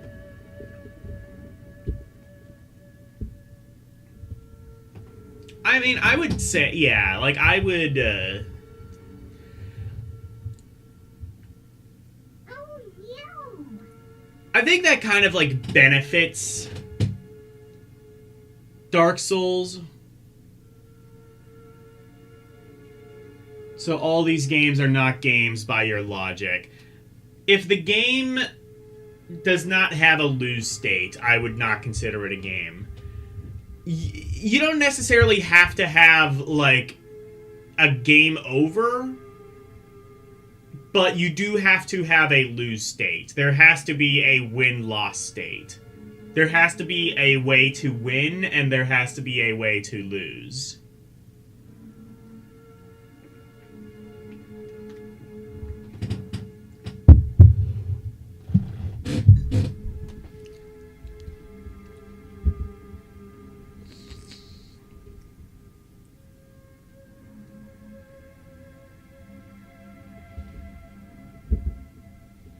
Did I review all the games on this page? Oh, I don't think I, did I do this last one? I don't remember, but I'm gonna do it again, because I don't remember what they said. Super Time Force is a co-op shooter SE for the antisocial, the misanthropic, PA, the narcissistic. It's a game for 23 people who like when a job calls for 4 equals more than one pair of hands, but underscore would really prefer if any and All games are hands not were their games. own. In place of conventional lives, players have X amount of times they can rewind time and create a new reality loop. That's a pretty cool idea. Of course, the chaos caused by having so many realities all in motion simultaneously can busy the screen quite a bit.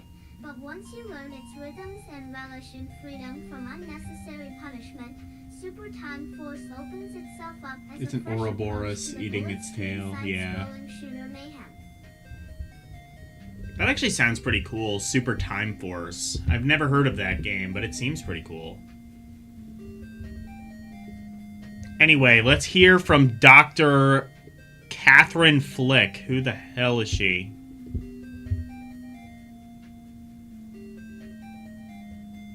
More than murder.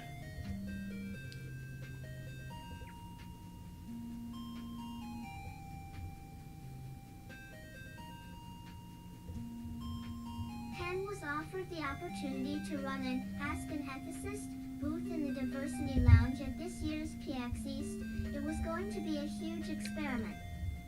Would people want to talk to me? Would they just troll? How could get them engaged? In the Mighty last days of Dust preparation, Force. I've we never both heard of that. flew From the UK out to Boston, stuffed some post-it notes and markers, pilfered from my university's stationery section into my bag. Maybe people would just like to be challenged. And they were. Over the weekend, posed various Ks. Catherine, flick her bean. Wolf, go to your room. That's inappropriate.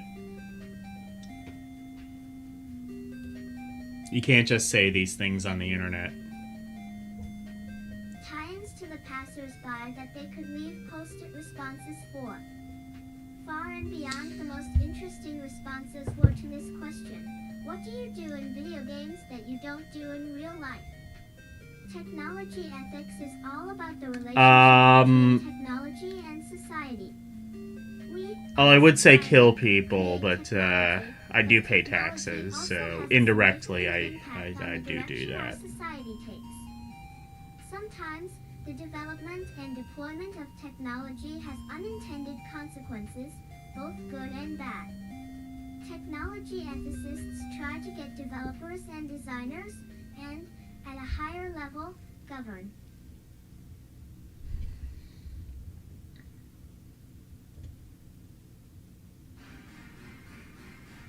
Oh, hell yeah, the song is great.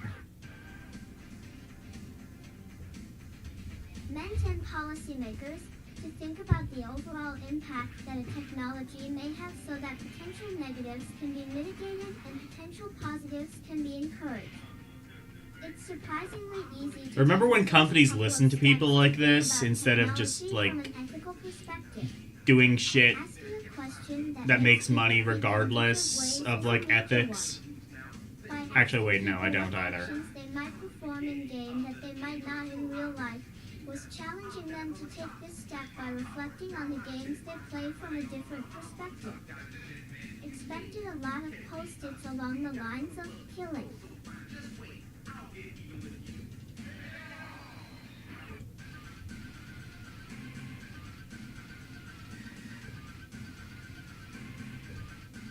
People, and indeed received them. 13 responses included various acts of violence such as throw my husband off cliffs, punch babies, stomp on Yeah, small exactly. animals, Yeah, blow I things, thought about that, and I strangle was like, people with yeah. plastic bags, and assassinate people. Also expected the general stealing and looting responses, and once again Paxers delivered, with answers including steal cars, loot dead people, break other people's belongings, and take people's stuff. These responses generally fit in with the moral panic that often constitutes academic discussion about the impact of games. I mean, like, I would say, like, and this is my Logan's hot cake.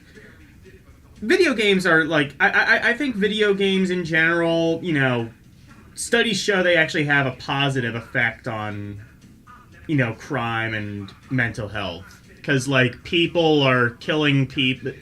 Like, you know, if you want to de-stress, it's healthier to, like, play video games and, you know, kill people who aren't real and, you know, who don't, like, actually have feelings. They're just, you know, ones and zeros, as opposed to, like, killing, you know, real people in the real world who do have thoughts and feelings, right?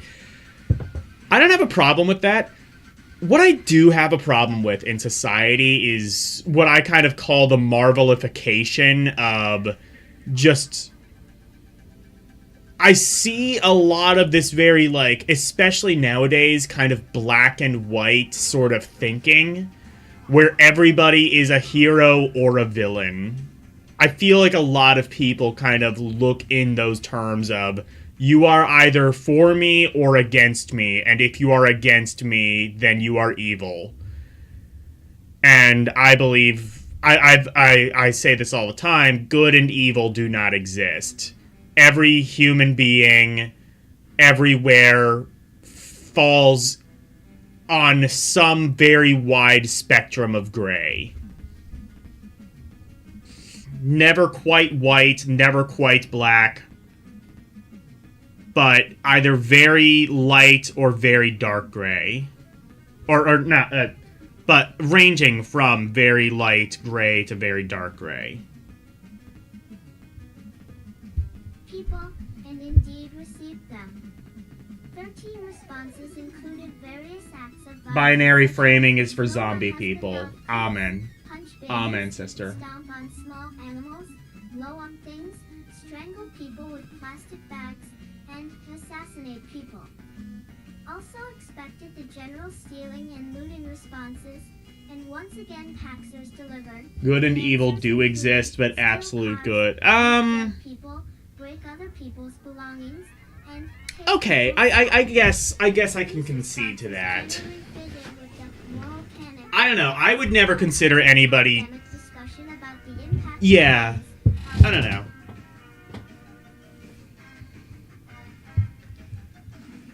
Yeah, no, I guess I can concede to what Lude is saying. True good and evil, like pure good or pure evil, do not exist. Yeah, I agree. But, like, I also just sort of, like, see, like, even if there's somebody that I aggressively do not like, I can kind of see the humanity in them, and I realize, like, I aggressively do not like them, but I feel that unless you are actively harming me, we can kind of coexist peacefully.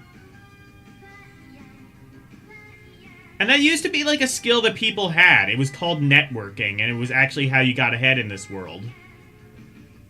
Violence and encouraging acts of vandalism and theft.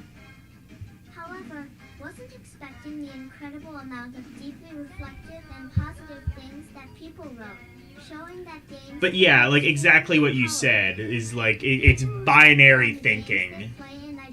It's binary thinking, and I feel that's very toxic in society. It's what allows, you know, people to kind of just, like, look at, like, the, someone like Luigi Mangione, who, like, literally killed a person. Who cares what the person was? Who cares what the person did? It was a person. And just be like, oh, this is actually a martyr. He deserves to be free. Like, no, he killed someone. He should not be free.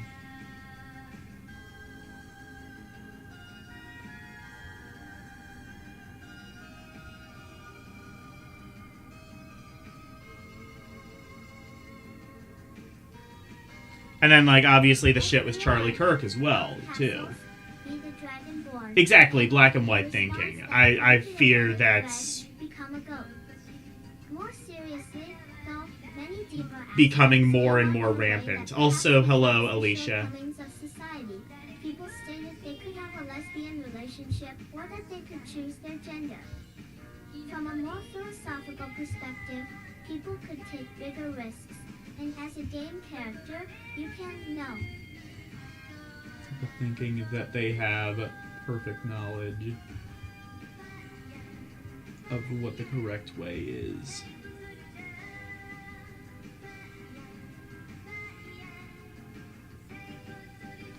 Queers for Palestine. Yeah, that's a thing.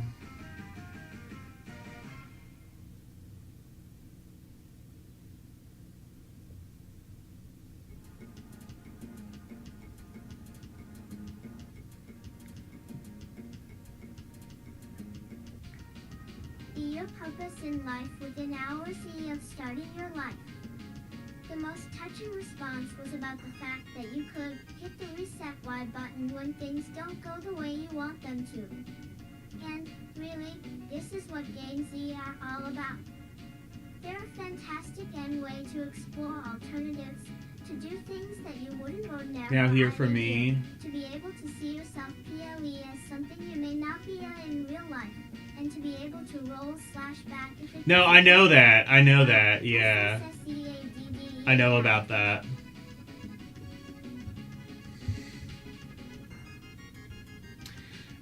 Like, my I've said this before, like, I'm not pro-Israel, I'm not pro-Palestine, I'm anti-both of them, and... Look, they've both been fighting for thousands of years. No matter who ultimately wins this conflict, we all lose. In most games, anyway. In that way, they're extremely powerful ethical tools if we use them in the right way to allow us to reflect on aspects of real life such as behavior, accessibility, discrimination, leisure time, goals and dreams, and our own position within society. In the near future, we'll use either responses to the questions posed over the PAX East weekend to prompt further research and discussion that moves beyond SS. Yeah, and then Trump bombs more Iran. Within the academic zero community. Stay tuned. Smiley face equals Dr. Catherine Flick is amazed and grateful she gets support from her university to do research on the ethics of video games.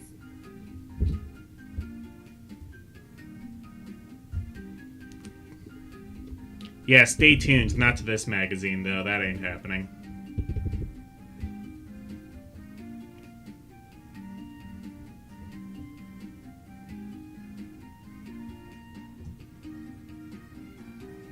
Commentary.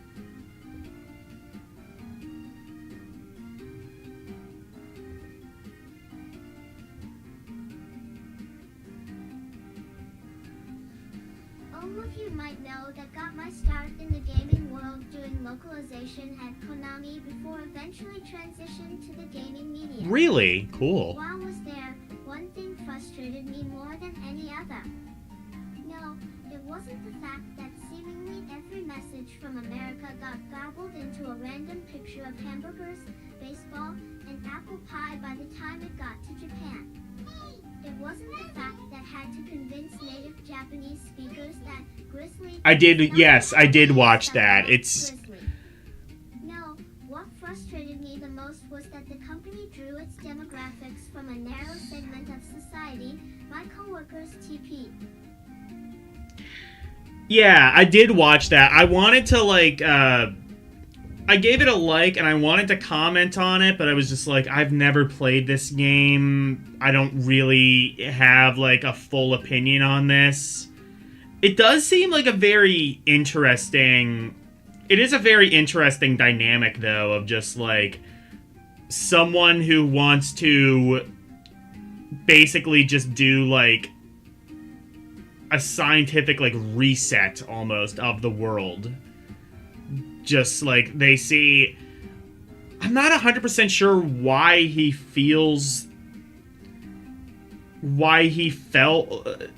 I don't really entirely understand why he wanted to, what he saw wrong in humanity that was so bad that it just needed an entire, just... seismic reset. But it definitely is... I like... people who are... I kind of like villains who are sort of morally gray. I find that a lot more interesting personally from a storytelling perspective. So I probably would like the story of Wild Arms too. We're, by and large, nerdy white and Asian guys. He foresaw a giant world-ending threat coming. Localizers and testers, and justice came I thought he was causing the giant world-ending threat. The villain was. Everyone involved, the demographics of the company also became crystallized. Virtually all applicants were white and Asian males. How could this be? I've talked with people from all walks of life with a passion for gaming and a dream of working in the industry, yet they aren't, by and large, represented in the companies that make games and the publications that write about them. Can see applications being largely populated by ROETEIBDSESAE do so AEIAAI. When it comes to diversity. I mean, I'm all in favor of diversity in gaming. I think, like, you know... I think, like, the thing, though, is just, like... Yeah, no, you should hire women, minorities, whatever, in every field. But, like, especially, like, minorities, like, there's a reason they are called minorities. It's because there's less of them. You should expect there to be less, you know, black people in a field in America because there are less of them, just physically. Now, to be fair, those demographics may be actually changing fairly soon. So, like, I believe, yeah, like, Mexicans and minorities may overtake white people. I don't remember the exact specifics, but possibly within the next 20, 30 years. Certain demographics, but virtually all of them, it didn't add up. When we've had openings here at EGM, the applicant pool has been similarly one-sided. Recall only 2 female candidates out of a couple hundred resumes, a trend that's even more depressing these days, considering that women make up a larger percentage of gamers with every passing year. I've been to PAX and Anime Expo. I've seen the diversity of fandom represented. Why, then, hasn't that passion transferred to greater representation? So he foresees a giant world-ending event, Sadly, and as a result manufactures the world-ending event that he foresees. I don't understand.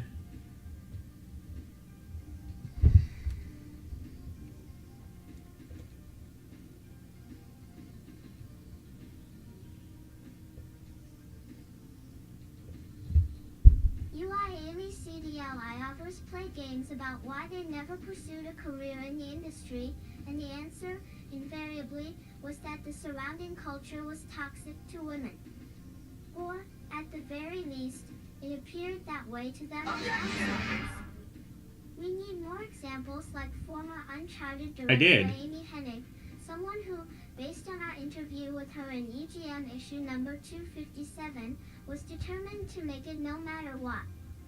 The paucity Factors of of blacks and global Hispanics crisis. is harder to explain, but a recent quote from astrophysicist and Cosmos host Neil deGrasse Tyson, a Bronx native of Black and Puerto Rican heritage, sheds some light on the subject. Think. I didn't read it like out loud, but yeah, like okay.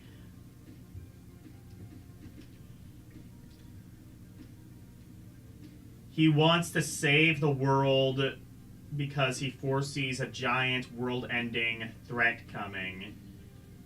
So he manufactures a global crisis and a terrorist organization. And then he created the counter-terrorist organization to stop it. The purpose, unite the world before the world-ending threat happens. Create a counter-terrorist.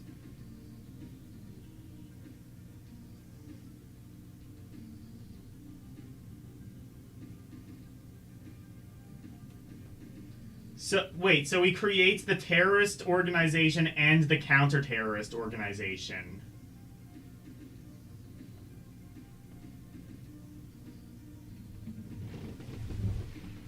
So he creates the problem and the opposition to the problem. That's honestly kind of cool. That's like very kind of deliciously tyrannical. But it's like kind of done under the prospects of good.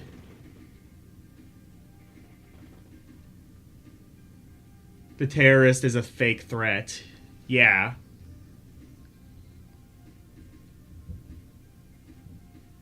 I don't know, I gotta play Wild Arms at some stage. One of these days I will do that. Probably holding a walkthrough in hand, but it seems like it'll be worth it. Old, Tyson said, and got to see how the world around me reacted to these ambitions. Anytime I'd express this interest, teachers would say, "Don't you want to be an athlete?" Fortunately, my depth of interest in the universe was so deep that, with every one of these curveballs thrown my way, just kept going. Now, look behind me and say, where are the others who also might have done this? And they're not there. Why did happen to survive while others did not? Simply because of bees died like a PHCAAINC.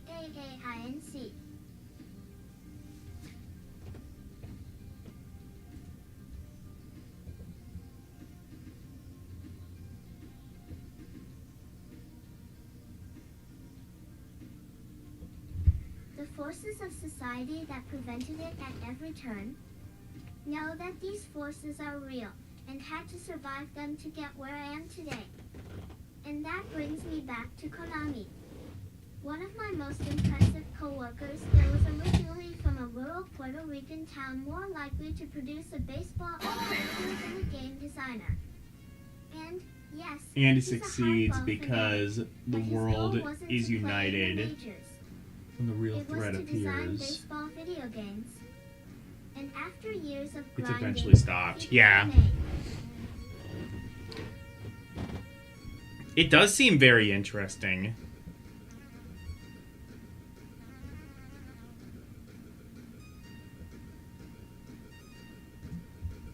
OT dash.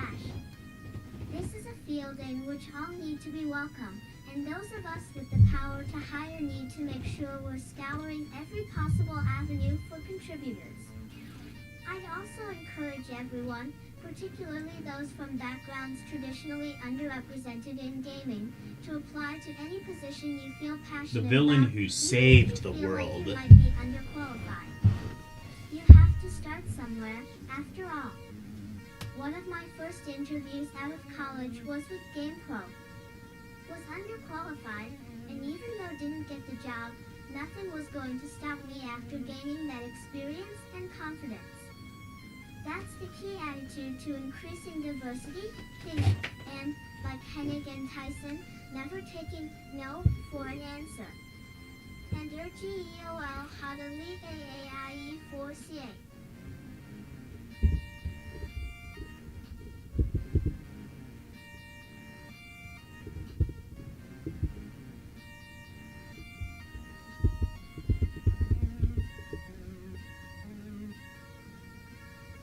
Suck dynasties?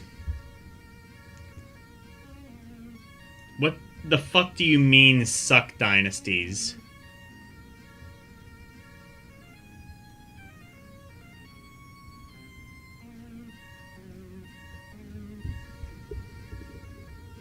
T's tough to stay consistent as a video game franchise. For every 3 Halos, there's one nuclear boredom bomb. After every 3 good Halos, they make one entirely out of recycled sadness parts. Every 4th Mortal Kombat is about Jax falling into a diabetic coma. And Japan actually controls their population by releasing a lethal dullness virus on every 5th thing named Castlevania. Not all franchises have such fluctuating quality, though. For instance, Barbie has made over a dozen games, and the closest she came to being in something fun was when a juggler fell butthole first onto her dream car. The point is, some games Oh, are okay. awful and stayed that Evil way. Dead had some good games. Get fucked. Fistful of Boomstick, was it? Yeah, Fistful of Boomstick was good.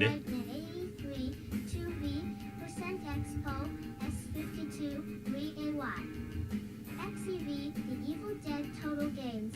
5 the number of those that were crap. 5, let's say you Oh, have a shotgun, kiss my and ass. 1/3 of your hands is a chainsaw. Fistful of Boomstick was great. Travel 5 through time to kill undead monsters, and you literally have never said anything to that wasn't awesome.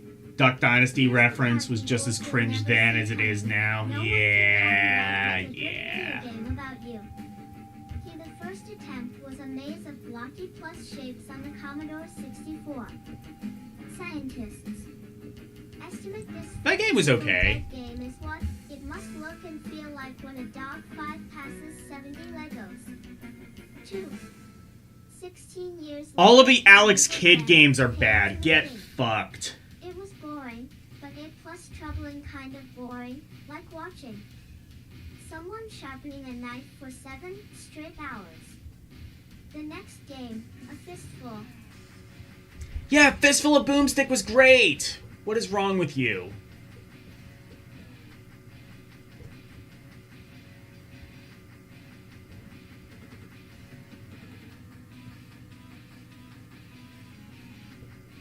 A Boomstick was no better. It came with a press release that said, "We dare you to give this a bad review. You will die of boredom long before you are able to describe it." You are just wrong. Fistful of Boomstick was a great game. Alright, Game Party? What? Oh, I see. Total games. Total of them are crap. I didn't know there were 5 Game Party games. I don't know. Game Party isn't awful. It's just kind of shovelware.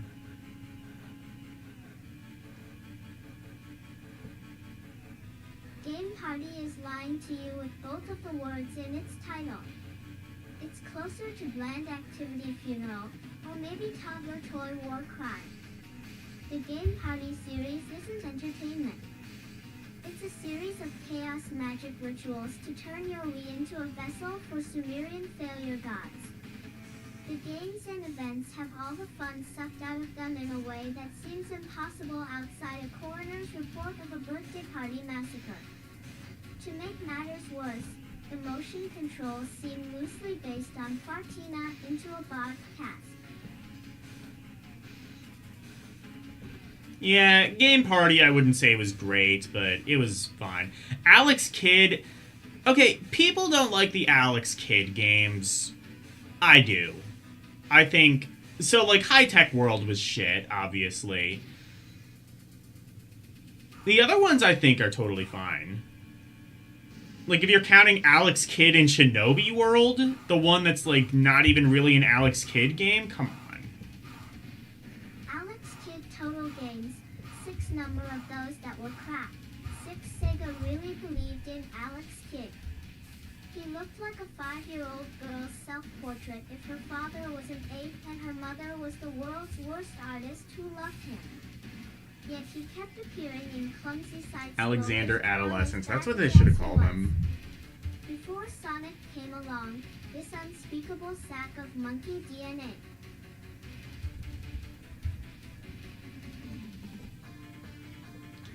You know, thinking about it, they did, I think, make like a Battle Royale Evil Dead game, like, since this publication, and I'm pretty sure that one was actually received pretty well. So at least the curse is, like, slightly lifted on that, except Fistful of Boomstick is really good. Slapping its birth defects against blocks was Sega's idea of a mascot. Strangely enough, 2 of this monstrosity's adventures weren't even his own. Yeah. Alex Kidd, High Tech World, and Alex Kidd in Shinobi World were both completely different games, with Alex Kidd crudely pasted over the original protagonist. That means that 2 times, a Sega executive said the words, "Have an idea, let's make the star of this game a gorilla miscarriage."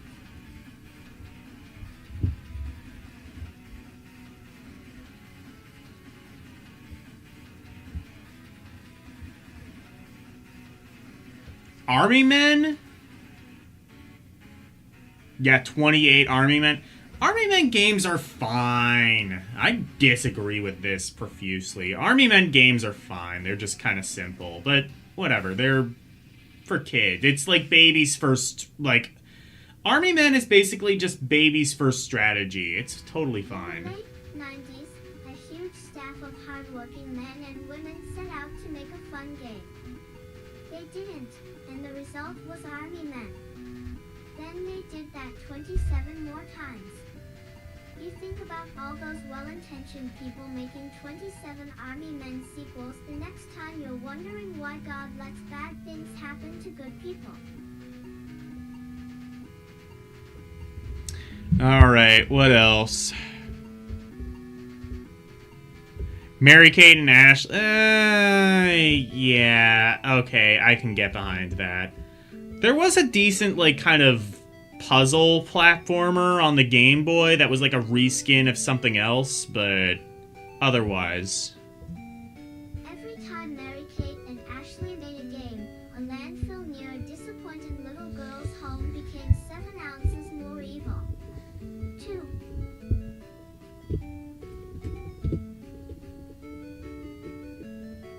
And that's it.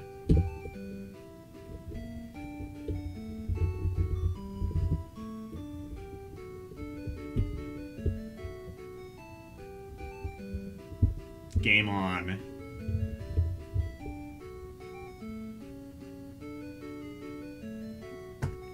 Coming to America's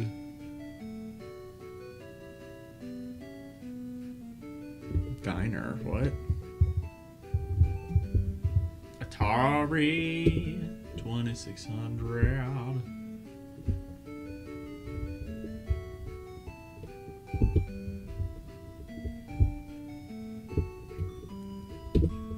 And that's it, I guess. So they didn't even really have, like, a send-off. It was just like, well, goodbye, I guess. We just aren't doing anymore. I guess they just really made that decision very suddenly to just end EGM.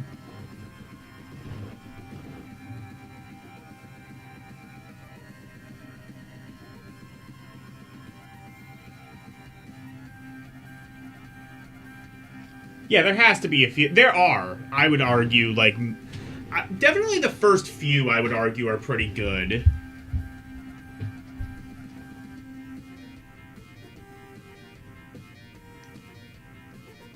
I would argue the first few Army Men games are pretty decent.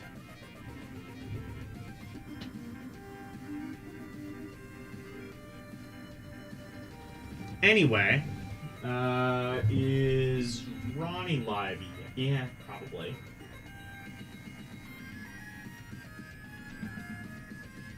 Right? Yeah, okay, he's live.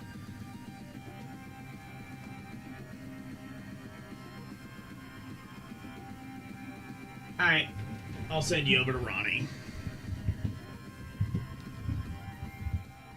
Oops.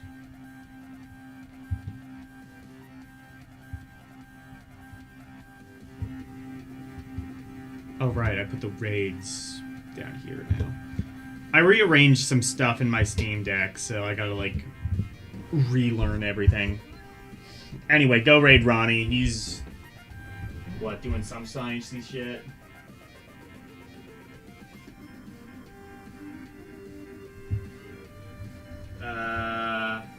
Looks like he's reacting to some YouTube video. I don't...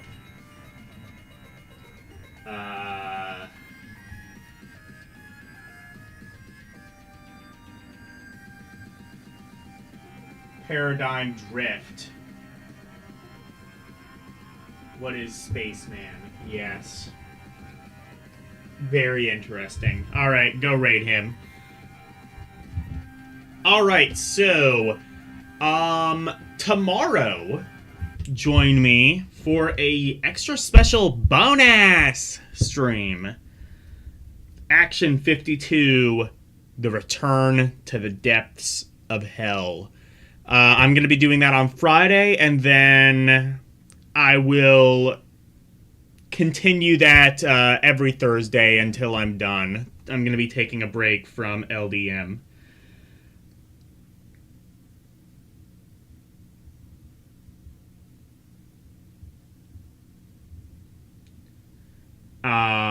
Saturday, two things are happening Saturday. One, in the morning, go to LCX's stream where I will be playing Final Fantasy V for the Game Boy Advance.